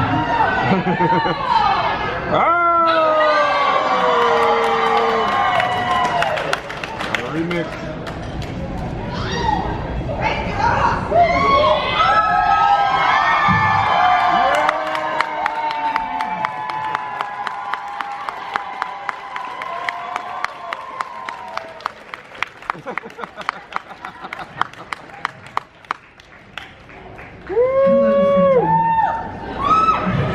How you doing, doll face?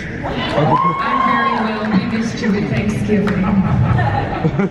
That was really good, though. I did not expect that. You got me. Very well done. Gotcha!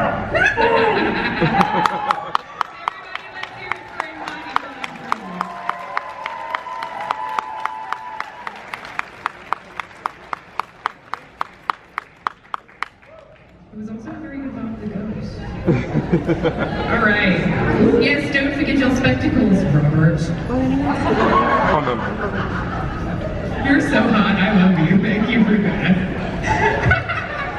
All right. In the number 9 spot, can I see Captain Blake from the fog? Oh.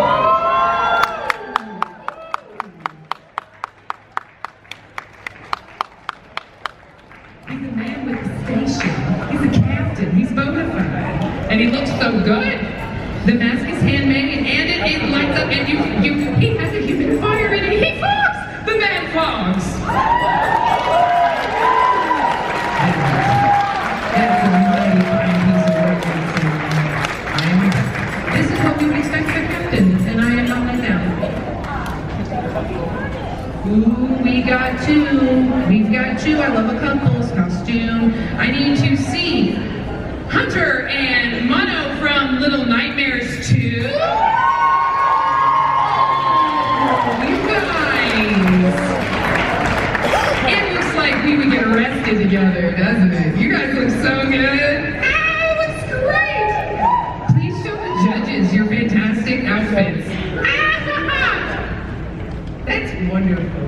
You guys look so great. Please be careful down the stairs, right this way. Deadpool, are you all right? Deadpool, are you all right? Please do not flirt with Cruella while she's working. She's important and gonna get married. I know. We'll work on her together. It's easier to break them down as a duo. You don't mind the power of peer pressure, baby. Over here for deep fried peer pressure.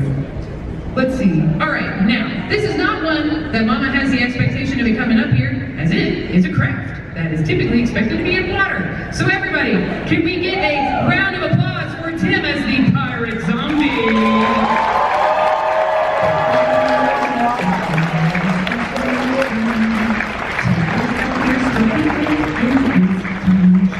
That's awesome.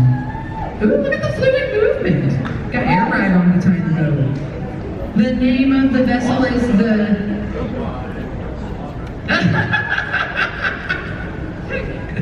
Pirate captain got jokes in the boat. That's great. That looks so good. The level of dedication. Very well done. That's like... Who's seen the Mystery Machine Gang? And that's like an afternoon for me. That's it. All right. number 12. Can I see Pyramid Head, please? Ooh. Wait, no, you didn't put on here Pyramid Head with legs. Yes, thank you. It's a different vibe in the room when you're like, a symbol for justice, please. You look so wonderful. Everyone, can we hear it for this symbol of judgment and pain? Very well done. And it says that you made the sword and the headpiece as well. Very well done. And I know your feet hurt, but you look so good doing it. Everybody, one more time for Miss Pyramid Head.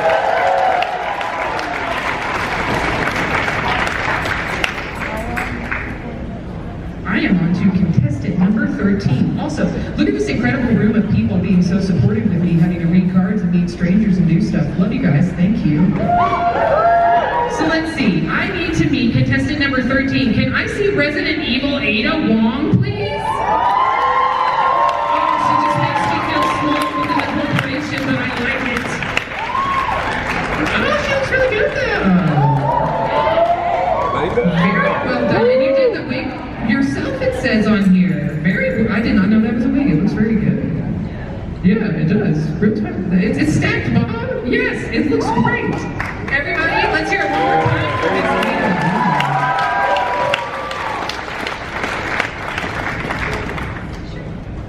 All right, my friendlies. I'm on to contestant number 14.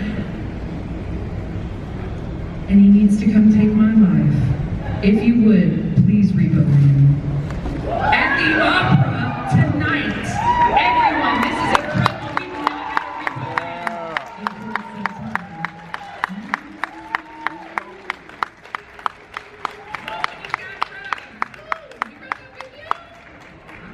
and you got some, you got extra with you? Not that I need it. Also, Paris Hilton, what a great artist, by the way. Yeah, right? Good for her. And also good for you. That's a fantastic reference. Repo is good. Yeah, awesome. Go on. Alrighty. So, can I please see Tank Girl?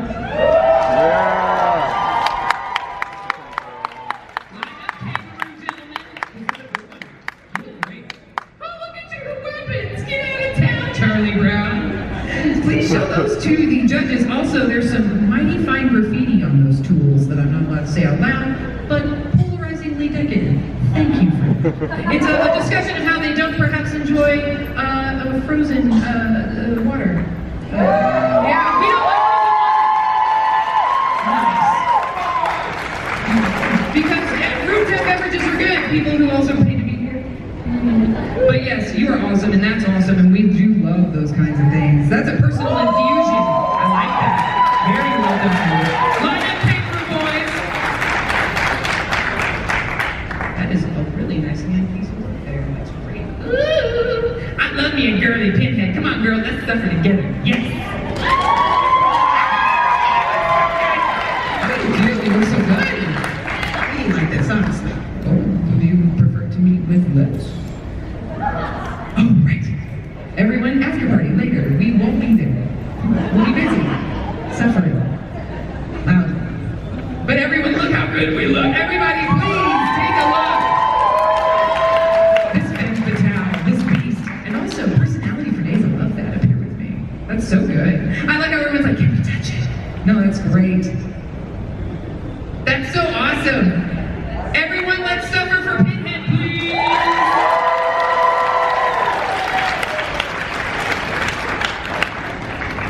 Ooh, I am now on to contestant number 17, and I'm going to be beset with more royalty. Can I please meet Queen Frostine, please? So beautiful. Wait, so you are a Candyland reference, but elevated to a way that is both terrifying and stirring within my heart and voice? I love this. Oh my gosh, it has a train! Everyone!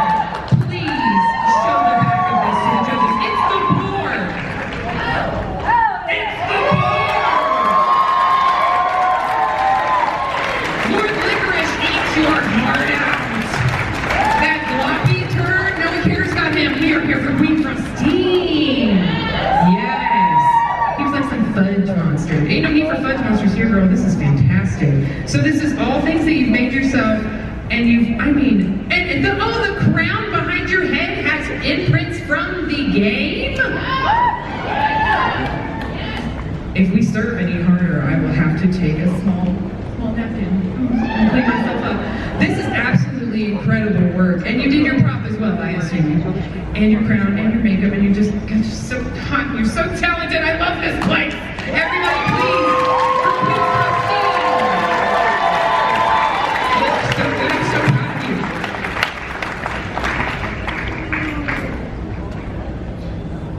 All right. Oh, hey, buddy.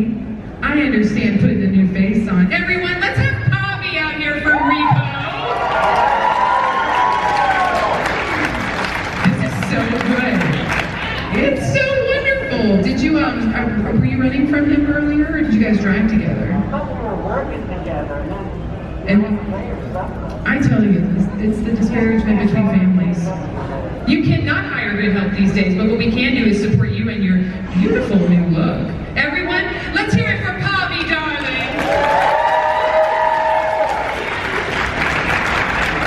I didn't overly identify with that character as an adolescent at all, painting new faces every day. I was in 8th grade. Here we go. So, now that I've been nice and vulnerable, contestant number 19, can I please meet, Sally the Pumpkin Queen?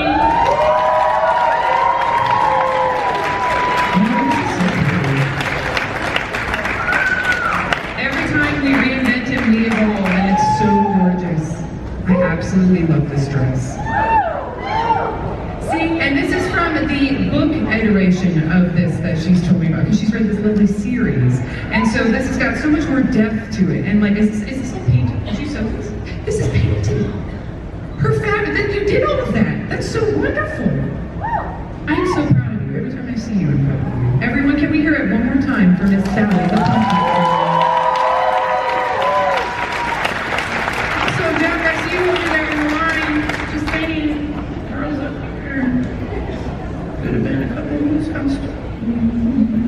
All right, I would love to meet. Can I meet contestant number 20? Can I meet Doomslayer, please? Hey, down with the thickness off stage. You see this? Wow, you look straight out of Guar. That's delicious. Oh, that's so good. Yeah, go show the ladies. Go on, do it. That's awesome. The fluidity of the movement is super bossy. Look at his little stumpy chunk legs. I love him so much. I love that. When you mess with a proportion like that, you're getting into some crazy foam work. That's really good work. Yeah, go ahead and walk past the thickness over there. He's going to check you out real good. That was so good. Everybody, let's hear it for Doomslayer. I am at contestant 21, and I am told that this is both a demon and a doctor, meaning not only is he educated, but he is educatedly evil. Do we have them? They got a house call. I'm sorry. We're moving forward. Yeah. All right. Hey, Jeffrey. Will you take me to a sad place real quick? Everyone, let's hear it for Jeffrey.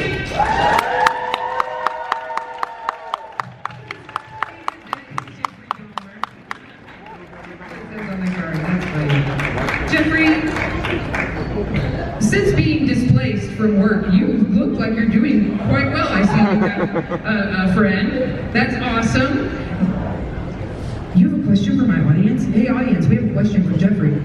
Do you guys like toys? Yeah! Well, I don't got any because I'm bankrupt! Oh, Jeffrey, I heard you have some small subsidiaries in swanky areas in Ginza and in Japan. Now, you might be there for looks, but you could also squat over there as just an American, and that would be fair. It is. Yeah. Dude, the senoritas will line up for this. Yeah, totally. Everybody, can we hear it for Jeffrey?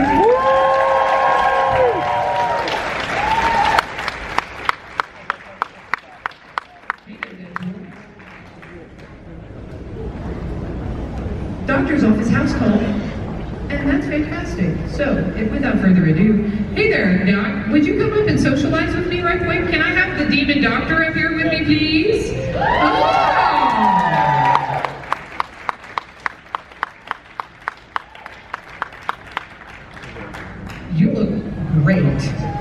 I imagine whoever calls you has very serious ailments that only you can help with, right? Do you want to go show the judges just how beautiful your makeup is?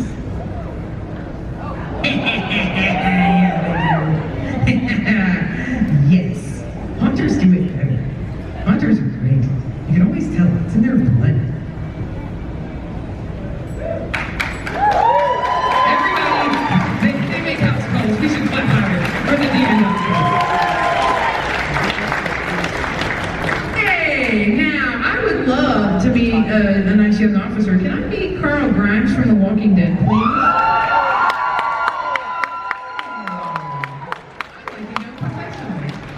So, ladies, please, this young sheriff here, please go and meet my friends. Yeah, Carl looks great. Carl looks great. Just out here doing his best. Carl, awesome. Everybody, a spirited Carl. Hey, I like this reference. This is fun. All right, can I see contestant number 24? Can I see Isaac Clarke from Dead Space? That's such a cool reference. So the judges, your awesome costume. It lights up. We've made our own armor. We're out here in space, not living, but looking fantastic. Everyone, can I hear it one more time for Isaac Clarke?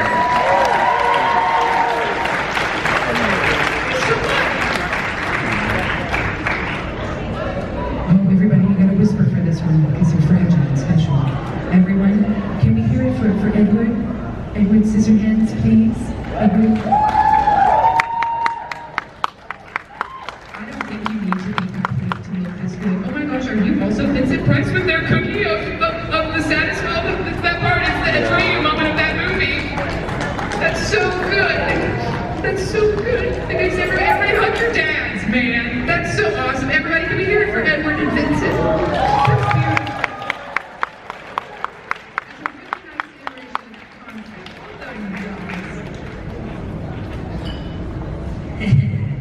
I would love to heap and help and scoop to the other mother, please. Get it, girl. Get it, girl. Yeah.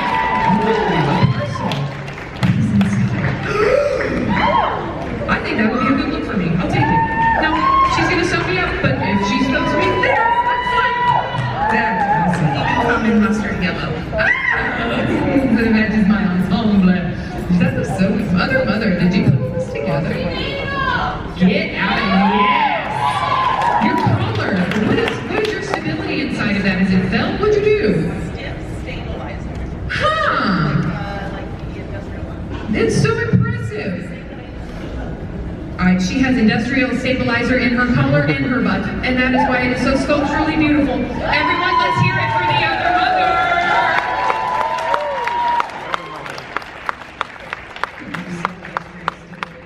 You're so good. Alrighty, everybody. Can I please see contestant number 27? Can I see Amanda Young?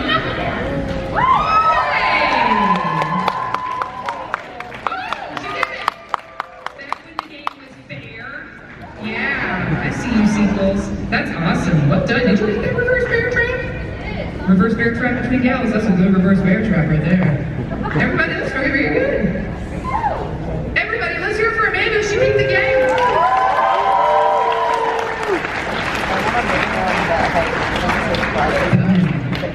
Can I please see? You look great. This is another one like I thought Bob the Ghost was, but then Bob the Ghost lied to me. This is no lie. This is definitely one of those. Can I see the crow, please?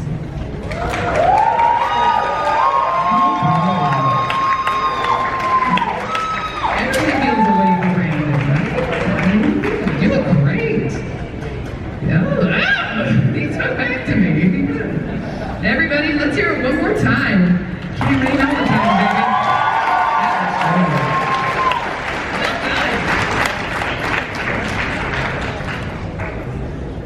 Flirting is always good. How Deadpool got to where he is, I trust you. I did it. Everyone, one more time, can we hear it? Hey! It's a fun reference, I like this. Can we please have Bishop from Alien, please? Yeah.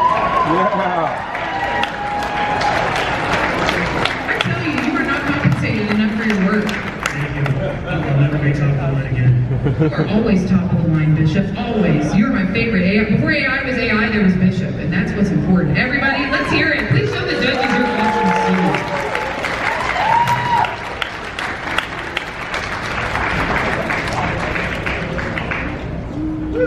He brought his antagonist on the back of him. There's like a large screen print of the Queen. That's awesome. Everybody, Bishop.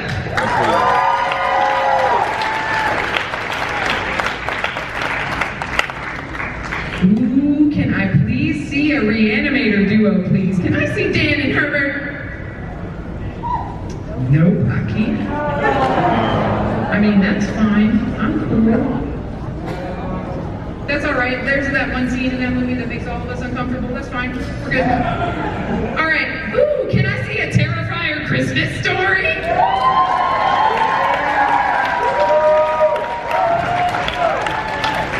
You don't care if they shoot their eye out, huh? No. Oh, for me. I love decadent children. Oh, everyone about me. About me, everyone.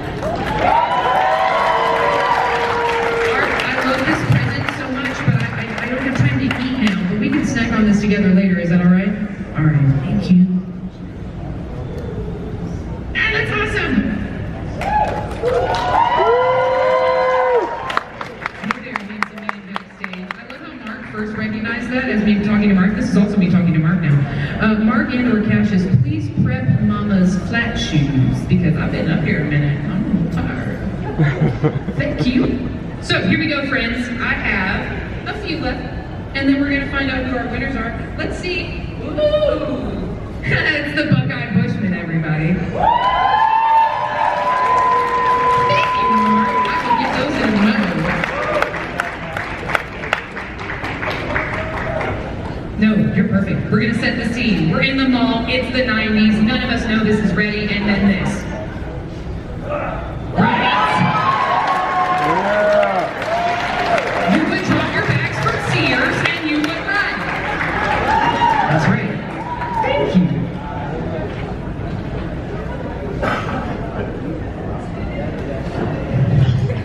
So, one of us may have to change. I don't need it because I'm not insecure, but I love what you've done with this look. Can I see zombie Ronald McDonald? Hey, baby. I like that look. It looks real good. Looks so good. For me. Just asked me to have lunch with him. You know, you could eat with me and Art, and we could have like the threes kind of thing. These people pay for that too. Yeah, look at them. They're like, yeah, do that. You guys are so bad. Everybody, can we hear it for Ronald, please?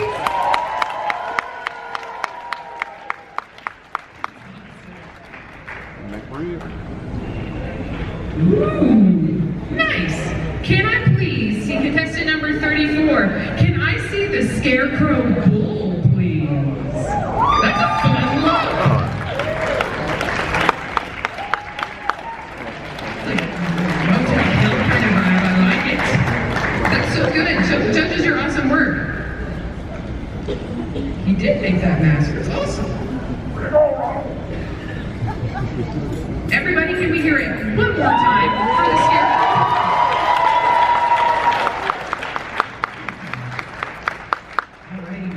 We are getting close to it now. We're at contestant 35. Hey, Jack, man, your girl was up here earlier. Dude. Okay, come on up here. Let me introduce you to some people. Everybody, Jack Skellington. I like how you stole the fat man's PJs, though. Mama likes that. That was good. Everybody, let's hear it for the Pumpkin King, please.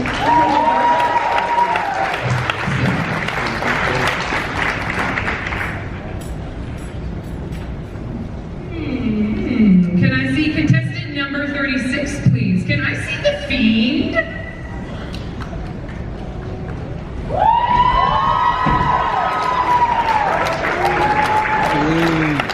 Am I jaded by enjoying the men crawling to me? Is that real? No, I like it. I think I had a different reaction. It was fear, not empowerment. So, no, you look good, baby. You get it. That looks awesome. Everybody, let's hear it for the Fiend, please.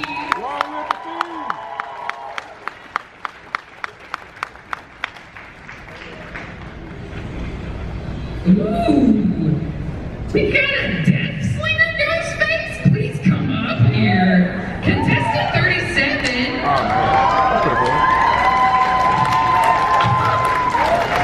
That looks awesome. Please approach the judges and show them your awesome work. That's some cool gear there. I am both intimidated and approved. That is awesome. It is handmade. It says it's 91% customized, and that means the rest of it is like paint or like the insole of a shoe. That looks fantastic. Everybody, let's hear it for Death Slinger Ghostface.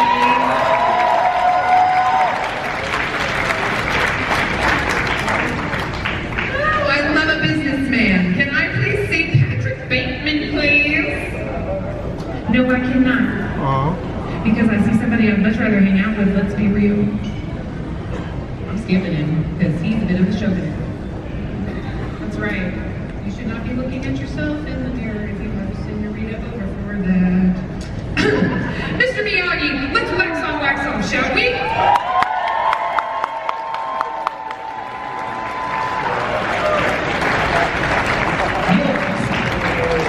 Would you like to give some growing advice to our friends? Yes. Number one.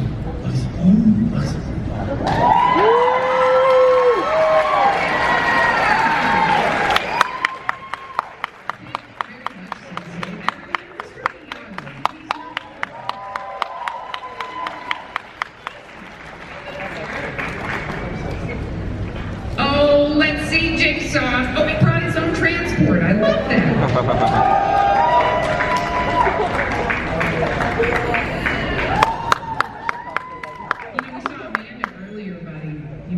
Double dip on her. Get back with her. I know.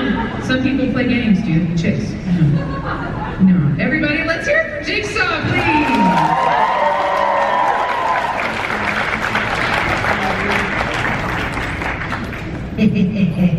I like any costume that starts with the word 60. Kind of like I got eyes, baby, I know. But that's alright, because sometimes it gives nice alliterative qualities, and they're right, it does. Can I please see sexy dark helmet?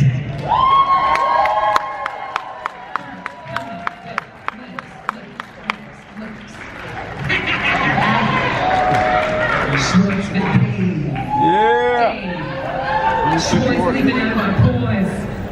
We got merch for this. Koozies, hats. Merchandising for these legs, everyone. Let's hear it for Darth Helmet.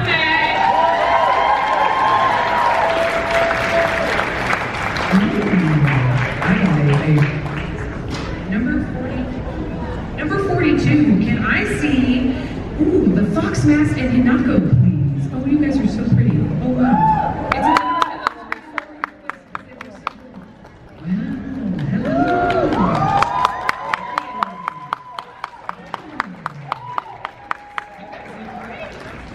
I'm so impressed. Everyone, can we hear it for the fox and Hinako?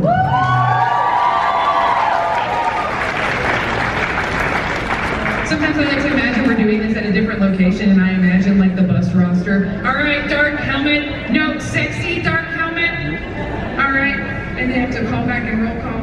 Here we go, friends. We are at contestant number 42. Can I see? Let's see. Ooh, I got. Wait. Somebody. Here we go. We got one in front of you. I'm gonna take this one. Here we go. Can I see 43 is Cyberpunk Joker? Get there, dude.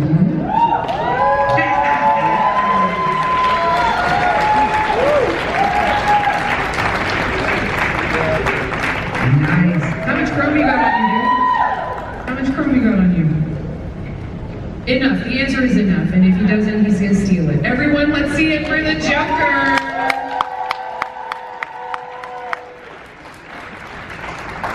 Now I have a beautiful Silent Hill dude. If you wouldn't mind, oh nurse and metaphor for judgment and pain, please come right this way.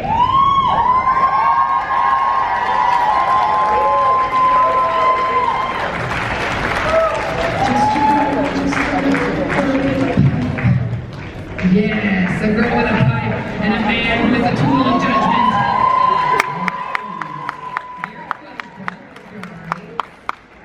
I will go to this dimension.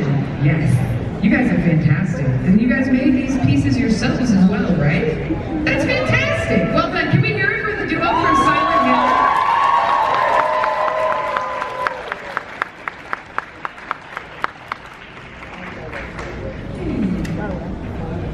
You know, I used to think that I was my own best friend, but it looks like you could be my best friend too. Everyone, can we please see Barf?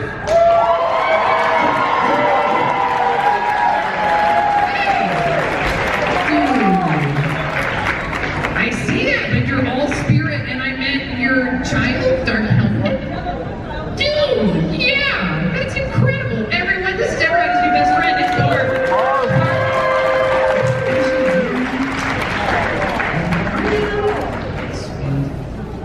Oh, wow, they are good though. Thank you, Barf. I was so grateful for that. You guys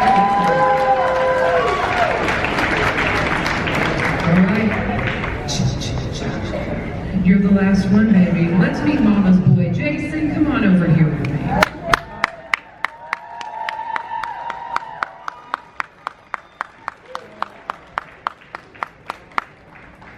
Baby, if your mama loved you right, she wouldn't have sent you to camp.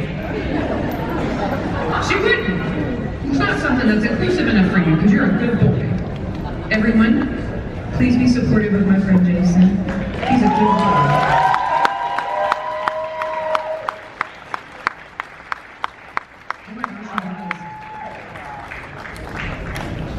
Oh, Mama's out of papers. That's awesome. Everyone, I love you guys for being so patient. That was so many new friends and so many new people. Thank you so much for being a part of this with me. We're gonna figure out and tabulate some scores, and I'm gonna change my shoes. So, whenever we have a small moment to tabulate, I'm not gonna leave you, so please don't leave me. We need to find out who our winners are. But if Mama doesn't change these dogs, they be barking. So give me a quick note, and I'll be right back with you. Everyone, tell me. She wants us to have them come off stage and pick up their swag. But the question is, on this side? All right, so, my friendlies, we're gonna do the opposite of what we did for the kiddos. When I call you up here, you will ascend to the heavens with me and Bob you. And you will come up here. We will bask in your glory together. And then you're gonna stay on the stage with me for a little bit until we get our pictures, and then when we exit the stage, we're gonna go off this way towards Deadpool, and you're gonna pick up all your cool gear and your swag bags, right? So, without further ado, stay balloons. Nothing. So, I knew I made it this morning when my handler Cassius was gassing up my balloons. I was like, ooh, Mom's got a balloon boy. We've made it. Like, if I was in the rodeo, that's it right there. Thank you. I appreciate you. Every person who is in cosplay, tell me that the person who helped you get dressed isn't also the most valuable person in your life right now. Yeah, they water you like the delicate flower you are because you're a beautiful bird and we love them. Handlers are so important. That's right. That's also a really good way to do it. Like, you may not want to dress up yourself, but if you want to enjoy the cosplays, be a handler, baby, because you're going to get all kinds of cosplay time. So, we've got categories, friends. We've got original, third to first, and we've got movie, third to first, with best overall at the endsies. So, what's that now? Movie media. Yeah.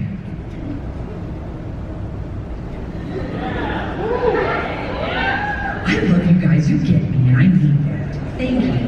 No, but that's right. Your handler is very bossy with me, ma'am. I know. It's good. No, it's fine. At least you're in front of me. That's fine. I'm good. All right, everyone. We're going to send him to Japan with the bronze medal this year for Jeffrey in the original category. Come back to me, baby.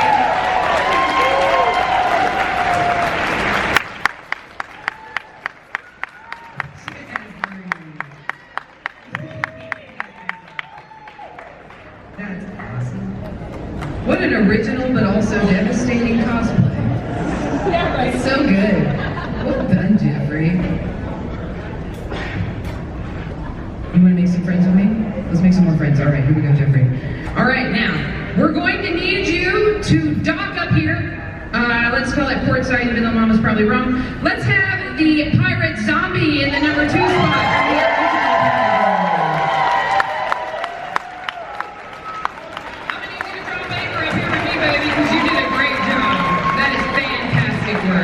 And those kids in their van and their dog, they can all kick rocks because you look great. And I hope the insurance thing works out. No, it is a vessel, a ship that's got to come to port with us. So while they make their way, I can sort of rouse the room for the number one spot. Everybody, ooh. The number one in the original category. Yes. Ooh. I have a beautiful trophy for them. Oh, everyone, Her Majesty, from the sweetest man himself.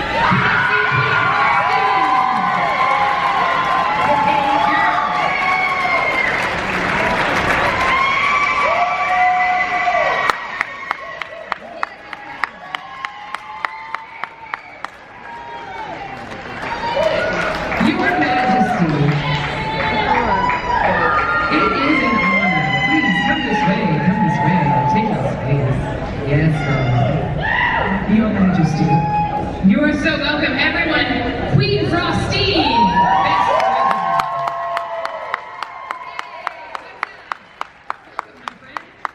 In the number 2 spot, that beautiful silver medal goes to our pirate ghost, everybody. Now, we got 3 more friends to make, and then we got a best overall to make as well. So here we go, friends. In the number 3 spot for movie media. I know, right? No, I did it though. In the movie media spot for number 3, can I see Barf? Yeah!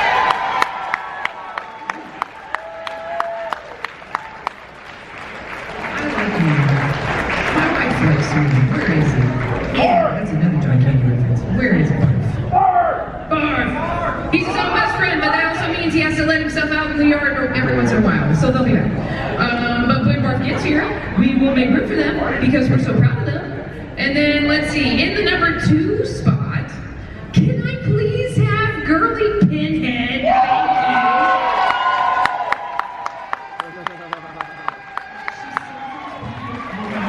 Thank you. She suffers beautifully. Good makeup. That's real good. Look at her. Like Clive Barker right there. You look so good. Everybody! Everyone? Yes? I'm not gonna say she's number 2 because she posts a lot, but that is funny. Because it's a poop joke and I like those. I teach her three, but that is funny. Thank you. No, she's not number 2. She is a silver medalist because that is respectable, beautiful work. And also super hot though. Everybody, Girly Pinhead.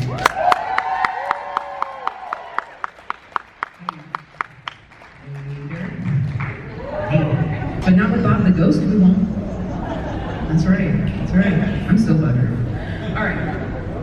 Everyone, let's melt this room apart for the number 1 spot, shall we? In the number 1 spot for movie media, can I please get Doom?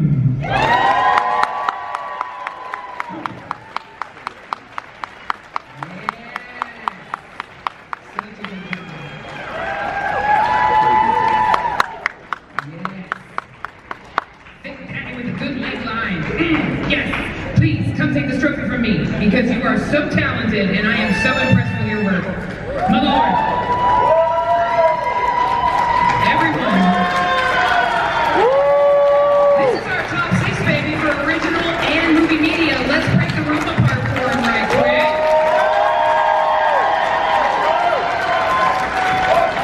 Listen, you guys are the best crowd ever. You guys know what that means, though.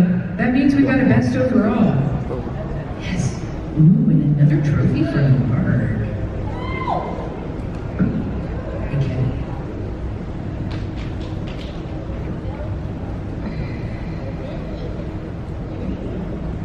It's a secret. Not just 1, but 2. Oh. Is that correct?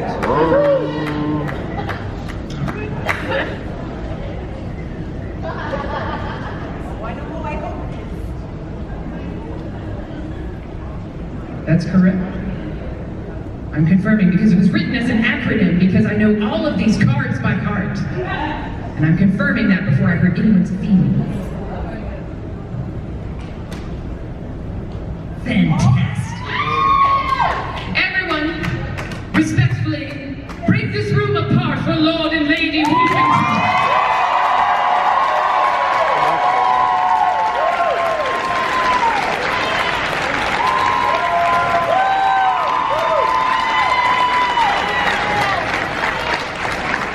Take it out, eat your heart out. Am I right? It looks so good.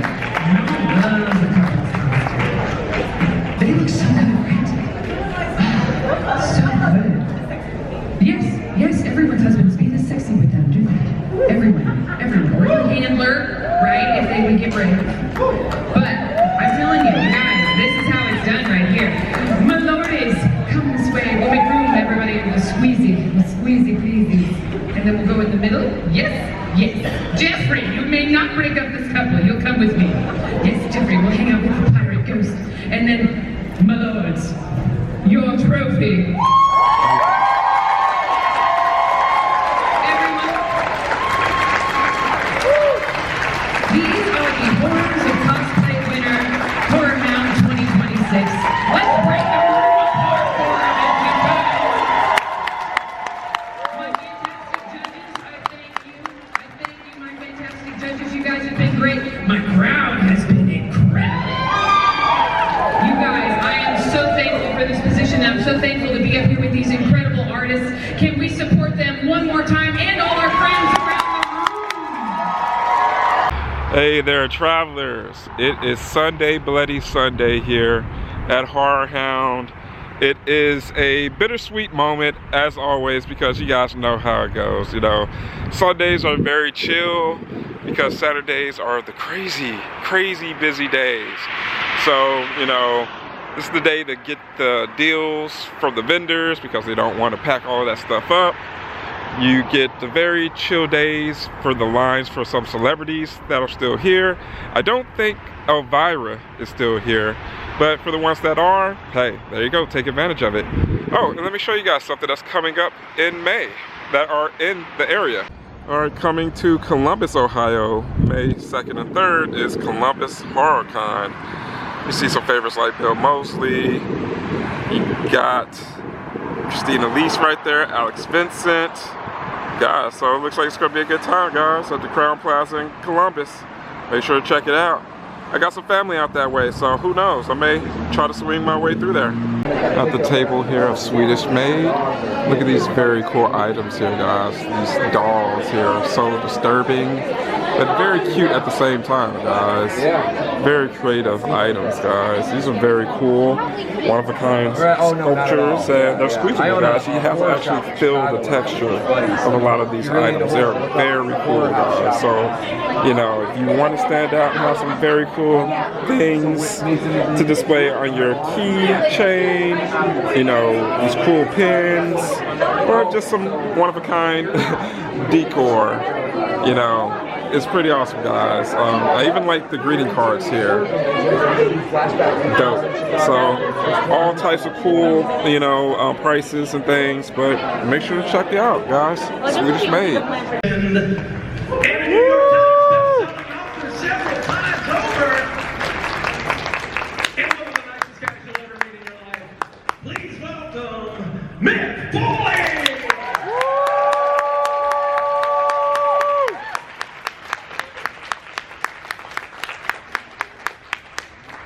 It's so hard for me not to say from truth or consequences. New Mexico. From the boiler room. I was at that SummerSlam. Oh, in Cleveland? That was a good one, right? Yeah, that was great. Paul Bearer turned on The Undertaker, brother. Oh, yeah. We were off to the races after that. It was a big night. I was second row for that because the main was Shawn and Vader. That's right, yep. And we started that match like 3 or 4 times. Yeah, man, that was a clumsy one to watch. Shawn yelled at Vader in the middle. Anyway. You can go back and watch that. Yeah, you go back and watch it. So, tell us a little bit about how you got started. I mean, most people know the story. But Oh, yeah. Well, some people do, but there's a young man there. Looks like he might be new to the Foley career. I was a kid who dreamed about being a WWE superstar. I went to see Jimmy Superfly Snuka in a cage match at Madison Square Garden in October of 1983. And then I had the chance to get my foot in the door by joining the ring crew for a local wrestling organization. And if I got the ring set up in time, a veteran wrestler named Dominic DiNucci would work with me. And when he saw that I was serious about pursuing this goal, he told me about some guys he was training outside of Pittsburgh. And so every weekend, I'd say at least 3 out of every 4 weekends in college, I was driving from upstate New York to outside of Pittsburgh, PA, 700-mile round trip. And this is back in the days when the speed limit was 55 miles an hour. So it was like a 7-hour drive each way, sleeping in the car on Friday nights, $15 motel room on Saturdays. But slowly but surely, I became a legend. Thank you. Who were some of the guys that you trained with? Yeah, I had a pretty good class. I mean, Shane Douglas would be the guy that most people would know. Everybody went through DiNucci school was good. I wouldn't say there were any other names that ever made it big. There's a guy named Preston Steele who's still wrestling. Cody Michaels wrestled in world class and global wrestling. But I think Shane and I were the 2 guys that received some international and national attention. And up until, oh my gosh, ago it was, I actually did a show, I was on the Indies for a little bit, I did a show with Dominic. Really? Yeah, it was for, it was a school for the deaf in Pittsburgh. Oh yeah, the Ken Jugan show. Yeah, Ken Jugan, was a wrestler. And Lord Zoltan. Lord Zoltan, his 2 boys were hearing deficient. And, but the only problem, I did the first show in the School of the Deaf, and it was incredible because those kids, they could feel the energy and they would stomp those bleachers. And then I came back like 18 years later and there was hardly any crowd at all. Ken Jugan's a nice guy, so nice that he couldn't say no to anyone. And his shows were like 5 hours long. They weren't good shows. At a certain point, people were like, we want to support the cause, but these are some long, boring shows. So the rule, there's a little lesson to be learned there. You know, sometimes less is more. It was great shows, though. He always had some great, I remember being in the locker room. Yeah. All of a sudden, J.J. Dillon walks in. Wow. I mean, Ken had some legendary wrestlers and Al Snow, so he would appreciate that thing. So we are going to take some audience questions if anybody has anything that they want to talk to Mick about. So if you do, please raise your hand. You have a question? We don't.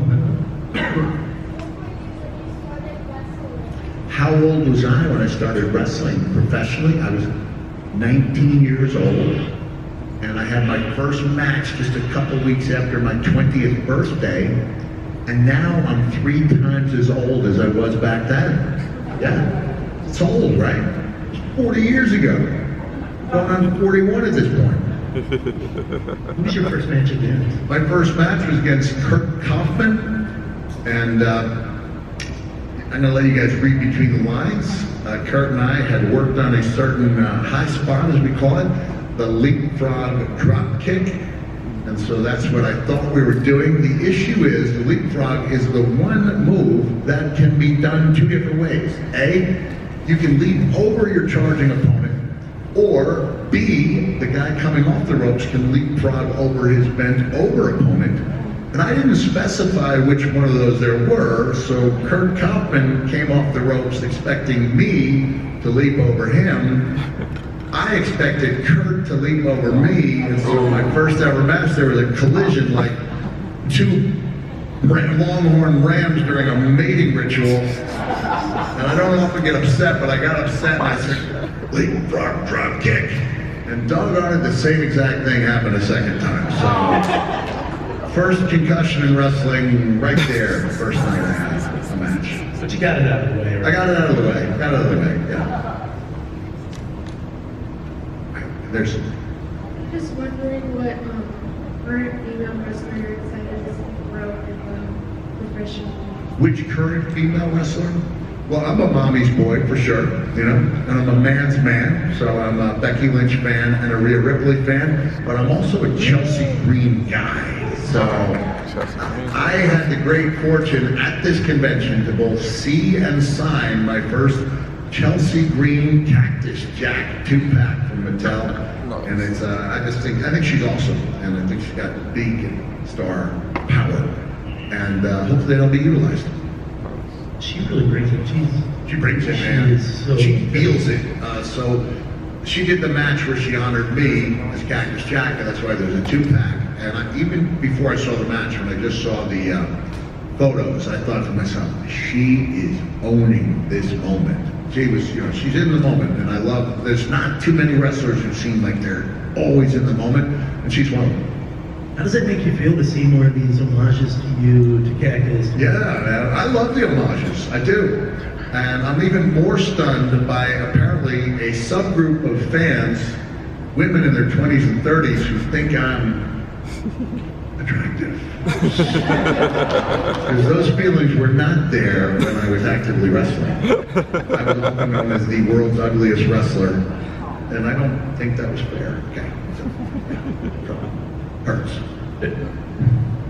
Even though I was the one who coined the phrase world's ugliest wrestler. So, go ahead, my friend. What is your most exciting match? Yeah. My most exciting match? Man.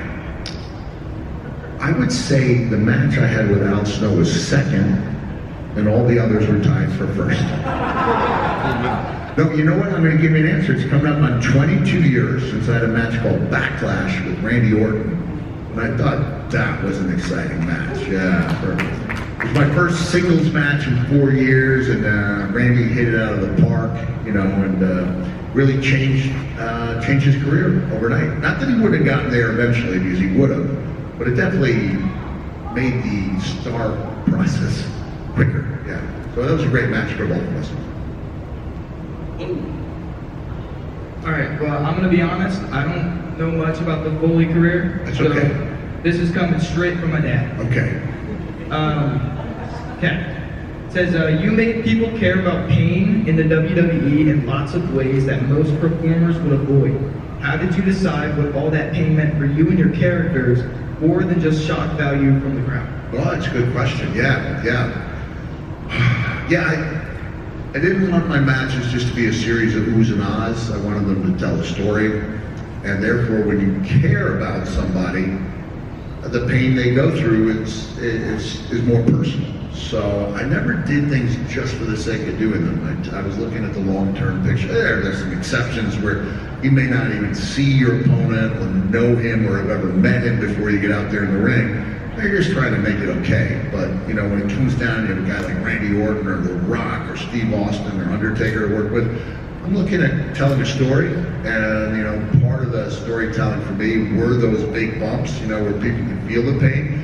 But maybe your dad's talking about the fact that, I was willing to open up and expose my character to more, emotional pain. And I would show that in a way that a lot of guys, I don't think, had the confidence to show that they were scared, that they weren't confident. That was the idea. Mr. McMahon was like, you can't do that. Our fans will never forgive you. I was like, Vince, everyone goes through times when they are not sure of themselves. That's what makes people connect with the characters. And so he gave me the leeway to do what I thought was right, even when he was on record as saying it was wrong. And often I was right, sometimes I wasn't, but at least I tried. There's nothing wrong with failing as long as you learn from those mistakes.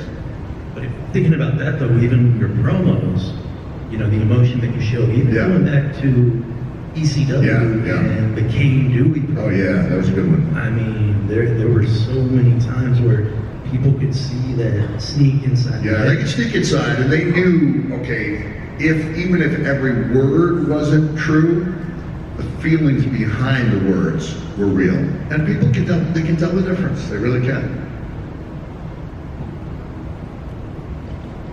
I'm a huge fan of wrestling, both old school and new school, so thank you for your service. Oh, thank you for my service. Wow, okay, thank you. So it makes me feel like when I go to an airport after the active duty military gone, do we have any professional wrestlers here? Thank you for your service, yeah. You've helped me through more than one crisis. So, thank you. What practices in old school wrestling were you really glad to see go away? Practices are normal. And what things do you miss that have changed? Yeah. Well, you know, I mean, there are some things that I was glad to see go away. The idea of like looking down on your fans, calling them marks, having bad names for women who had the audacity to find wrestlers who want to spend time with wrestlers. Like, I just don't think you should be, you know, looking down on your audience. And I know you can't tell by this crowd size, you know, but also it's been a really good con for me, my best con in a year since the economy kind of, you know, stumbled a little bit. And I'm lucky. I never would have guessed that at 60 years old I'd be having good years just sitting down and you know, and trying to make people happy. But I take a lot of, and who's been to my table during this weekend? All right, some of you need to create the world's largest conga line and come back with me to the table. But you can tell, I care, right? Like, I want people to enjoy the experience, and that's the reason I decided I don't want to upcharge for toys, for belts, for chairs, for bats, things like that. I don't want to give anybody sticker shock. I dropped my prices by 20% when things got bad because I want people to enjoy their experience. And I mean, honestly, I look forward to seeing people who come back again because they enjoyed the experience the first time. I don't know if so that's changed for the good. I mean, you know, the territories were great.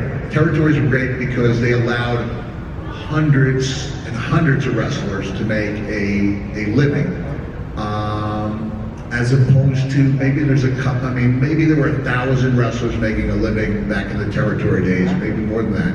And now we're down to a couple hundred. I mean, so you have to be really ambitious and you have to know the odds of making it when they're like, okay, there's 10,000 wrestlers, give or take. There's a couple hundred making a good living. The odds are against you. It's like a 2%. But at the same time, it's a positive in that the territory wrestlers didn't have to change what they did too much because if it worked one place, it was likely to work another. And wrestling for a national company like WWE meant you had to constantly be tweaking your own character without the fans realizing it needed tweaking. But if you just stay the same, you end up eventually, the crowd feels like they need more. And so I would say that was one of the things, better or worse, a lot of the I'd say for worse, a lot of the promos became so dependent on catchphrases, and people thought chanting was the same as interest when it's more of a Pavlovian response. And I'm not looking down on today's people, but I do think back in the days when your promos were what brought people to the arenas, to the venues, to the gymnasiums, and you kept your job or your spot on the card based on whether or not you could bring fans to that show. That put pressure on people and it proved who could draw and who could not, as opposed to largely the name brand. WWE is so ubiquitous, it's almost like Jell-O brand gelatin. Like, most people don't even know there's a Knox flavored gelatin, right? Did you know that? It's Jell-O, it's Kleenex, you know, Kleenex is a facial tissue, it's a brand. And WWE's got that brand thing down, but AEW's made some solid inroads and maybe hasn't crossed over to where like they're part of popular culture. But for their, you know, fan base, a few million people, they put on a great product and they make their fans happy. When it comes to the promos, you're talking about like the catchphrases and how they become kind of dependent on that. That's really something to look at, because if you think about, you know, show my age a little bit, but you go back into the 80s and 70s, and you watch a Dusty Rhodes program. Yeah. You watch a superstar Bill Hard times. I admit, I do not look like the athlete of Dave's supposed to look. My belly is just a little big, my honey is just a little big. I am back, and they know I'm back. There were two bad people in the history of this world. One of them was John Wayne, and he's dead, brother.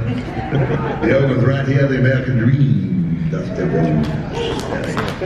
So if you can remember a promo that took place 40 years ago, word for word, that man did a good job. So he not only talked people into the buildings, but he made impressions on, you know, people like me and my son. who wasn't even born until 30 years after that promo took place. Just like some of these people, some of the young people here weren't born until 28, 30 years after the cell match took place. They somehow know it, so I appreciate that. You're one of them? Thank you, appreciate that. Thank you so much for being here, Mick. Speaking of promos, I think those ECW promos where you got to lash out at WCW are some of the finest in the business. So I recommend any young kids that haven't seen them to check those out. Yeah, you might want to Google the phrase Kane Dewey. For sure. See what comes up. My question is, could you share with us any memories of the night that you won the title on Raw? And also, did you guys know that WCW were going to reveal the results of the match before then? Man, I wish I could, but I can't even remember who I defeated that night to win the WWE title. Does anyone remember who it was? Who? Rock. That was The Rock. Rock. That was The Rock. Wait, you're saying I defeated Dwayne Johnson? Have you seen the size of that guy? And you're telling me I beat him? It was just once though, right? I think it was a couple of times. It was, wait, it happened more than once, so it was not a fluke. I defeated Dwayne Johnson, the biggest star in the world? Damn right I did. Okay. Yeah, that was an awesome night. Here's the thing, I never based my definition of success in wrestling on whether or not I had a title, because I broke in knowing I was not a world title guy until I became one. And then when I had that title around my shoulder and I ran at a surprisingly fast pace for a big guy with bad knees, it really felt good. It really felt good. So I do remember the joy of winning it. I remember the pain of hearing Tony Schiavone, dismiss me. Not just by saying, oh, that'll put butts in the seats, but the sound he made afterward, he went like, ugh. And I was like, I don't want to drop an F-bomb, but I'm Cactus effing Jack, right? And I'm getting a but then, when the ratings told their tale, we found out the next day that within seconds of Schiavone giving away the outcome, like 500,000 families switched over to WWE and gave WWE a victory in front of 8,000 fans on a taped show on a night when WCW was in front of 48,000 fans live in the Georgia Dome. So that turned out to be a strategic error on their part, and the best thing that could have possibly happened to me. So I hold no grudges against Bischoff or Schiavone for helping boost me with the worst decision ever made on wrestling television.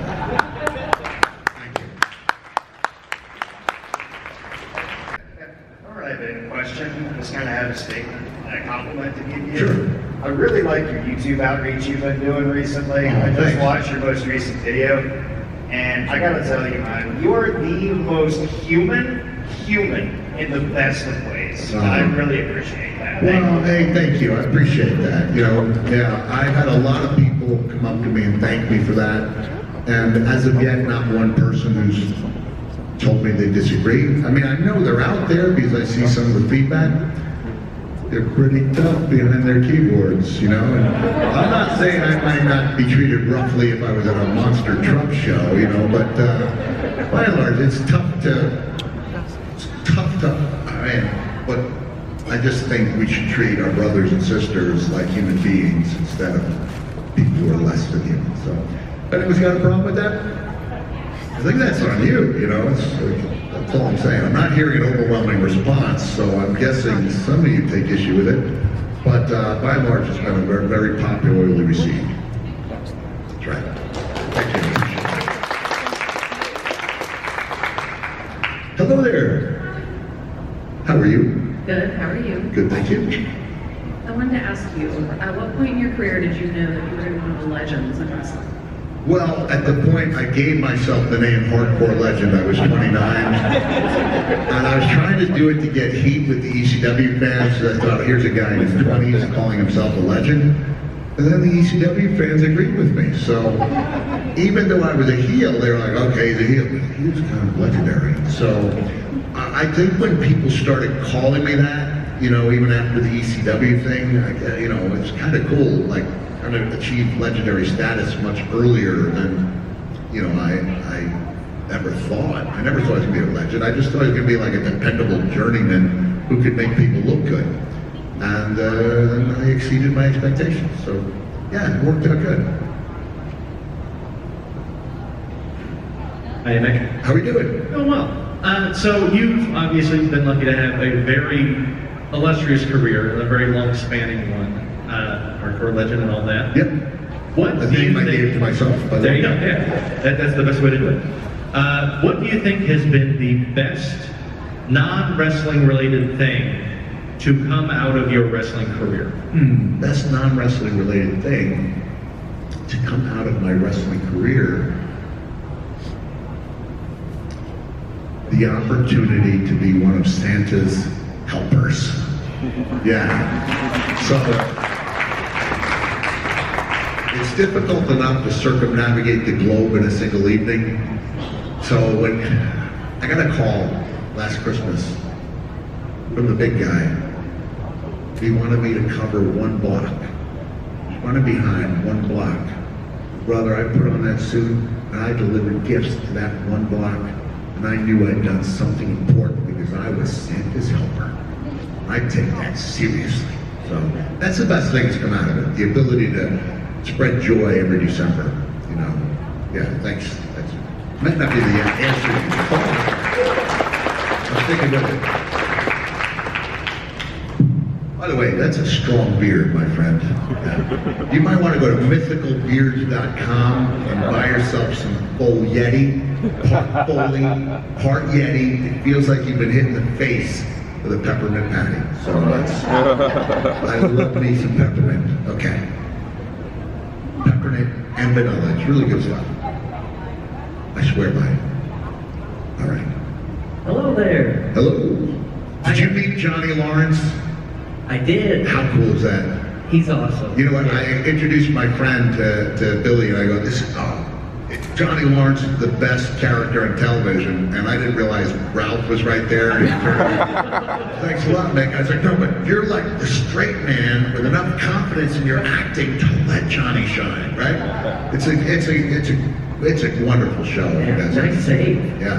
But you know what? I bring it up wrestling-wise because a couple wrestlers like, hey, what's the best thing I can do for a character? I said, watch season 1 of Cobra Kai and watch the Johnny Lawrence story arc. It's this thing of beauty. It's a thing of beauty.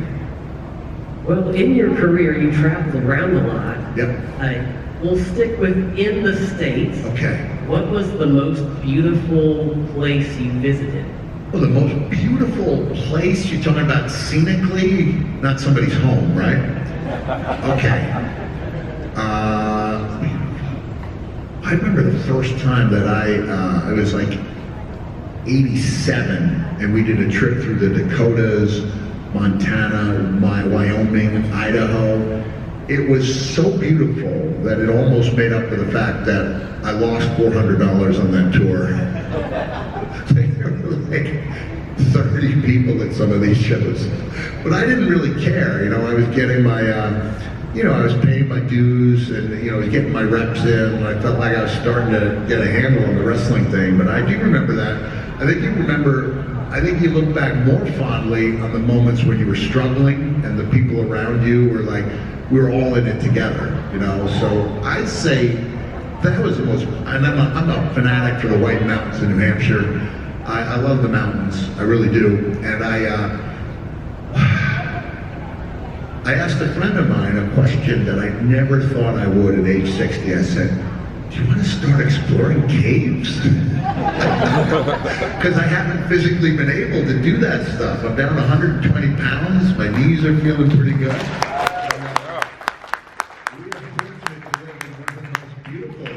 Countries in the world scenically, there's so much, and it's like, this land was made for you and me. No Woody Guthrie fans here? Is this thing on? Yeah. Like, how hard is it to actually get lost in Cleveland? It's easy to get lost in Cleveland. And brother, if you haven't said the words "Hello, Cleveland" then I don't want to talk to you. If you haven't, go home and watch Spinal Tap today. Yeah. It's so epic. So, hello, Cleveland. You might, does anyone show of hands if you have no idea what Hello Cleveland means?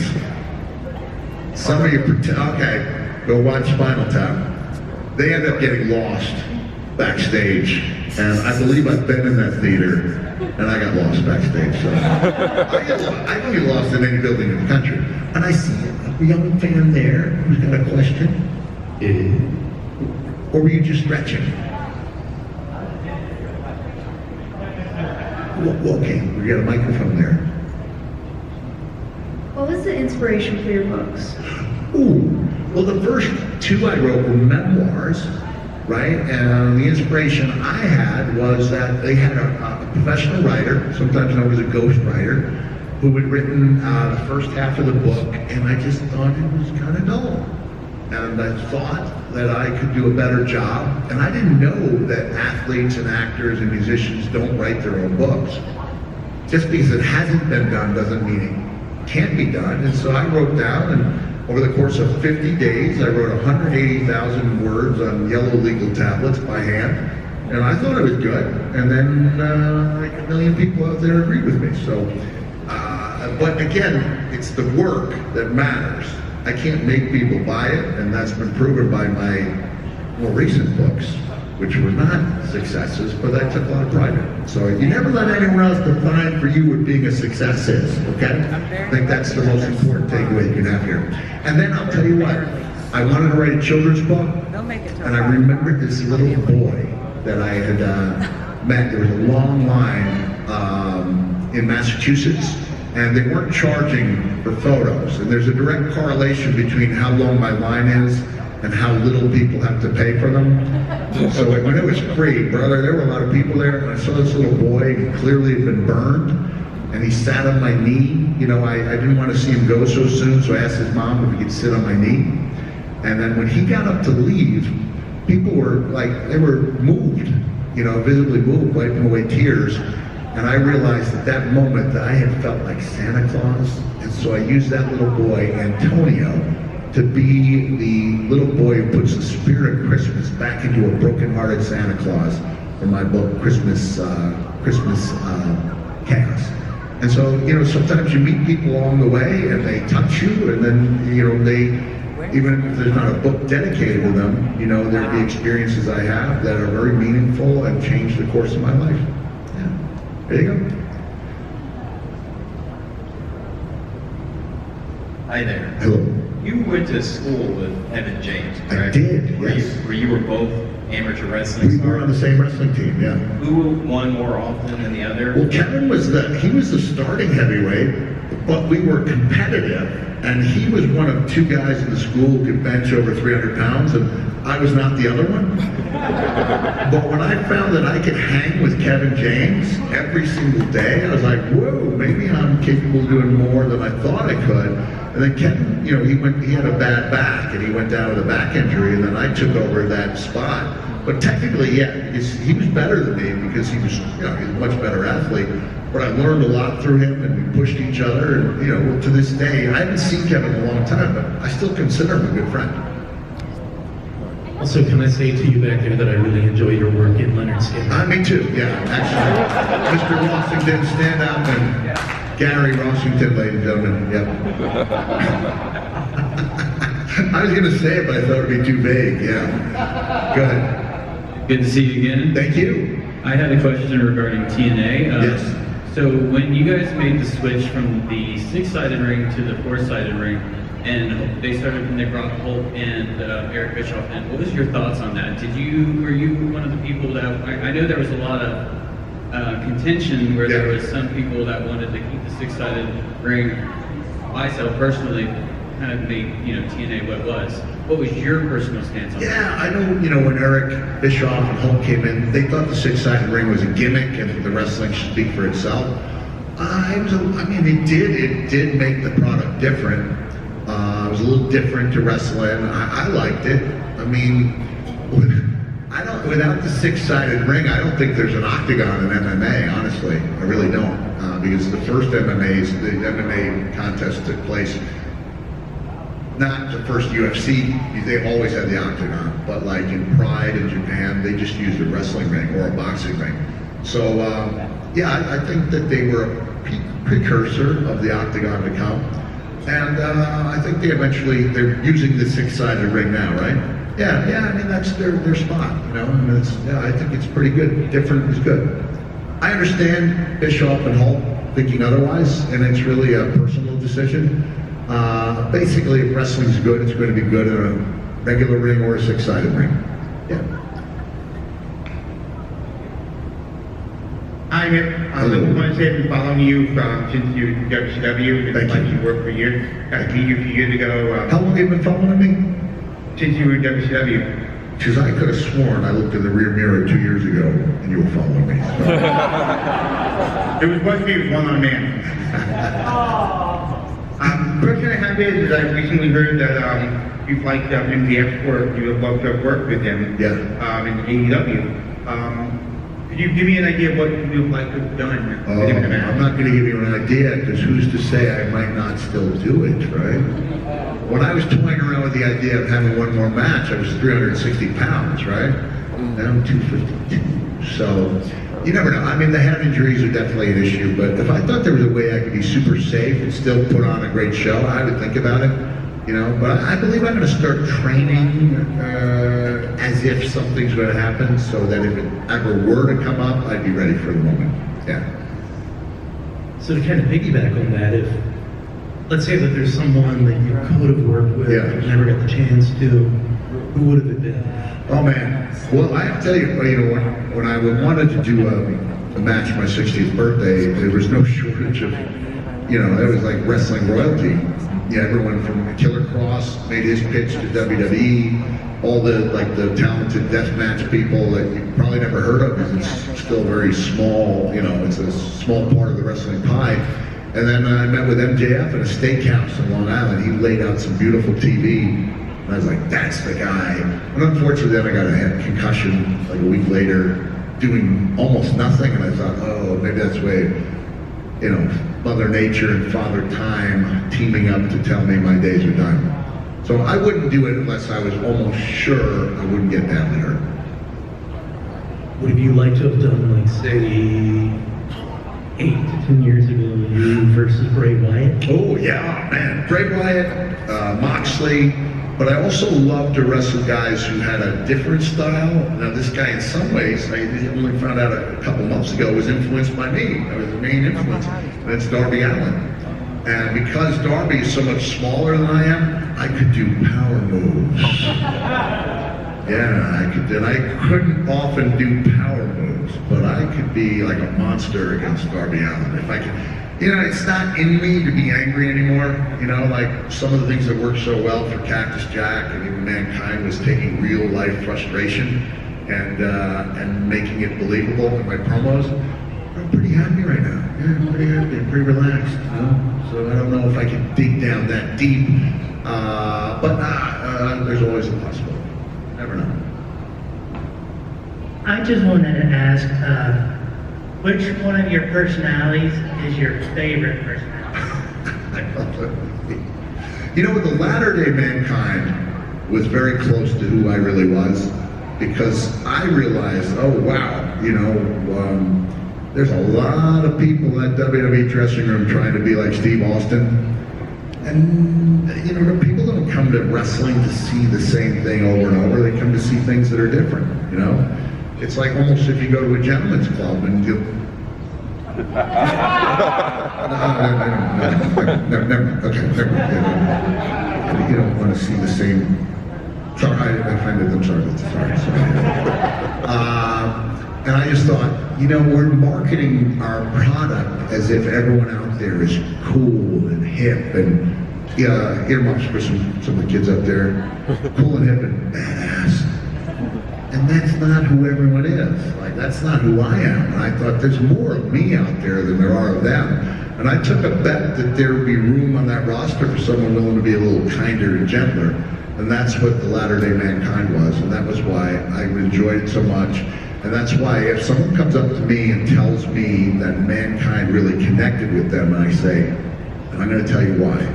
He said, why? I said, because there was a time in your life when you didn't feel like you fit in, and mankind made you know it was okay to feel that way. And they're like, how do you know?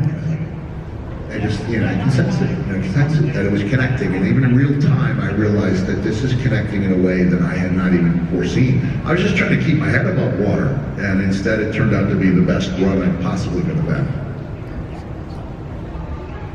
Hi, it's a quick two-part question. Quick two-part question. What's the best rib you've ever seen in the business, and was Owen Hart as great a ribber as everyone has made him out? Owen Hart was a master. The only problem is words can't do justice to how good he was, because he was so great with voices and calling up, and calling up as the kindly Scottish desk manager at a hotel, and he would inform you that there had been a mistake and that you actually had to pay $59 more. And there was, people would come down, he would get people so riled up, they'd come down to the front desk looking to fight somebody, and they would encounter a guy at the front desk who had no idea why someone was angry. And so he was great in that way. But when it comes to ribs, I'd have to say the old school, there was a particularly cruel rib where they would have the younger guy driving, right? Guy would be new to the territory. And then an argument would break out between the two veterans, and they would get out of the car. One of them would shoot the other with a gun that had blanks in it, get in the car and say, let's get out of here. And they would take off. And this poor guy would be thinking he just witnessed a murder, not knowing that they were going to actually, there was somebody there to pick him up a mile away. And that was how wrestlers ribbed each other. Yeah. Kind of cruel, makes the Owen Hart stuff seem really, really hard. If I can do an Owen Hart story for you, I can only do is it gives me a chance to do my Stu Hart imitation, because everyone in wrestling admire had a Stu Hart imitation. Owen called up his own dad, Stu Hart, as Reggie Parks, who was a noted tough guy, and he's going, Stu, I think I could have taken you. And then finally, Brett's in the room with Stu, and he goes, Reggie, you thought you couldn't have taken me? Why didn't you just try me, damn it? Why didn't you just try me? And then he calms down and he says to Brett, he goes, I think Owen got me. Owen was my best friend in WWE. He was my best friend, and clearly that was the worst moment of my career, one of the worst moments of my life when we lost Owen. But I like talking about it. It makes me happy. Go ahead. When you were doing the guitar solo on Simple Man. Well, it probably is very concurrent with your experience. You kind of feed off the energy from God. Gotcha, man. But according to other wrestlers, you were notoriously thrifty. Okay. How do you pair that with also walking away from money over your principles, and also, you just mentioned you're not raising prices when you could. It's kind of a dichotomy, but it's interesting that you pair those things and navigate that way. Yes. Well, I was thrifty partly out of necessity, and partly because it was fun. And if you've heard about the road trip that Owen and I embarked on with a $20 bill and no credit card to see who could last on the road the longest, that's a true story. And I believe the outcome was Owen tapped after 4 days, and I still had $5 in my pocket. So I was thriftier than Owen. But I try to be generous. I save money when I really need to, and I've got some now, and I try to be, a good tipper. And I try to give people a good price at the table. I think what comes around goes around, and I'm not worried about it, and if I need money, I just go out and work harder for it, So if I want something, like my son Huey would go, Dad, you're always talking about money, and yet you bought this nice Airbnb, and I said, yeah, I did. How much do I usually work in December? Because most Decembers I would just volunteer, help Santa. And he goes, never. And I said, well, how many days that I worked this month? He goes, 10? I go, yeah, I did it with the sole intention of having this nice Airbnb for us. So it's not that I don't want nice things, I just believe you work for the things you want, you give people an honest, a good price, and that my social media guy who does analytics for a living says that it's proven that my fans come back multiple times because they think they've been treated well. And that's what it's about, treating people well. But yes, I was thrifty, for sure. Never as thrifty as Rip Rogers, but I was thrifty. Rip Rogers would wait until people left their plates at a Denny's, and then he would scoop peas off of one plate, potatoes on another. He would order a cup of hot water, put ketchup in it, and that was his tomato soup. And he would get out of Denny's without paying a dime. And believe me, Rip Rogers didn't tip anybody. So I hold him in awe for the lengths he was willing to go. And we got the young lady with the crown there.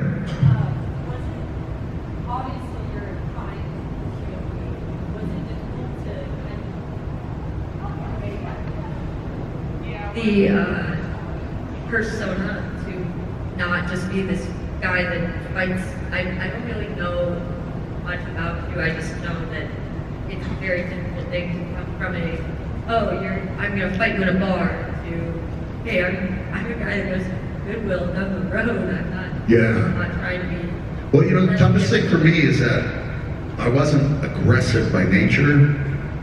But Terry Funk instilled in me, explained to me that all these bumps that I was able to take don't mean nearly as much unless I get enough heat as a heel to pay them off. And that was the hardest thing I had to do because it wasn't natural to me.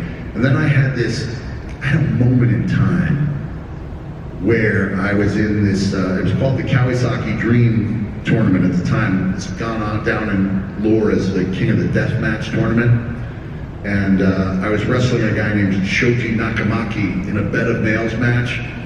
And I wanted to be creative with my use of the bed of nails, so I gave him a backbreaker out on the infield because it was in a minor league baseball stadium. Actually, you know, they're major league, Kawasaki, but it was an old stadium, you know, and so you could run roughshod over it. And I put the bed of nails on top of Shoji Nakamaki, and I got up to drop an elbow on the bed of nails so it would drive the nails into him. And I got up there and I had this conversation with myself. I went, okay, you have a human being under there. You can take care of him, make sure his pain is not too extreme, or you can make this shit look good. And at that moment, I decided to make it look good. And I have to tell you, when Nakamaki was groaning in agony, I liked it. And that was a defining moment for me. Yeah. Besides, he did like it. We had the same conversation for 15 months. He would say, "You, danger man." I'd say, "No, you, danger man." That was the only conversation I ever had with him. So we had it over and over every time we saw each other. Yeah. It was a bond. Yeah. Thank you. First of all, I want to say thank you for all the memories that you've given all the fans. Speaking of that, memory flowing through the ages. Okay. Two-part question for you. One of my favorite parts of your career in recent years has been you going on the road with other WWE talent on the show, Most Wanted Treasure. Right. Two questions. One, your favorite interaction with any of the fans, collectors that you work with to obtain artifacts from yesteryear? Yeah.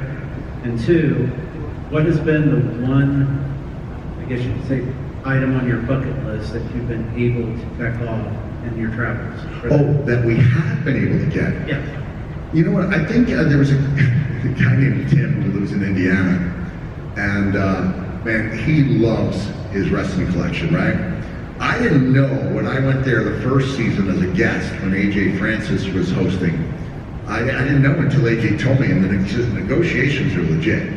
And And so they offered this guy, Tim, $5,000 for one of my 2 original Mankind shirts that I knew I'd sold for $700. Wow. And when Tim said no without even blinking, I was like, what?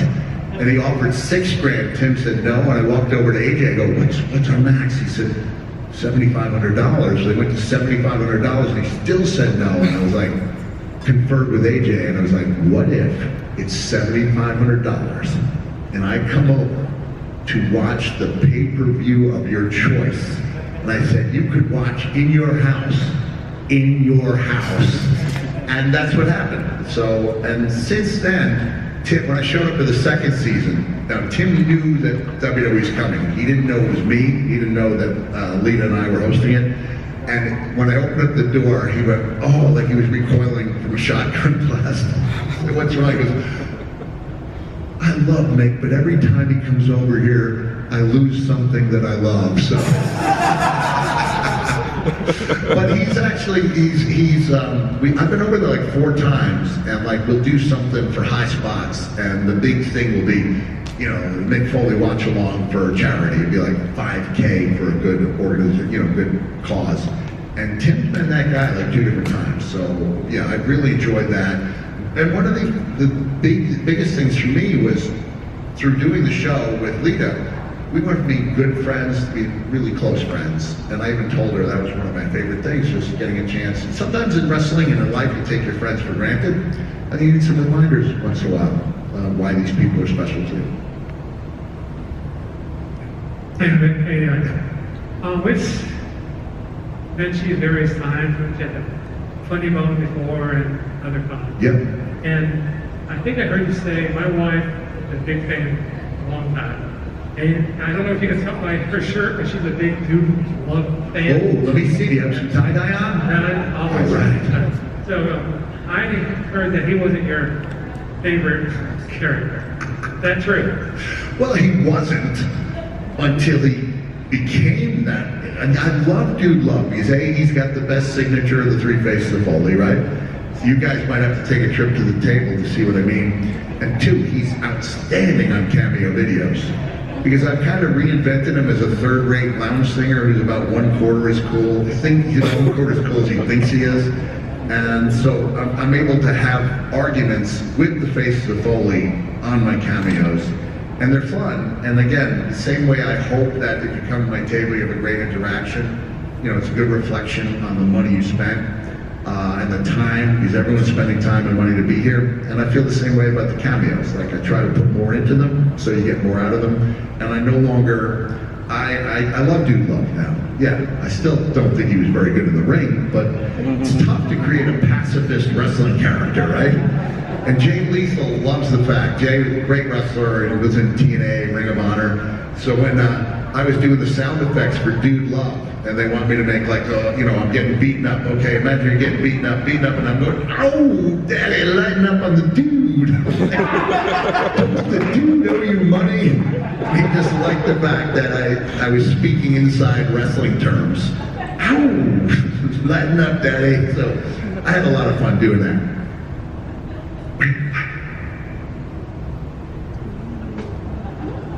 All right, hold on a second.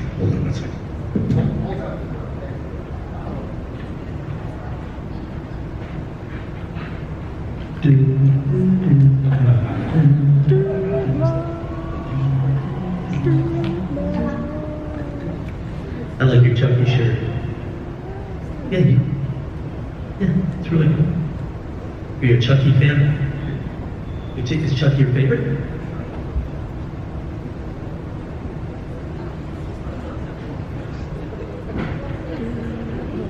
Chucky and Tiffany? All right. And we're back. There we go.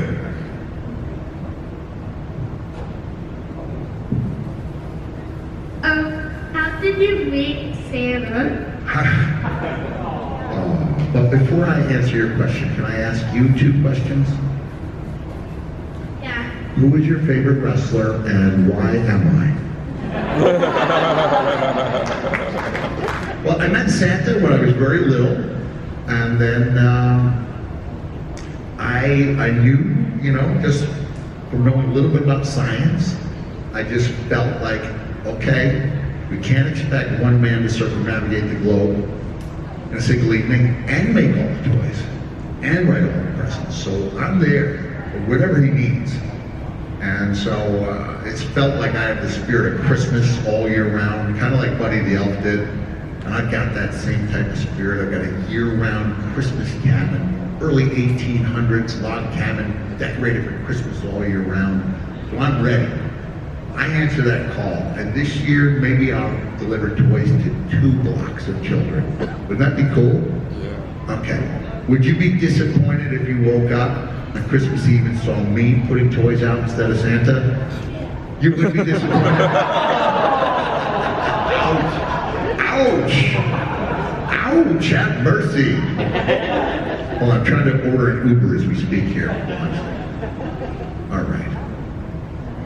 Okay, we got, what, 2 more questions? Can we have a couple more? The one back there. Yeah, say it super loud. Come on, stand up.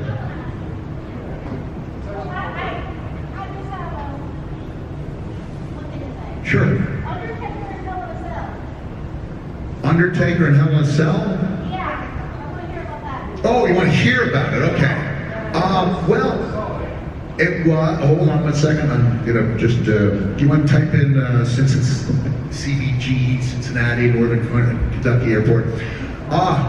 Well, it was a combination of the worst decision I'd ever made, which was to start the match off on top of the what airline? Delta. Okay.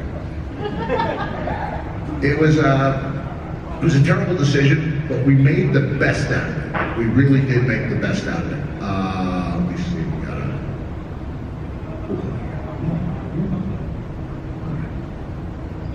there we go. Choose priority.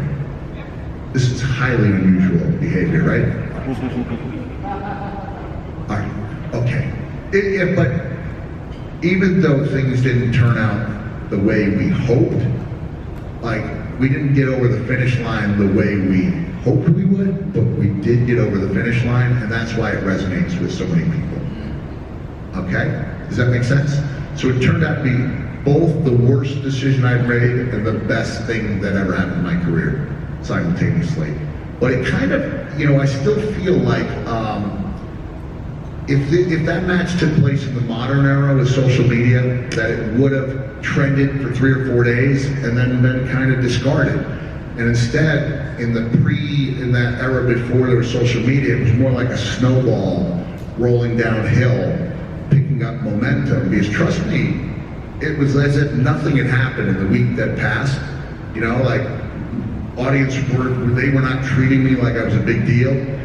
But as time went on, it was like this legend continued, and it kept rolling downhill. And so I went from being kind of like frustrated that was the only thing people seemed to remember me by, to being really grateful for the fact that people remembered me at all, and grateful for the fact that the majority of people who asked me about that match weren't even born when it took place. And it's the only match I know of in wrestling history that people celebrate the anniversary of. It really is. Like, there were much better matches, but like nobody celebrates the anniversary of Steamboat and Flair at Chi-Town Heat, right? And they celebrate the anniversary of the Cell because it connected to them in such a real way. So that was January 20th, 1989. What's it really? What are you, a savant? More like an Indian. All right, listen, guys. I do have to go. It's 4 p.m. I've got about another 30 minutes, so if any of you do want to come down to the table, we'll be happy to see you. And I really love being here, and I hope it shows. And I hope I see you down the road sometime soon. Have a nice day.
Well, guys, we're down for the last hour here at HorrorHound.